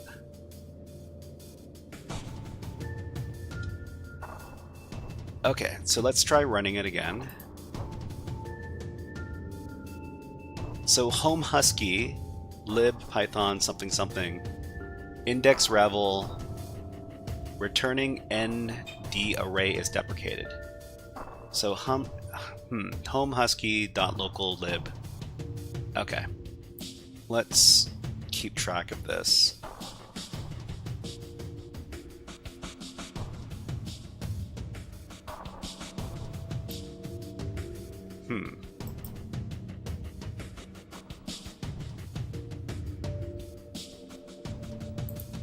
Okay. It just called out for the username Husky. Someone says, it's really late, I enjoyed watching, but I really need some sleep.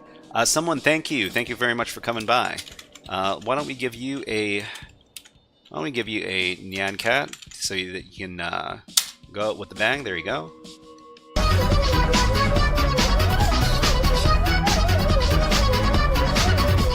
Thank you, and we will see you next time. Okay. So, let's put this in our notes.txt as well. Whoa, this is not what I copied. At least I don't think it is. How about we got a husky username, and we can add that username to the users.txt file.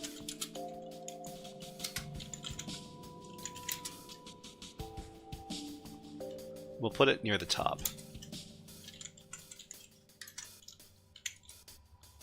Okay. So home husky.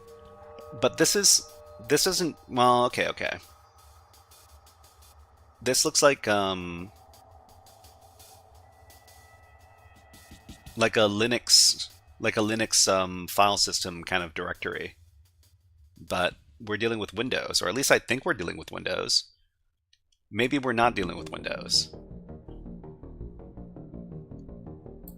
Anyways, let's try uploading the checkpoint one as well. It's a Python error, right? Let's try the checkpoint one. Oh, right. Okay, so the notebook is running inside of a Linux container. That makes sense. Thank you. Okay, so let's try the checkpoint one.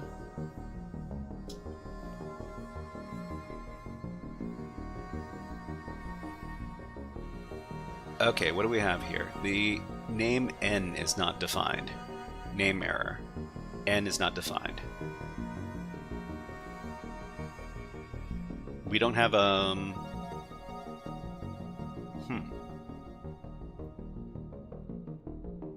There's not very much in here either.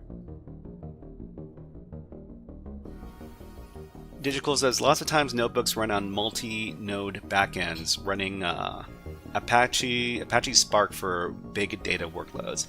This is not my world. I don't know anything about data science. It's all Greek to me.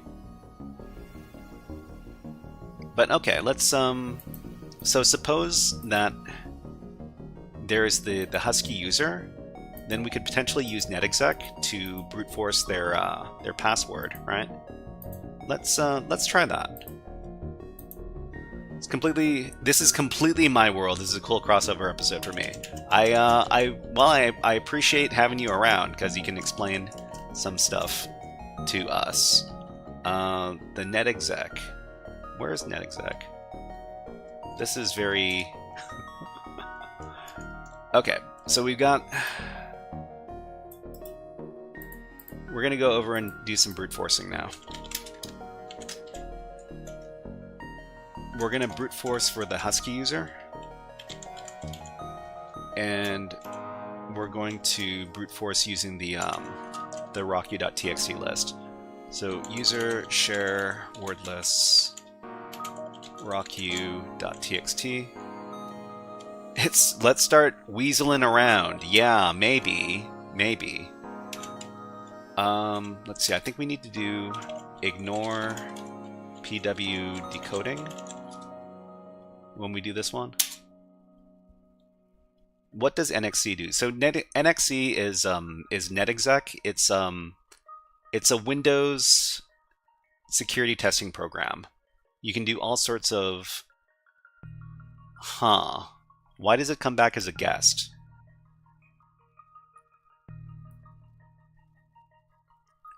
So netexec it's basically a program that lets you look for relevant usernames and passwords with different services on Windows. So for example, like the SMB service or the WinRM service or any other Windows specific services.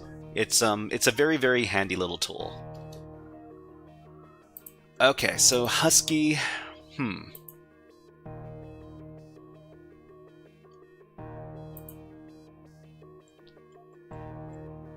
maybe husky is not a username that we're supposed to be looking for.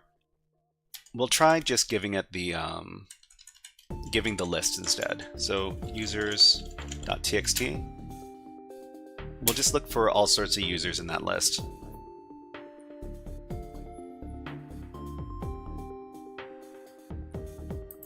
So in the meantime, we can... Oh, we need to do...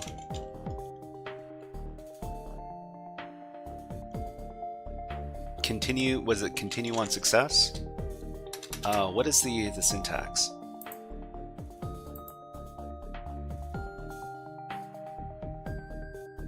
Let me look this up real quick. NXC continue on success. MC25 says could be a hard-coded name from the machine that made the notes. Could be.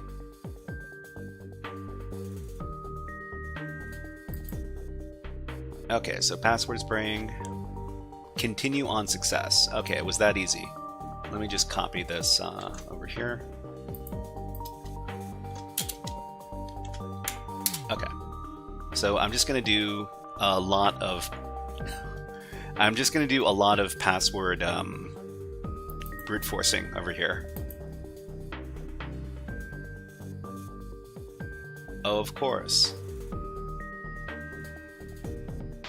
All of these are not valid usernames because they're all coming back as guest. If any of these were legitimate, then it wouldn't give this as valid. Okay, Syntax Flare says, I'm pretty new. You're trying to log in through SMB. Yeah, we're trying to figure out which of these usernames are legitimate on the system. If we can find a legitimate username, then we can do some more investigation. But it looks like all of the names in our user list are completely... They're no good. Okay. So let's go back to the drawing board. We've got... Oh, you know what? There's an SSH service. Maybe we need to log in as Husky on the SSH service instead of the SMB service. Okay, we've got a tool that does that. So let's stop brute forcing the SMB service. And instead let's use Hydra to brute force the SSH service on port 22. So the user is Husky, and we're going to use good old, what is it?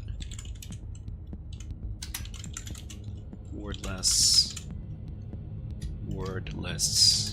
rocku.txt. And we need to get the IP address. It is... Where's my IP address? This one.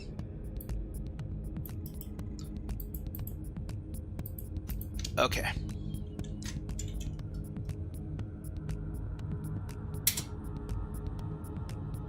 All right, let's we're gonna run this brute force attack over here.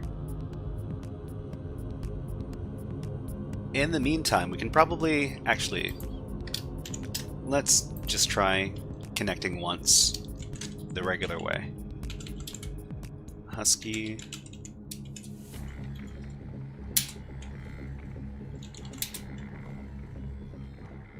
Oh, wow. Permission denied. So public key keyboard interactive. So we can't try to, it's not SSH is not configured to allow login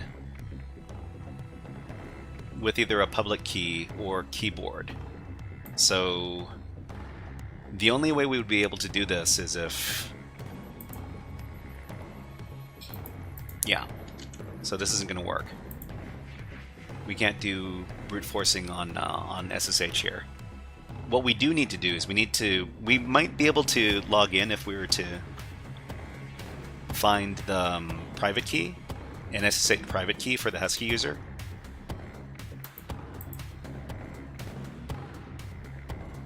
Okay, so we got port 22, we got port 135, 139, 445.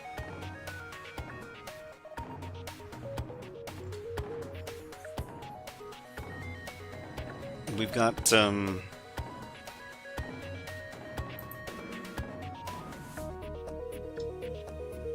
what is the name of that service? Remote Desktop Protocol, RDP. Digital says, what about the Jupyter token that we found? That's a good point. Let me rename this session. We'll call it research.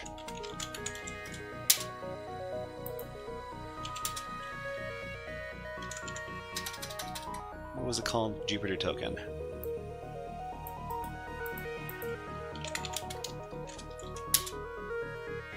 This Jupyter token right here.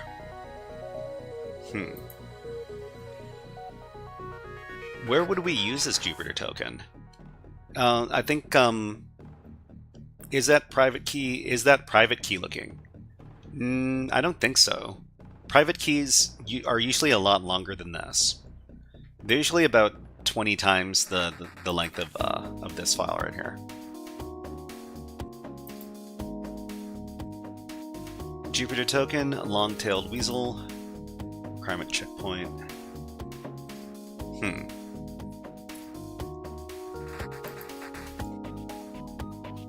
Did we miss any files in the SMB? That's a good question. Let's see. Digital says, okay, we haven't got.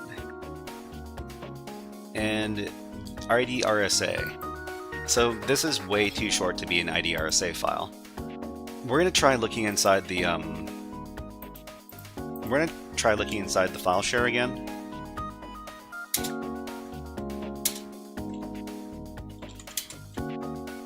Make sure that we didn't miss anything. So there's the checkpoints directory here. Papers, pics, pictures.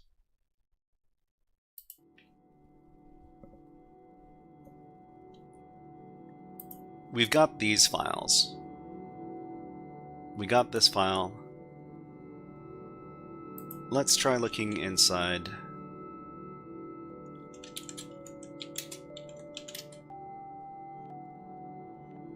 I'm pretty sure we downloaded all these Weasel facts. Well, I'm pretty sure we... Okay, we've got ads running on Twitch. There is your YouTube ad. And let's say... okay. So you guys can watch the original Bully Bird video. It is over here. We'll be back in about a minute. I need to have a drink of water.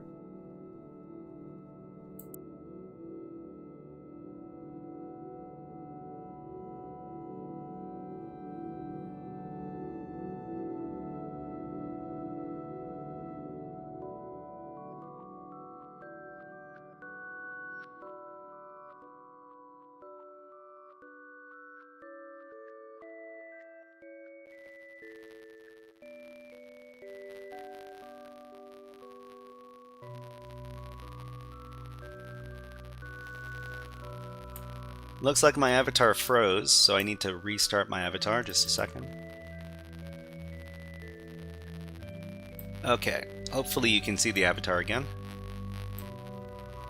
Wait. okay, here we go. But yeah, this is the bully bird right here. He's bullying. One bird is very sad, the other one is very angry.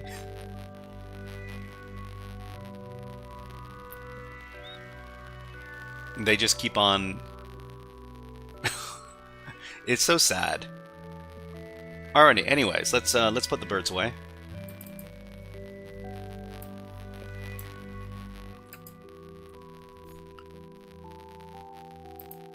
Okay, so what other files are there in here?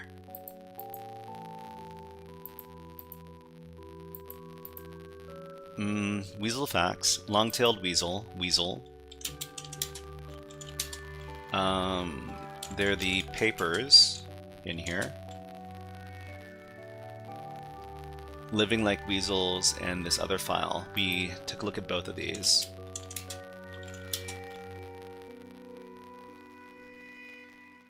The miscellaneous directory.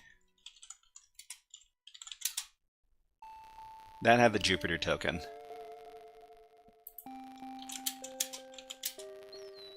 The last directory is this one right here, the checkpoints one.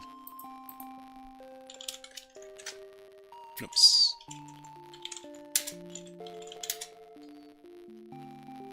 Requirements checkpoint.txt, and we've got the notebook file, the checkpoint notebook file. Let's take a closer look at these notebook files to see if we can get any interesting endpoints or usernames out of them. Okay, so Weasel endpoint. Weasel checkpoint. Okay, so go through this nice and slow to make sure there isn't anything hiding in here.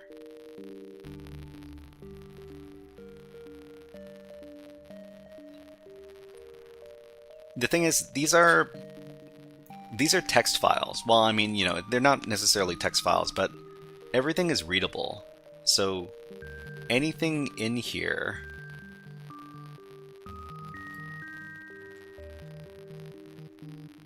there shouldn't be there shouldn't be anything hidden in here is what I'm trying to say.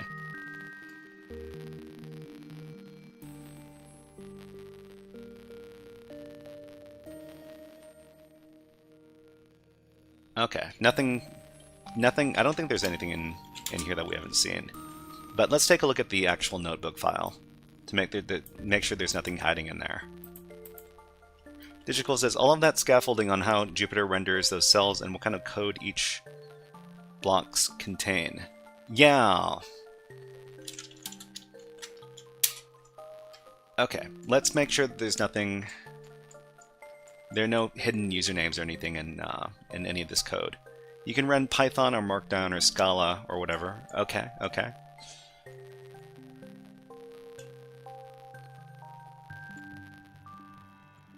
I'm just gonna take a nice close look here to make sure that there isn't anything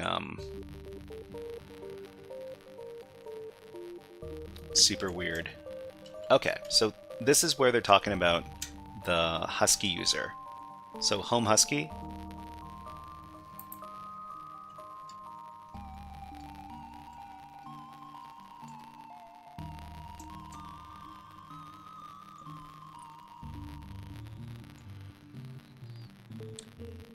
So aside from that, there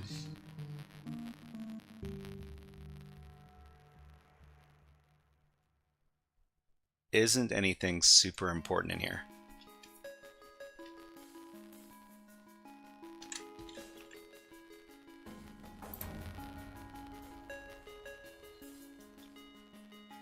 Divis says, have you heard of the Windows Dynamic Port Range or Ephemeral Port? What's the range?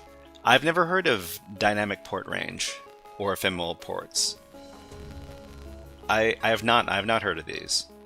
You know what? Maybe I can get some education from the AI. I'll ask the AI about this. Would ephemeral ports be like port knocking? Ephemeral ports, well, I mean, it sounds like these ports only open in very specific circumstances. That's my guess.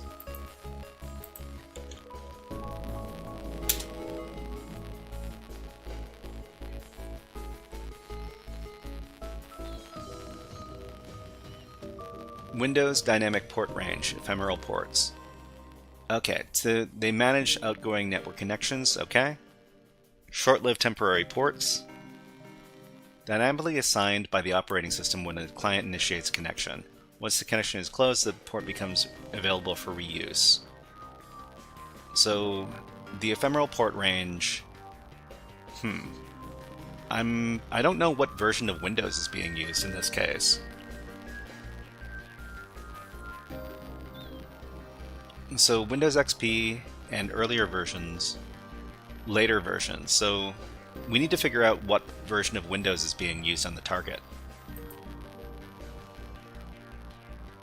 So Digital says that's port knocking. You throw packets at the ports in a specific order and opens up a protocol port. You have some of these 40,000 ports. Yeah, I've got some of those 40,000 ports. You know, one thing that's bugging me a little bit about this Jupyter token is that we've got this value over here. Does this actually have a value in ASCII? So we can do hex to ASCII. Let's do hex to ASCII and see if something actually comes out. Sometimes it might be relevant.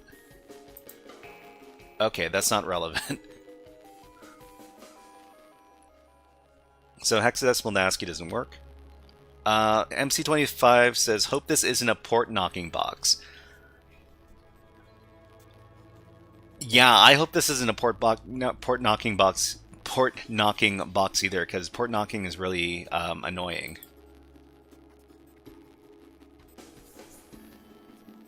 But you know, let's take a look and see what's going on. I didn't read all of the article. Whoops, all the article over here.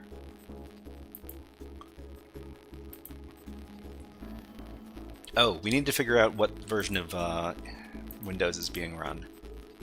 So we're guessing, can we guess what version of Windows is being run?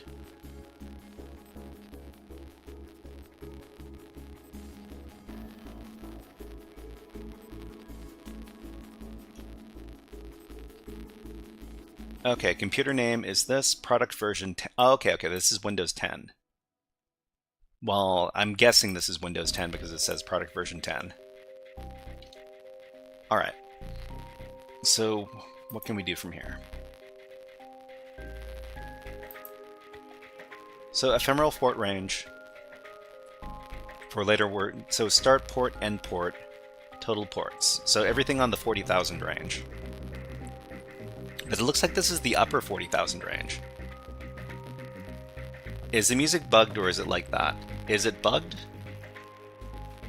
Wait, what do you hear? Oh, it's very staticky. Huh, that's weird. It shouldn't be staticky.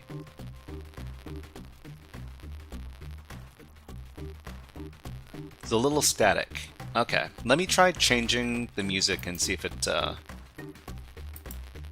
still staticky. Let's try this soundtrack.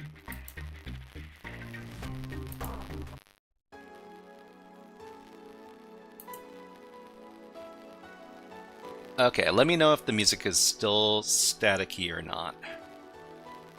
Because otherwise it's got to be something on my end.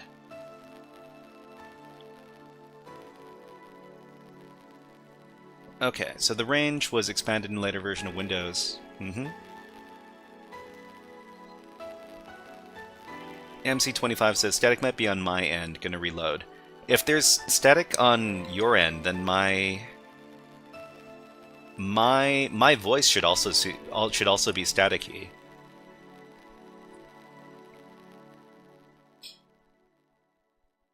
So I'm not sure what's going on with the voice is clear. Voice is clear, but the music is staticky. That's weird. If the music is really, if it's bothering you, let me know if it's bothering you. If it's just a little bit, if it just sounds a little bit weird, let me know as well.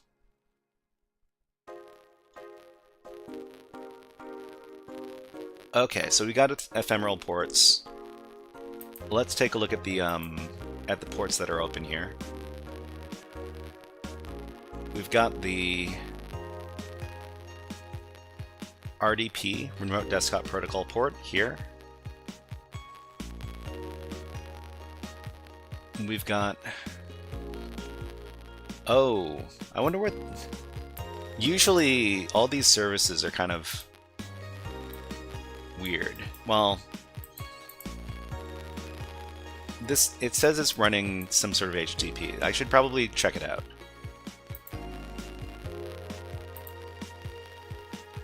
Where are we? Oh, so this is the port number. I need to get the IP address. The IP address is this one.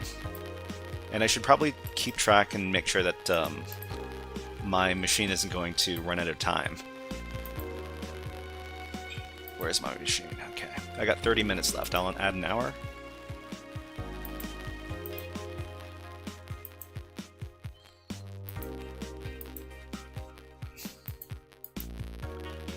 Okay, so that's the IP address. Tack on an HTTP to it.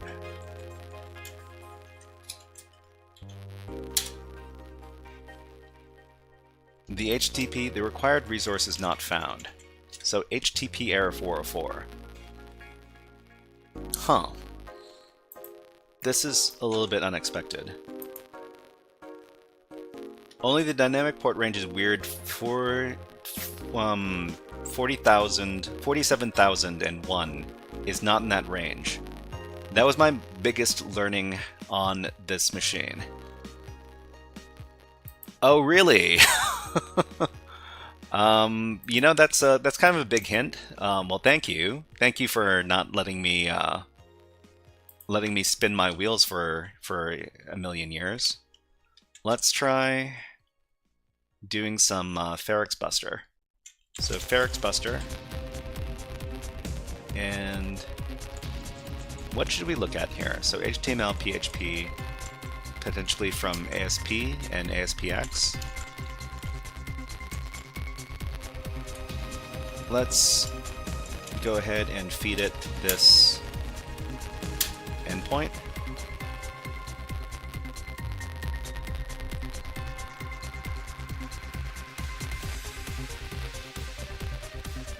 Okay, so what do we got? We haven't found anything yet. So if I don't get anything from this, I might throw Nikto. Nikto is probably not going to work, but I'll throw Nikto and Derb at it as well if I don't find anything with this scan.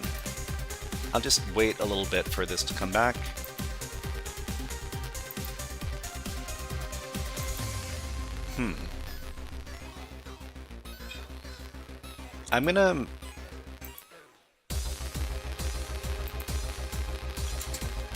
I'm gonna get the Weasel notebook over here, and I'll feed it to the AI. Maybe the AI can spot something that I can't.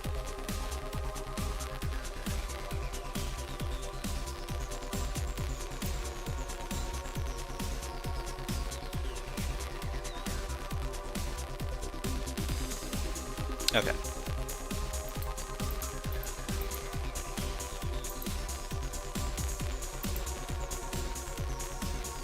Okay, so this Jupyter Notebook code is part of a CTF, and I was wondering if you could spot any important details in it.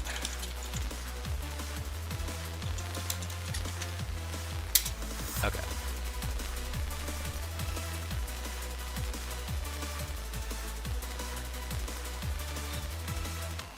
Okay, so suspicious CVS file, right?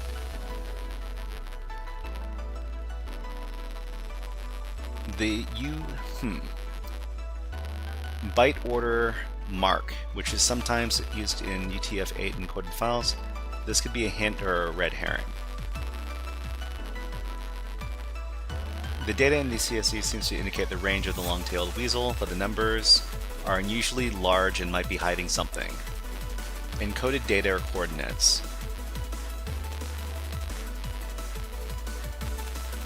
What? Okay, the notebook generates random data using NumPy. Right? Okay, to-do lists, source data, compare weasel length skirts by year. Could be a hint looking deeper into the data or compare specific values. That was like a GPS to the image. GPS, right. So let's see, the kernel, which is Python, the Python version. Potential hidden information. The CVS file name, DS1940, which could be a clue or a reference to dataset or year. The large numbers in CVS output might represent encoded data such as coordinates, encoded messages, file offsets. So these are probably coordinates. That's my guess. So some sort of longitude at latitude.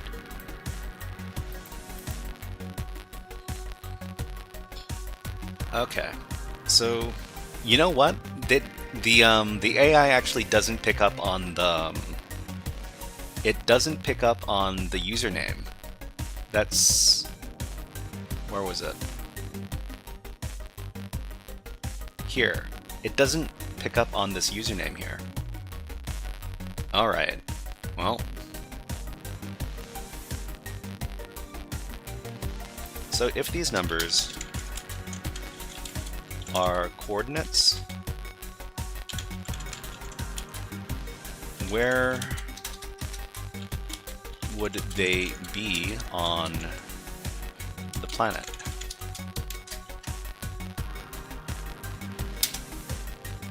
This is why AI is not token yet, over yet. Well, hopefully that's why. Extremely large to be standard geographic coordinates. Okay, okay. So these are not coordinates.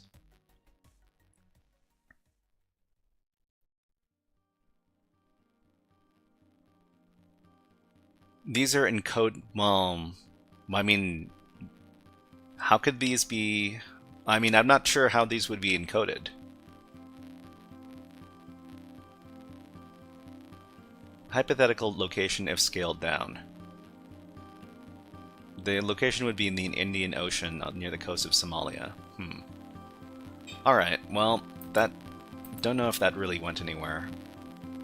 Let's take a look at our web enumeration. So the web enumeration hasn't found anything. Maybe I'm using the wrong file extensions. HTML, PHP, TXT, ASP, ASPX, old. This is going to take another 6 minutes? No, 3 hours? This is the problem with scanning over VPN, is that the scans don't go very fast. Maybe I should turn it up. I should turn up the number of threads. Threads, we've got 50 threads already. How do I specify 100 threads?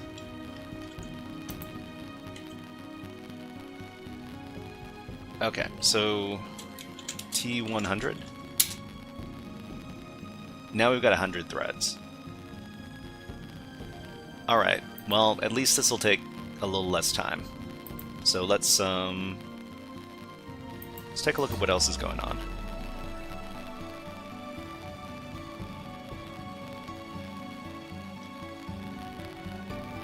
So we got Ferrex Buster running on it.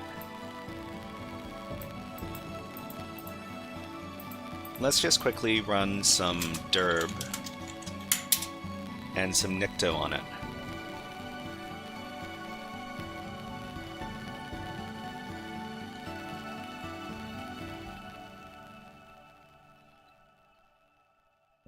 Derb. No, looks like derb isn't going to come back.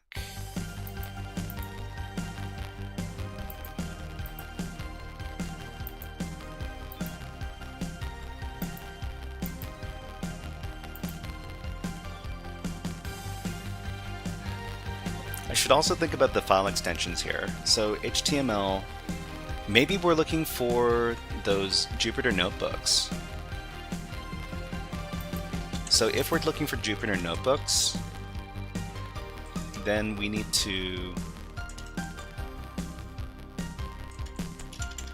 look for, what was the file? What was the file extension? The file extension is Python notebook over here.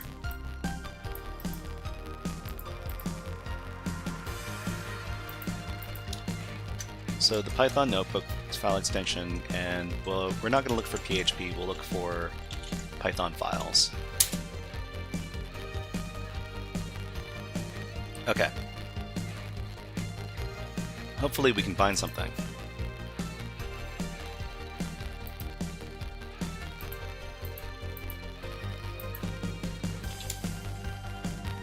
So what else can we do with this information? So there's a Weasel checkpoint. There's the Weasel Python notebook. Weasel.txt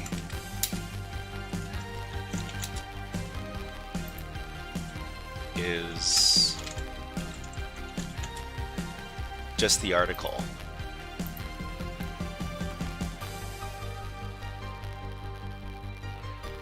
Requirements checkpoint, requirements.txt, these were both the same. Defa says, can you have a look at the Nmap scan again, please? Okay, so Nmap scan.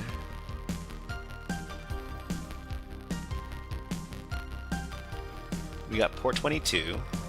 This is an SSH service, and we're not allowed to log in with public key or with interactive password mode.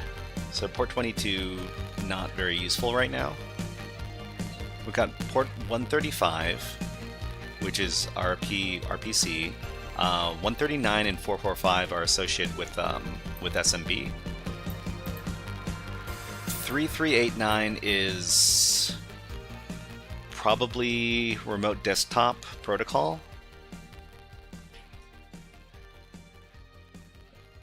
I think we're running Windows 10 on this box.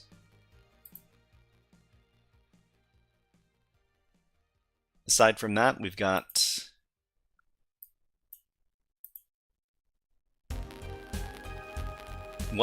this is probably WinRM, but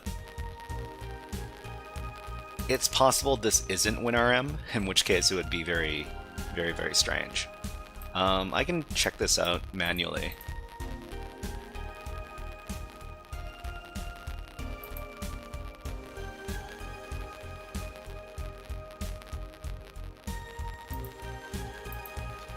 Too many weasels. Too many weasels. Okay, this is also not found. Another thing that I could check out is I could check out the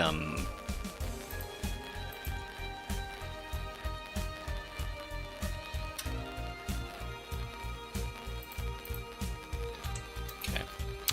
I could check out the curl output from accessing this page. There might be a clue in there. Okay, it looks like there's no clue here.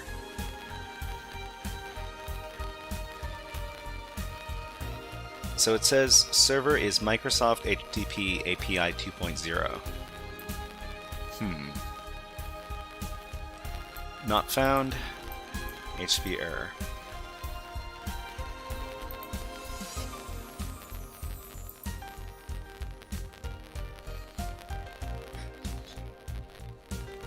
Let's see. The min rate was very high. Okay, yeah, you're right. I might have gotten some false positives or some false negatives. Let's try running the Nmap scan again. What? We found another port? What the heck? Oh man. Let's see if this is a web port. Have to do careful enumeration, everybody. If you do not do careful enumeration, then you will not get the results you want. Oh, Jupiter! They're asking for a password or token. Oh, I feel so dumb. I feel so dumb. Anyways, let's log in with the Jupiter token. Man. All right. Yeah, didn't get that port first time around. All right. Let's log in. Token authentication is enabled. Okay, great. Set up a password, blah blah blah. Log in. Yeah, let's save that.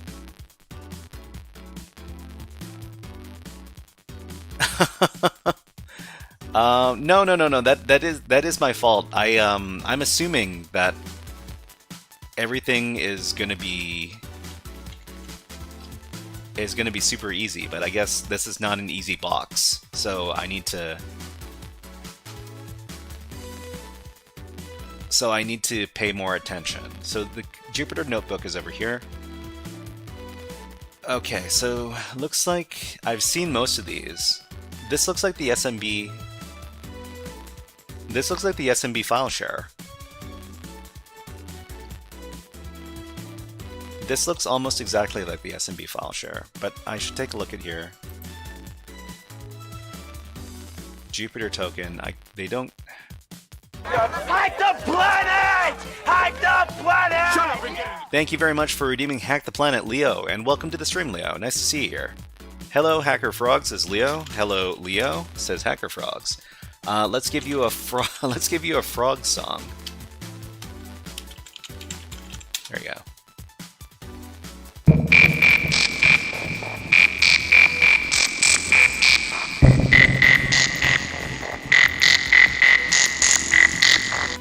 Okay, this is the same value, right?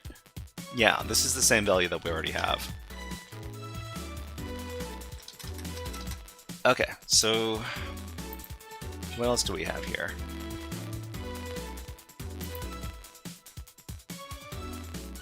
How do we go up a level here, right? Okay, so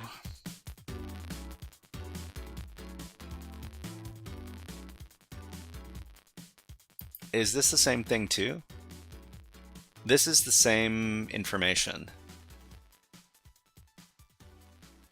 So we're just gonna go back.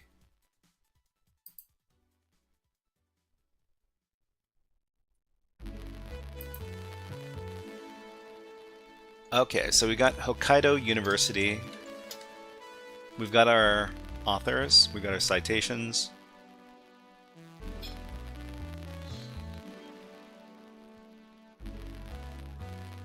We've got all of our Weasel facts. Alright. So is this the same file that we downloaded previously? I think I'm gonna try downloading this file to make sure that it's the same thing. So can we download this? Yeah, let's do that. Okay, so let me inspect this file in the downloads directory.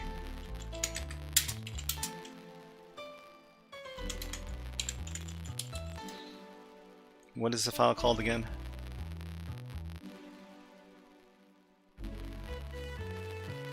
This one.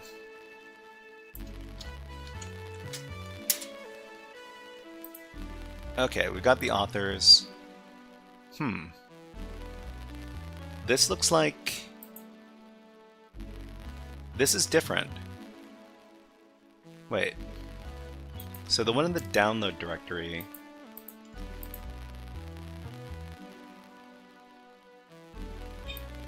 Let me take a look at. I think you're able to upload to the SMB try. Share, see if the file pops up in the browser. Whoa, whoa, whoa, whoa, whoa, whoa, whoa, whoa, what? Does that mean that we can run? Does that mean? Oh, that doesn't mean what I think it means, does it? Okay, we got ads running on Twitch right now. So while ads are running on Twitch, let's do ads on YouTube, and let's watch the lovely birds. We'll be back in about a minute or so.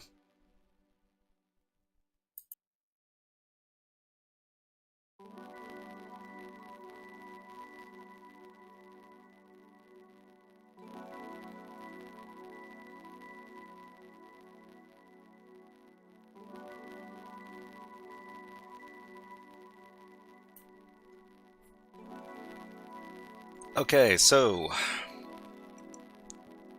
I mean, if we can actually upload to, if that's the file share, that means we could potentially get some, what is it called? Malicious file upload attack. So we can do the, we can upload a script file or something, and then we can try to have it execute the code. But is that what is going on? Alright, let's put the birds away. So we can, so yeah, MC25 says we can do the MD5 to see if the two files match up. So let's go ahead and do that. So MD5 sum this file, and then we'll MD5 sum the one in the downloads directory.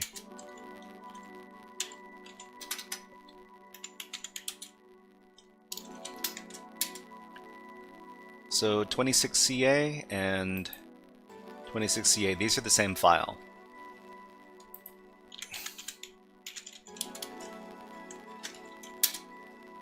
Yeah, they're the same file.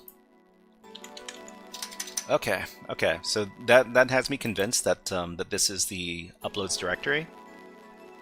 Sorry. That has me convinced that we could potentially upload to this file share. So let's take a look at what's going on in this directory here. So this is a Jupyter directory, and so Jupyter Notebooks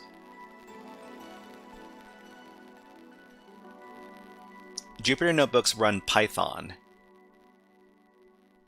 and if we can upload a Python reverse shell, then we can get access to the system.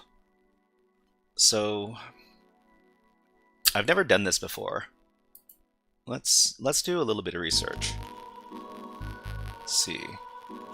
Python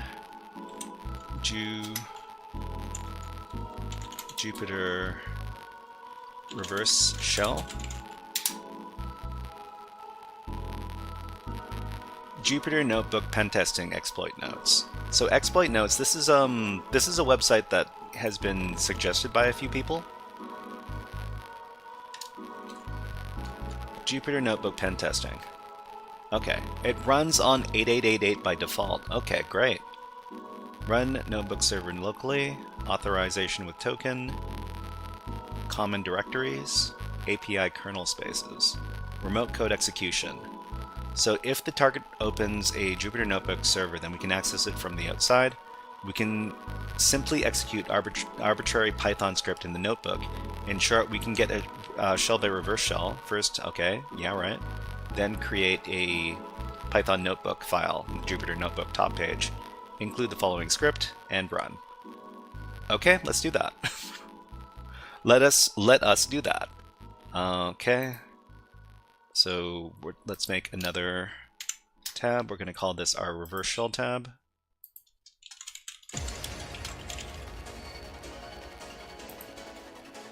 Let's give this a fun color. How about red? I like red. So we're going to RL wrap with netcat.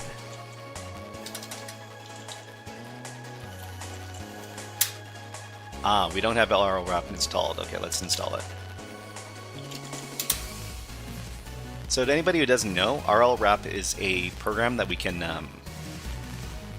wrap around our netcat shells to make them a little bit more functional. Cypher Freak says you got that reverse shell and you're in. Yeah, looks like it. So this is I'm learning some stuff today. I've learned that Jupyter Notebooks can be exposed on the network on a common port, which is 8888. That's interesting. We can also get a reverse shell off of them. That's also very interesting. Let's go ahead and make that reverse shell. Okay, nano reverse dot. What is that file extension again? NB? IPyNB? The Privesc was something new for me too. Well, we'll see what happens when we get there. But thank you. Okay, so the file extension is IPyNB. IPyNB. Okay.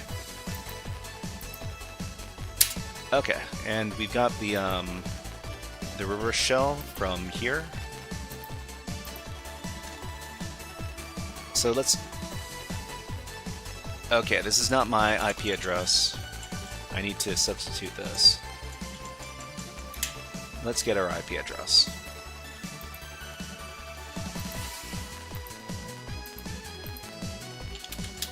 Our IP address is this interactive Python notebook. That makes sense. That makes sense. Okay, so on ton 0, this is our IP address. So you're just going to copy this. Then we're going to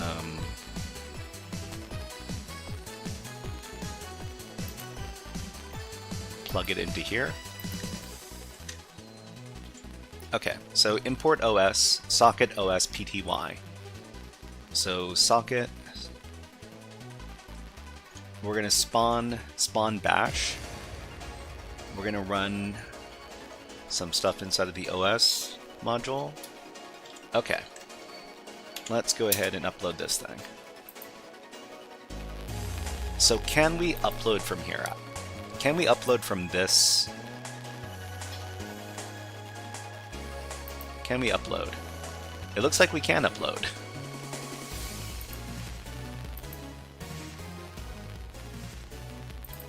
Okay, so we created... It was called reverse dot... Did we save that out? I could have sworn we did. Hold on.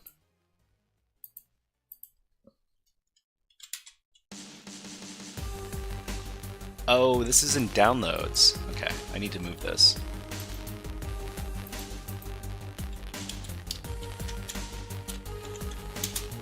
Okay, let's do that again. Upload from the temp directory. This. Upload it. Cannot upload invalid notebook. The error was syntax error JSON parse. Oh, okay. We need to make sure it has the right format. Okay. But that wasn't what was indicated.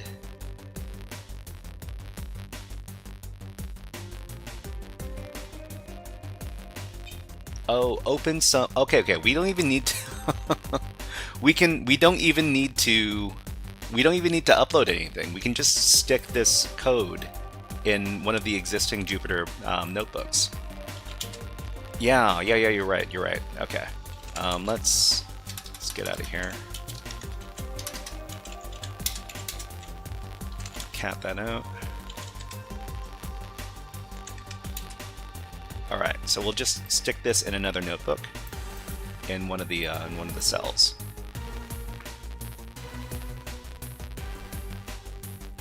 Yeah. I think you would like Batcat. Batcat, is that a room on Hack the Box? Hold on. Tryhackme. We still have an hour left. Okay, so let's go ahead and edit that stuff. So the Weasel one over here, we're just going to edit this. So we're going to edit.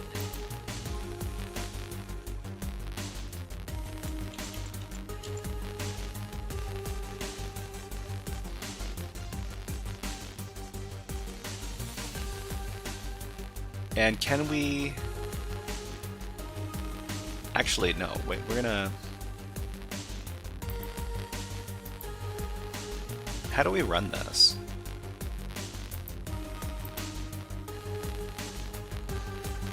Duplicate, rename, move, download, view, edit.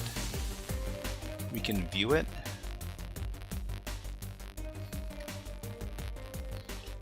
It's a better cat tool. Deepa says that's how I did it by editing. While watching you, I've realized the SMB share was writable, for that's probably another way. Okay, so we can make a new cell. So maybe over here. Wait. Insert cell. Insert cell below. And in this cell, we can just paste in the code, and then we can save it.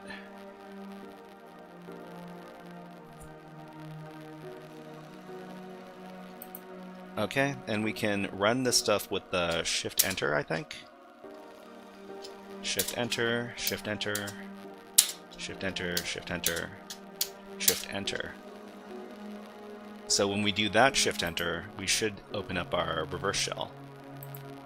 Okay, we got it. Oh, this looks really ugly. Yeah, this is a pretty ugly shell. Okay, anyways, we're in, and we need to call Scary Hacker Voice Man. We haven't called him in a while. I miss the guy. Let's go ahead and do that.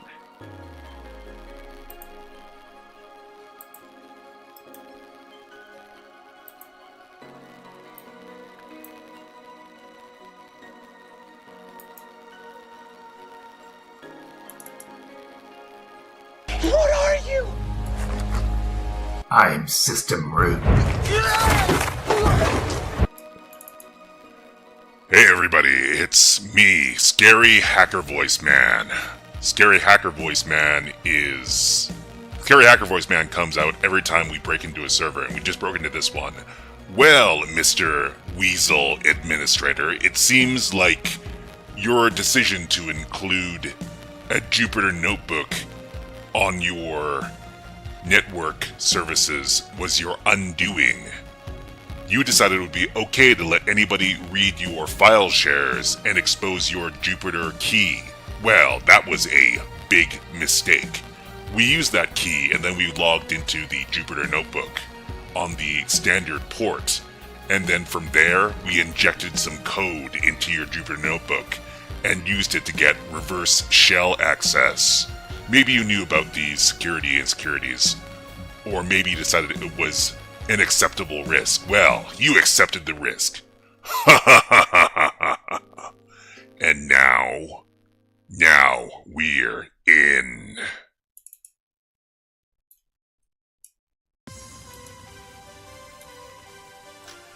Okay, this shell is kind of not great. We do have well, you know what? I can work with this. This is okay. All right. So is this a Windows box or is this a Is this not a Windows box?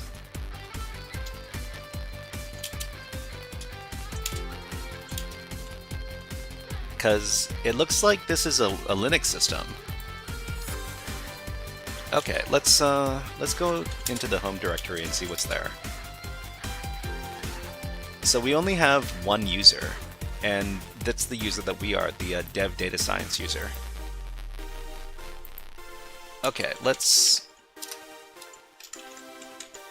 go ahead and take a look at what's in their home directory.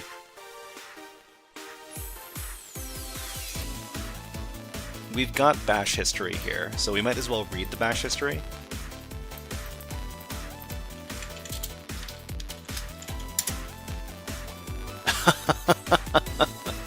The only thing in the bash history is the exit command. That doesn't help us very much. All right. What else? So we probably want to take a look at our. Oh wow. So we can run some. We can run some sudo commands. So with no password, we can run the Jupyter command, and we can run bin su as bin su dev bin su. Su just lets us switch users. We can become the dev data science user. How does this help us? Oh wait, there's more. Okay, hold on. This doesn't let us become root. Let me ask the AI for some help. What exactly does this command do? We can run it with sudo.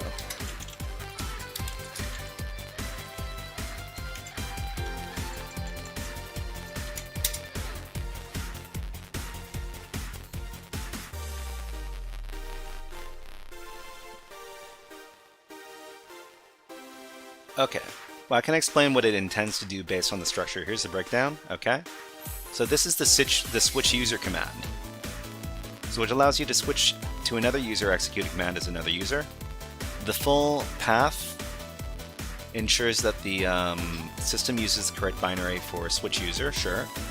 This is the target user. The command will switch to the dev data science user to execute a command. C is going to tell switch user to execute a specific command as the target user. The argument following C should be the command to execute. So this is a wildcard character. So it, in this context, is likely a placeholder or a typo. If used as is, the shell will attempt to expand star to all files and directories in the current directory, which could lead to unexpected behavior. Okay, so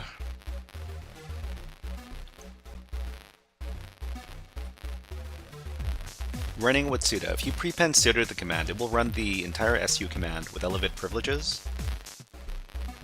This would use sudo to gain root privileges, switch to the dev data science user, execute the as that user. So if we use sudo, but we switch to this user to execute this command, it's like we're not using sudo at all, which kind of defeats the point. Okay, so ensure that the dev data science user has necessary permissions. If using sudo, ensure that the current user has sudo privileges. Be cautious when using sudo and su together. This can lead to privilege escalation if not handled properly. So the command is intended to switch to the If we're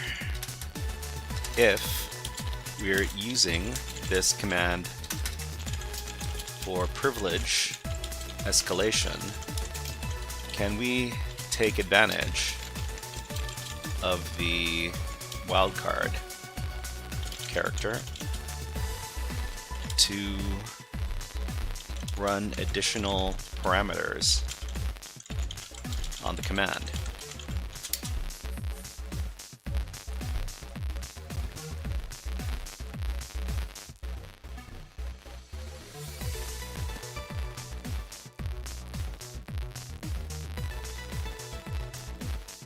Okay, so it could be exploited for privilege escalation if not handled carefully. Let's break down how this could happen and what the risks are. So this is a wildcard character that expands all the files. So if the current directory contains file 1, file 2, and file 3, then wildcard would expand to file 1, file 2, file 3. Exploiting. So is this like the wildcard, the tar wildcard privilege escalation? Okay, so if it expands to multiple arguments, it could allow an attacker to inject additional commands or parameters. Here's how. Suppose the current directory consists of files named semicolon, malicious command, semicolon. So when the wildcard character expands, the command might look like this. So run this, and then malicious command, and then this. This would execute malicious command as the dev data science user, or root if sudo isn't used. Okay. Parameter injection. If the su-c command expects a single argument, but the star expands to multiple arguments, it could cause unexpected behavior. So for example, if star expands to argument 1, argument 2, then the command might interpret argument 2 as an additional parameter, potentially bypassing security checks. So when star expands, the command becomes echo exploited. The su command will attempt to execute file 1 as this, okay? After su finishes or fails, the shell will execute echo exploited. Mitigation. Okay, let's go ahead and run a little experiment. So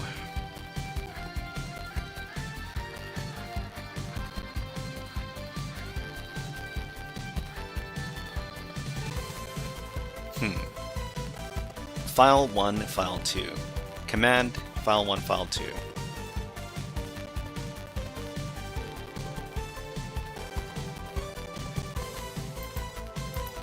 Okay. let's go into the temporary directory and let's create some files.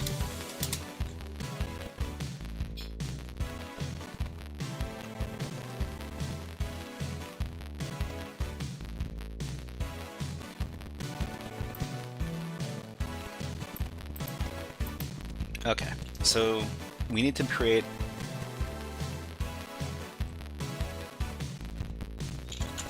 touch. We're going to create a file called semicolon in here. And now there's a, it's semicolon with the low priv ID. That's weird. I think you can just do C who am I? Who am I? Who am I? Who am I?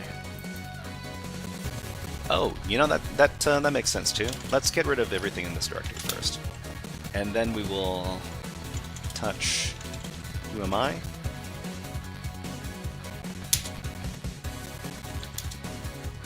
Okay, so let's do sudo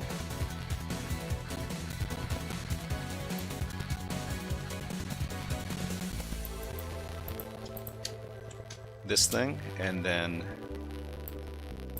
this thing.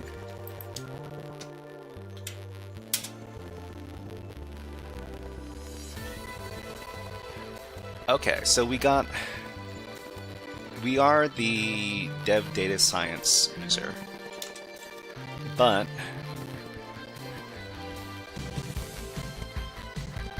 oh, you know what? Maybe we can do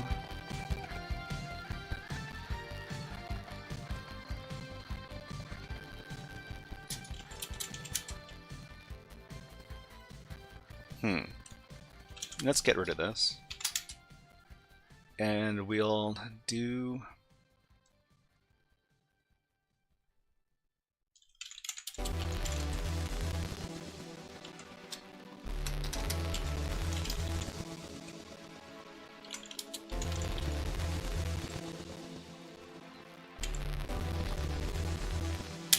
let's try that. Let's run this again.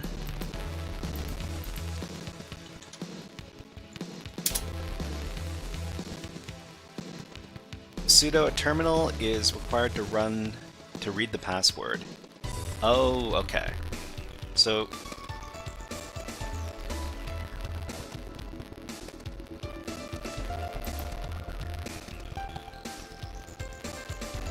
how about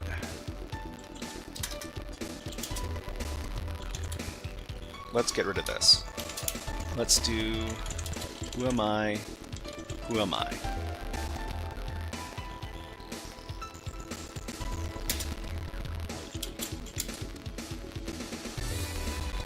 Okay, that didn't work because it interpreted this as a literal. Let's get rid of it. Touch, who am I? Who am I? Like this, inside the quotes. And then we run this command again.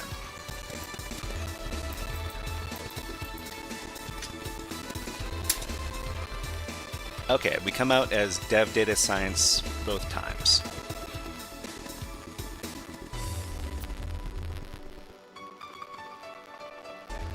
So we're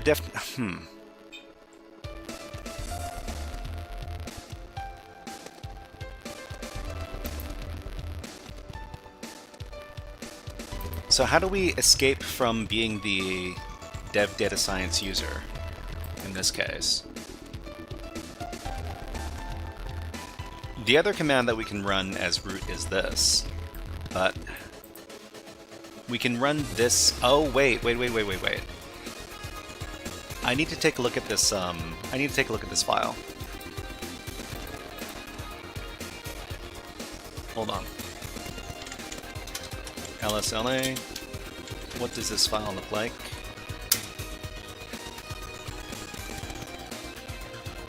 This file doesn't exist.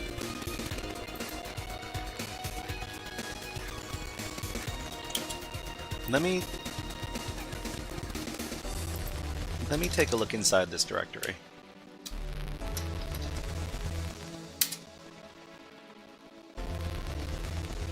Okay, we can write whatever we want here.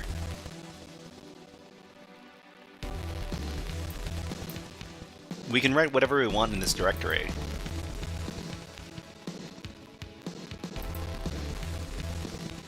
That means we can write like a bash script that makes us that opens up a root shell, right? Okay, let's go ahead and try this out.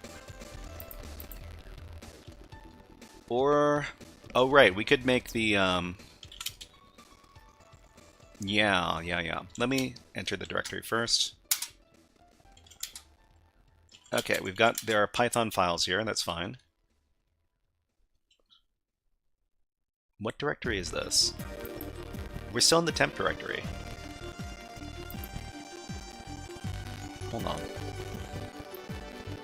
Oh, I did ls. I should have done cd. Wrong command. Okay, so present working directory is this.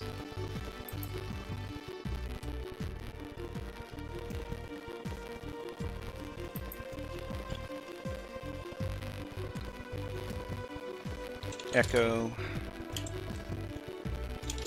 who am I into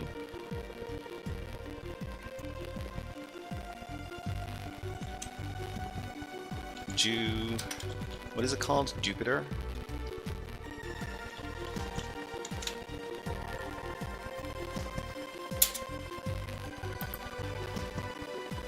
Okay, so let's try using sudo.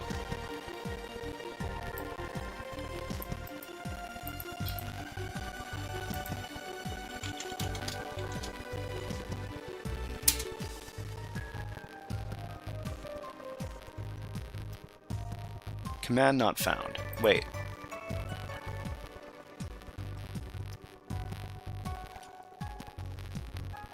Bin Jupiter, right? Oh, I misspelled it. Jupiter.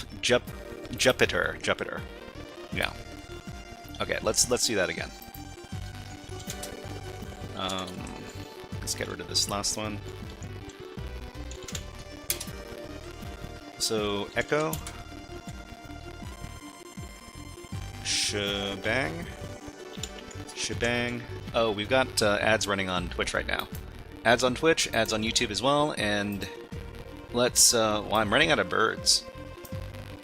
How about the greedy sparrow? This guy is very entertaining. All right, we'll be back in about a minute.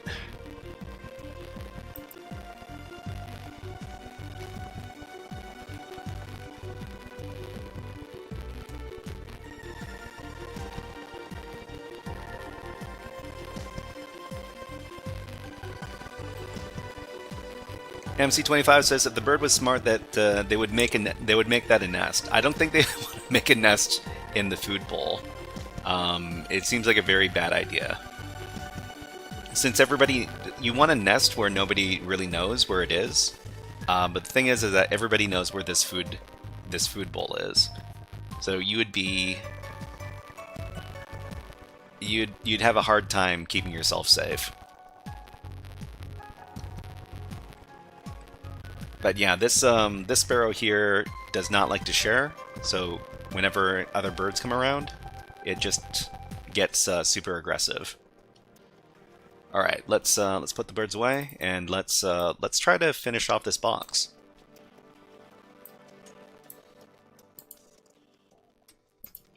Okay, so bin bash. We're gonna pipe that into. How do you spell it? Like that, right? Okay. And then we echo. Who am I?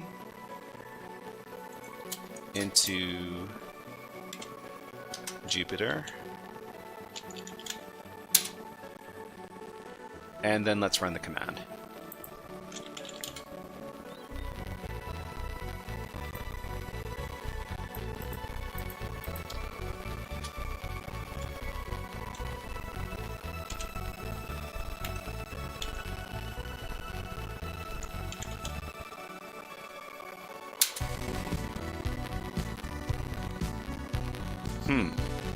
Command not found. Did I misspell it again? Hold on. I'm having a hard time with, No, that's spelled correctly. I think. Oh, no. I need to make it executable. This is not executable right now. Okay. Okay, now it's executable. Alright, now let's try running the file.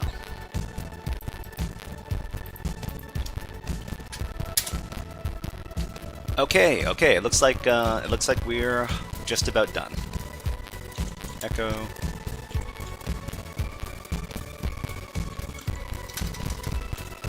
Bin bash.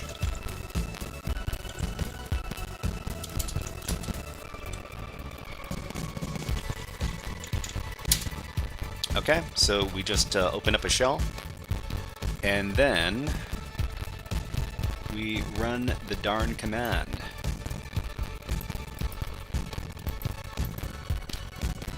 Do I have user.txt yet? I don't think I do. Okay. We're root. We are root. So that means this.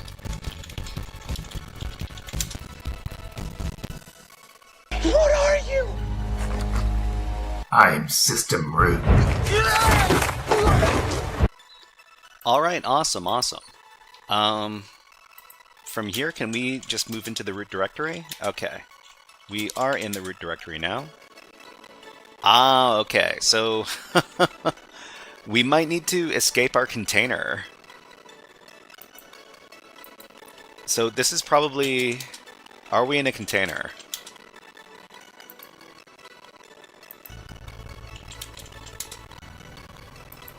I thought this might be a little bit too easy. Let's try to find user.txt. Actually, user.txt. Name user.txt. Dev null. Okay. And while we're at it, we can find root.txt. Actually,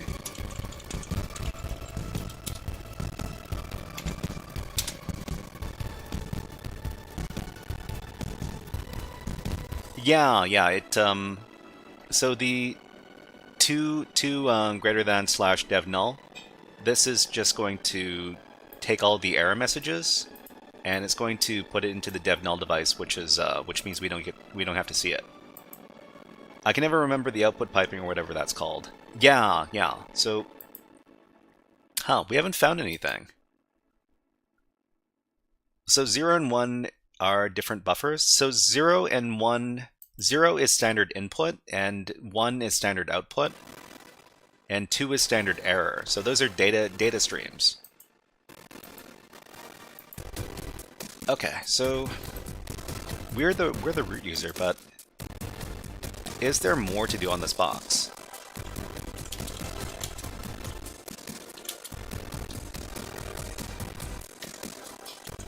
So let's see. Let's go into the home directory. There's the dev data science user.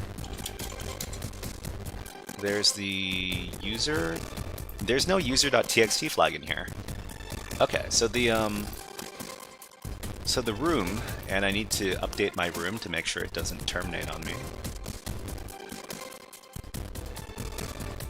Get the flags. So what is the user.txt flag? What is the root.txt flag? Okay, so it's a Windows box. It's a Windows box, so we need to somehow find a way to escape out of, we need to find a way to escape. That's the twist. Right. Well, now that we're the... Let's ask...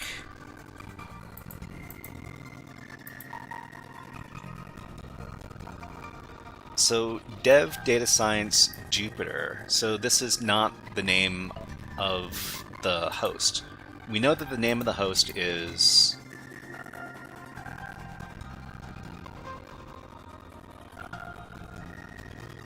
Wait, is this... It says that this is the name of the host, and this is the same name that that our...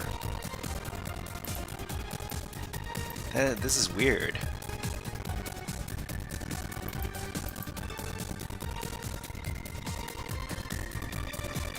It's the same name, right?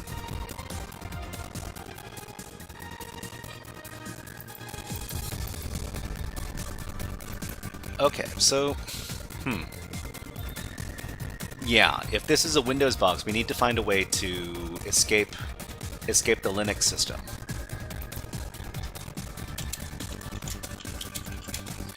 But what's in the root directory? There's nothing really in the root directory.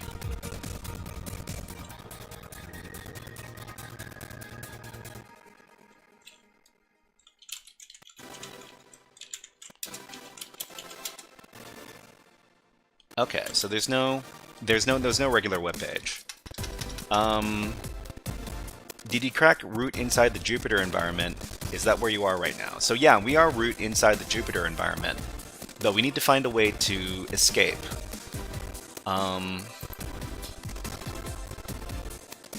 Maybe we can ask...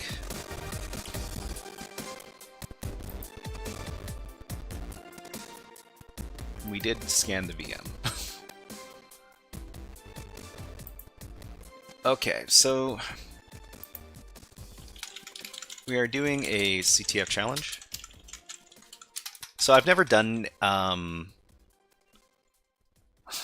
so what kind of environment should this be? Is this, so PS, so this is probably a Docker container. Well, I mean, I'm guessing this is a Docker container, but there's no...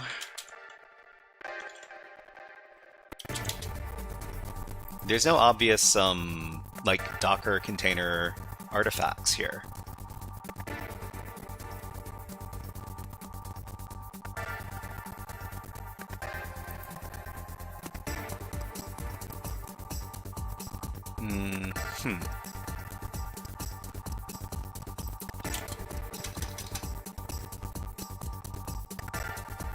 So Digital says, I saw an Anaconda folder earlier. Anaconda is like the Python data science environment that can stand up its own little Linux environment. It's not a Docker, but it's not a full VM either.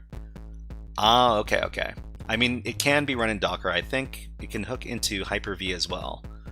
So maybe we can look up... So we've got the article here on Jupyter Notebook pen testing. Let's Anaconda. There's no Anaconda here. Let's search for Anaconda on this website.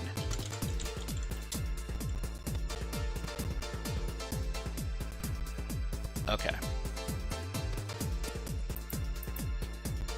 Let's try looking at hacktricks.xyz. Search in Hacktricks and Hacktricks Cloud. Hacktricks, let's search for Anaconda.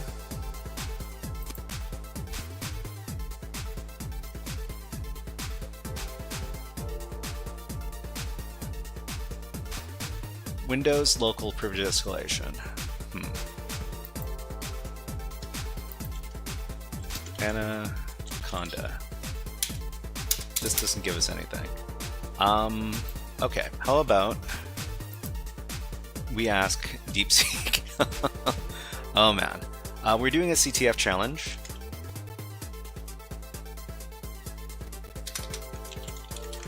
And we are hacking on a Windows host. And we've successfully become root on the Anaconda VM. How do we escape from this container?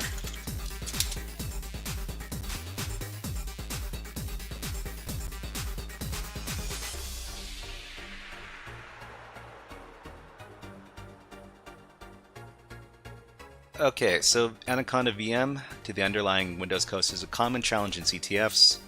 You already gained root access in the container. Here's some strategies. So check for mounted directories.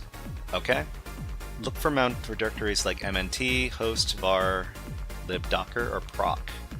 If you find a mounted directory, explore it for sensitive files or ways to execute code on the host. Okay, so let's move into the mnt directory. There's a C directory. Huh. But there's nothing in here. There is nothing in here. Okay.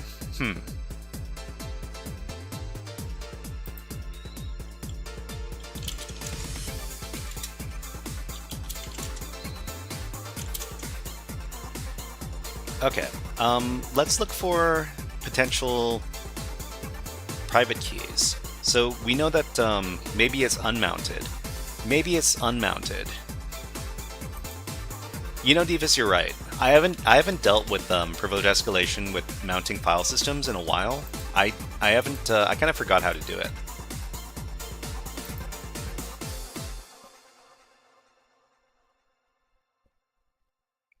Okay, so what can we do to search for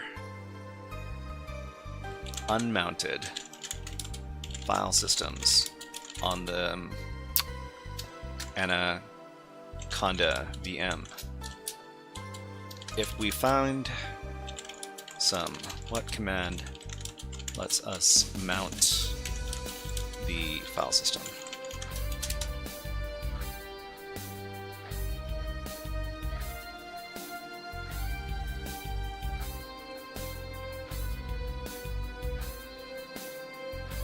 Okay, so it's lsblk.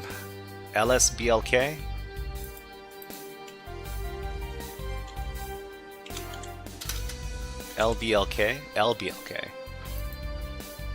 lsblk.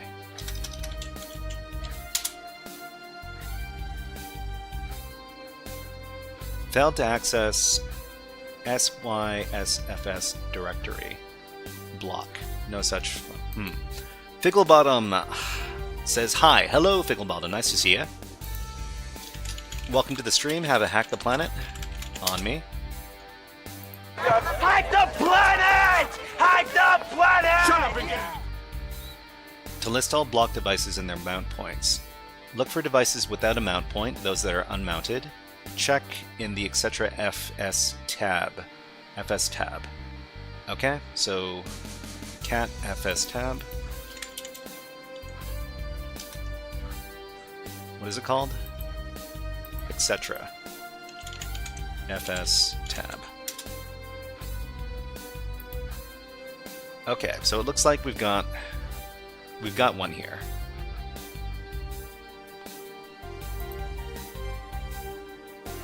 Look for entries that are not currently mounted. So is this mounted? I can't tell if it's mounted or not.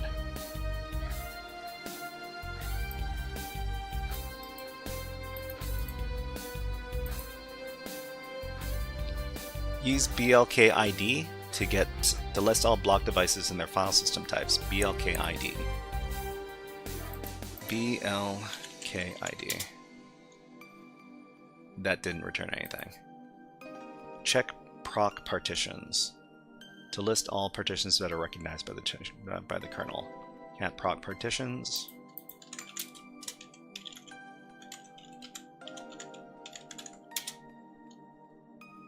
Okay, no such file or directory.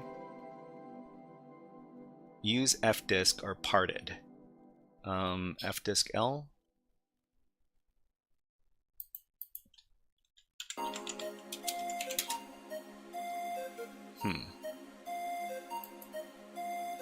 Parted L.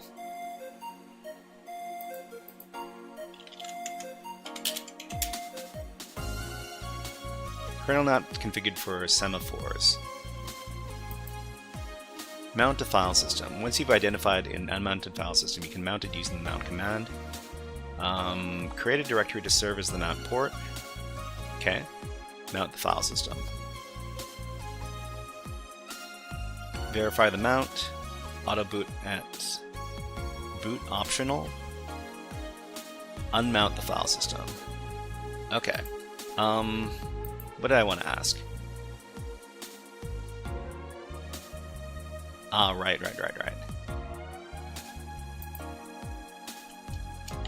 Is this file system mounted or not?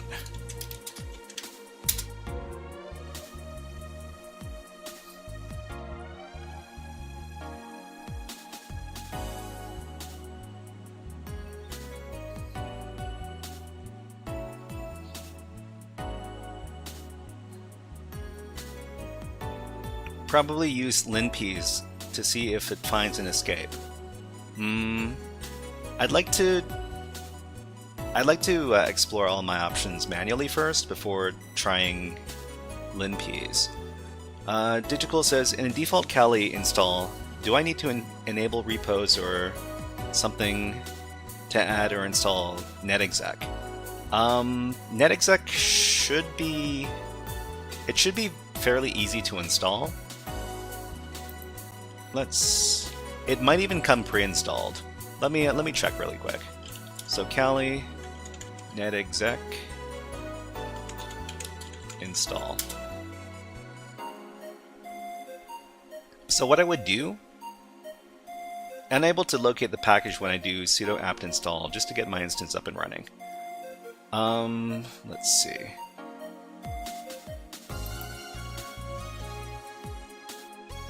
So you should be able to do sudo apt install netexec. Is this command you're using, or are you using another command?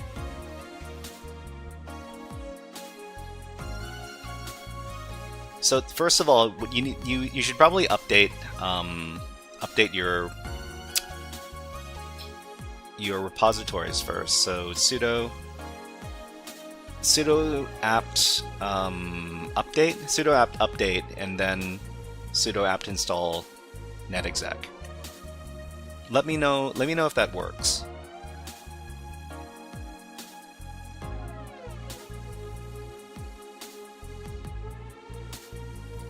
Right. Yeah. Try that out.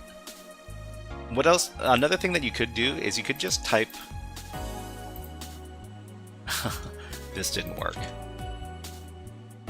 Okay. You could just type netexec by itself, and then hit enter, and it'll say that it's not installed. It'll offer to install it for you.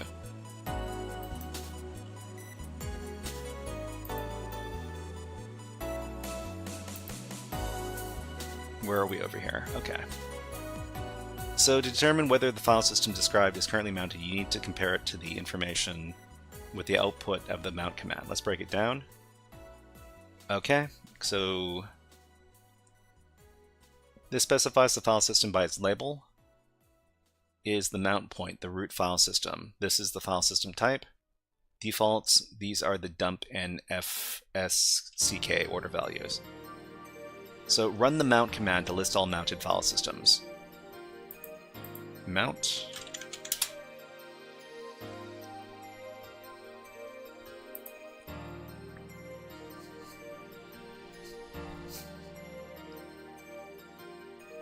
Okay, so what do we get?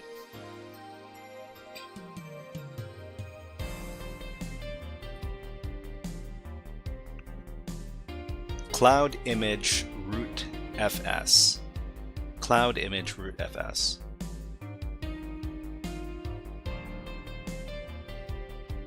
Root fs is here, but not cloud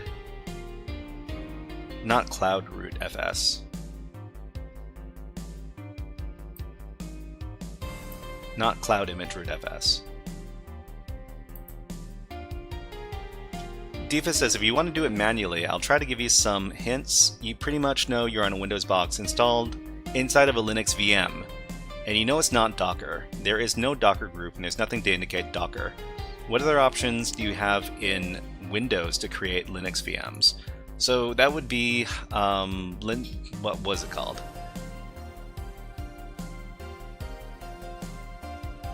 Windows Subsystem for Linux? Or is it called Linux Subsystem for Windows?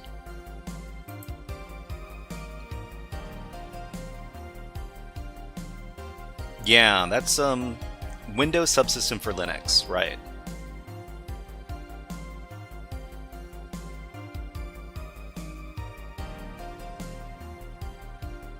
How do we enumerate Windows Subsystem for Linux?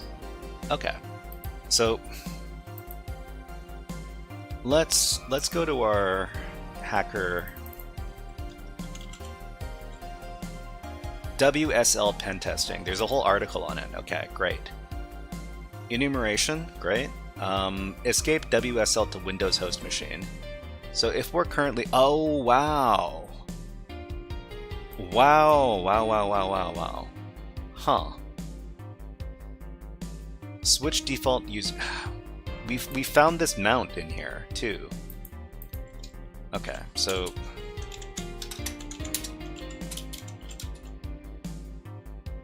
wait, what is going on? Did my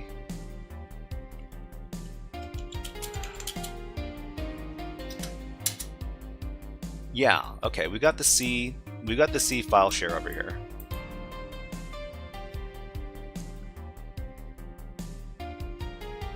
I'm losing a few I'm losing a few messages. Some messages from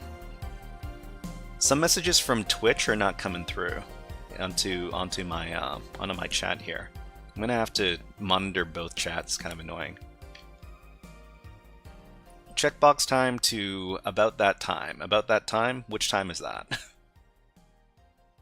Oh yeah, we should probably check and see if we can update our machine time. So we still have an hour and 16 minutes, so that's not too big of an issue. Okay, so we can go into this directory. It exists. So switch default user to root.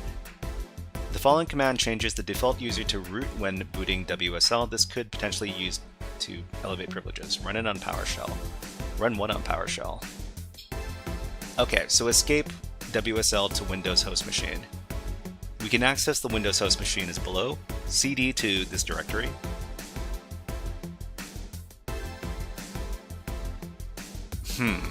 This doesn't tell us very much, because the C directory over here is empty.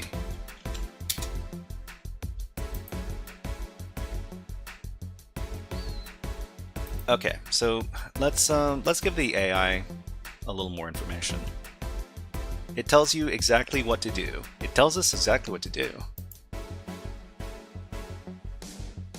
Okay, so we can access the host machine, CD to the C directory, CD slash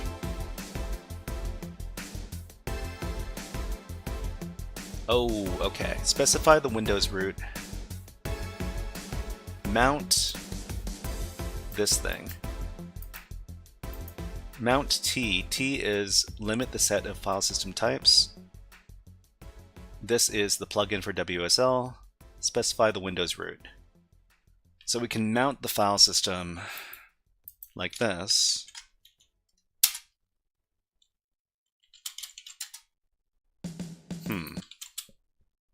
Keep the music running.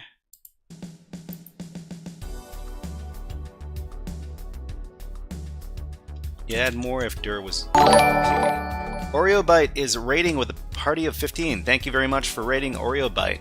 Nice to see you here. Nice welcome raiders. My name is the Shy Hat, and we are currently doing a Windows box Oreo raid. Hey guys, why don't you have a go to hack? There you go. Mr. Hat, may I please be excused from class? Well, Carl. Yes. You hear me? You go to Hack. You go to Hack. You Have a great day. Hope you're having a great day, Oreo Byte and Raiders. Okay, so it says if the C is empty, we need to mount the folder by running the following command. So we mounted it, right? Switch default user to root. So use the following command to change the default root user to root when booting WSL. This could be used to... Can we run it in our current context? No, we're not doing the DLL thing. We're trying to figure out how to escape. We're trying to escape a WSL installation.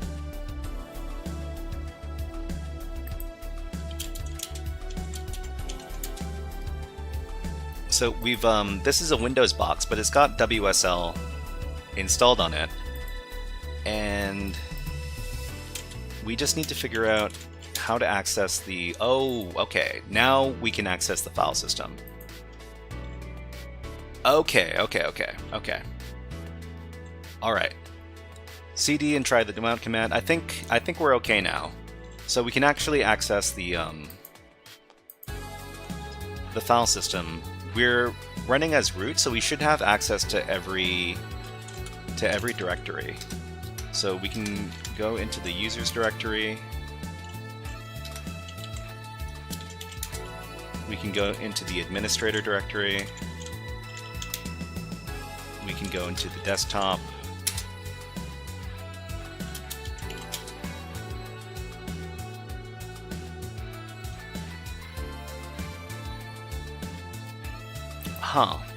But it looks like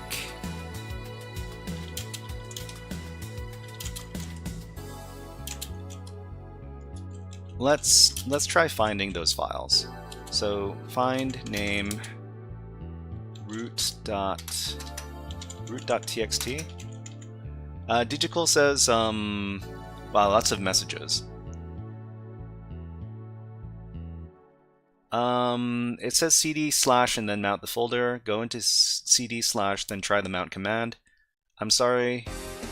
Digital says, do you do go at the ntuser.dat file or something? Or you could hunt for flags with the find command. Yeah, I'm gonna hunt for flags right now.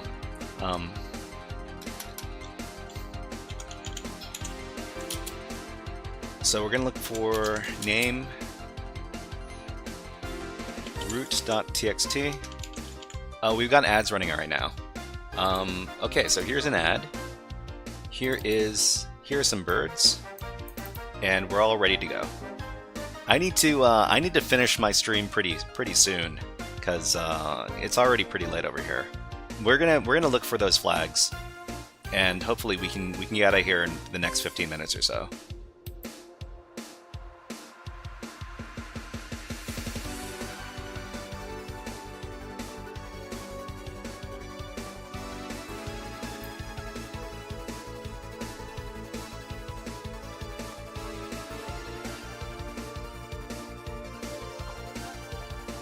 Okay, so let's put the birds away, and let's finish this box. So to anybody, to all the raiders here, we're currently doing the Weasel box. So this is the box over here. There's the link.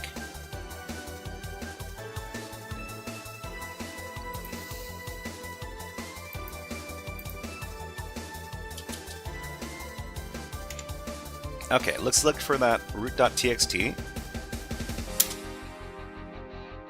Oh, we've got permission denied.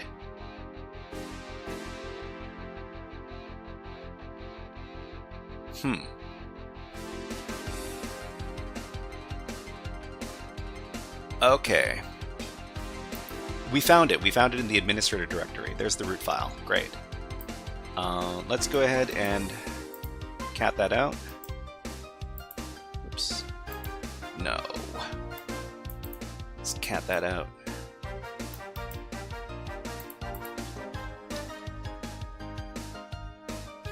Okay, so cat this thing.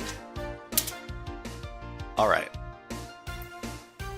Elevated Weasel longest boy. That's great. That's a great flag. The next thing we need to do is we need to run the same thing on users.txt or user.txt. Okay, submit that. Let's do... What's that command? Find slash... Wait, mntc name user... Whoops. Oh, man. Find mntc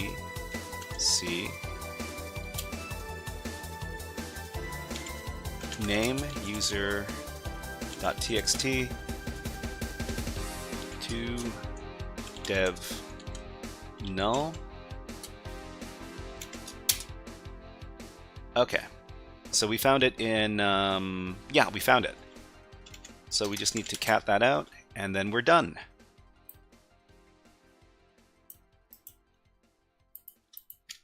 This was a fun box. This was a fun box. I did some stuff.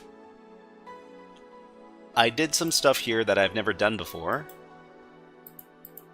I've never done an escape from Windows Subsystem for Linux. Let's see. MC25 says, Grout XT says, on my Windows computer, I have Kali installed on WSL. I like it. It's got its own share of atrocious bugs. It used to be 100% CPU for no reason, returning from hibernation. Mostly good now. Yeah, I mean, I really want to learn a little bit more about Windows Subsystem for Linux. But this was a good example of how you can hack against it, so that's nice. Oh, we finished! Yay! Done, done, done. Done like dinner. Okay. Alright, so that means we can... let's call back Scary Hacker Voice Man. We can talk about what exactly happened here. Hey everybody, it's me, Scary Hacker Voice Man. Well, it looks like you installed Windows Subsystem for Linux to run your Jupyter notebook. There's nothing wrong with that, except you misconfigured it. You allowed people to become the root user, and from there, we were able to mount the Windows file system and then gain access to that as the root user. You know that that is a big mistake. We managed to find all of your hidden secrets on the Windows host, and now, now we're root or NT authority system or something. Anyways, you're hacked. Goodbye.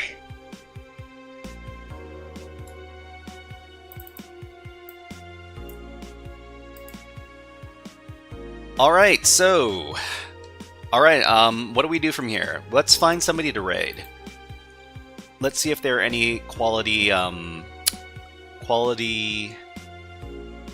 InfoSec streamers online right now. There's Hacker Witch. Hacker Witch, never heard of him. Let's take a look and see what they're currently doing. Cypher Freak says, I cracked up. Well, I try to be a little bit entertaining when I can. Grout XT says, we're in. Yup, great stuff. Thank you, thank you.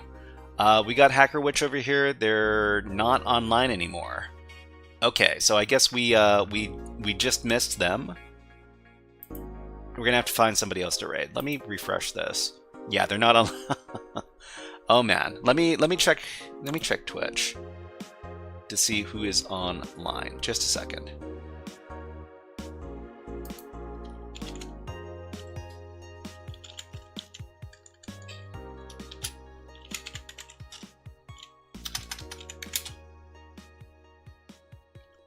Okay, looks like we've got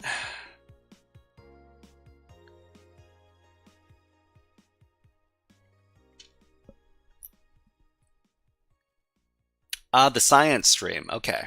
We've got Science Stream online, and they do science, and they do ants, and they do illustrations, all sorts of fun science stuff. When you arrive on their channel, if you could please give this message over here, frog hip hop hack frog, I would really appreciate it. But let's shout out all the great chatters today. Lots of great chatters today. Defus and Cypher Freak And Cypherfreak says the ASM stuff was good. Thank you very much.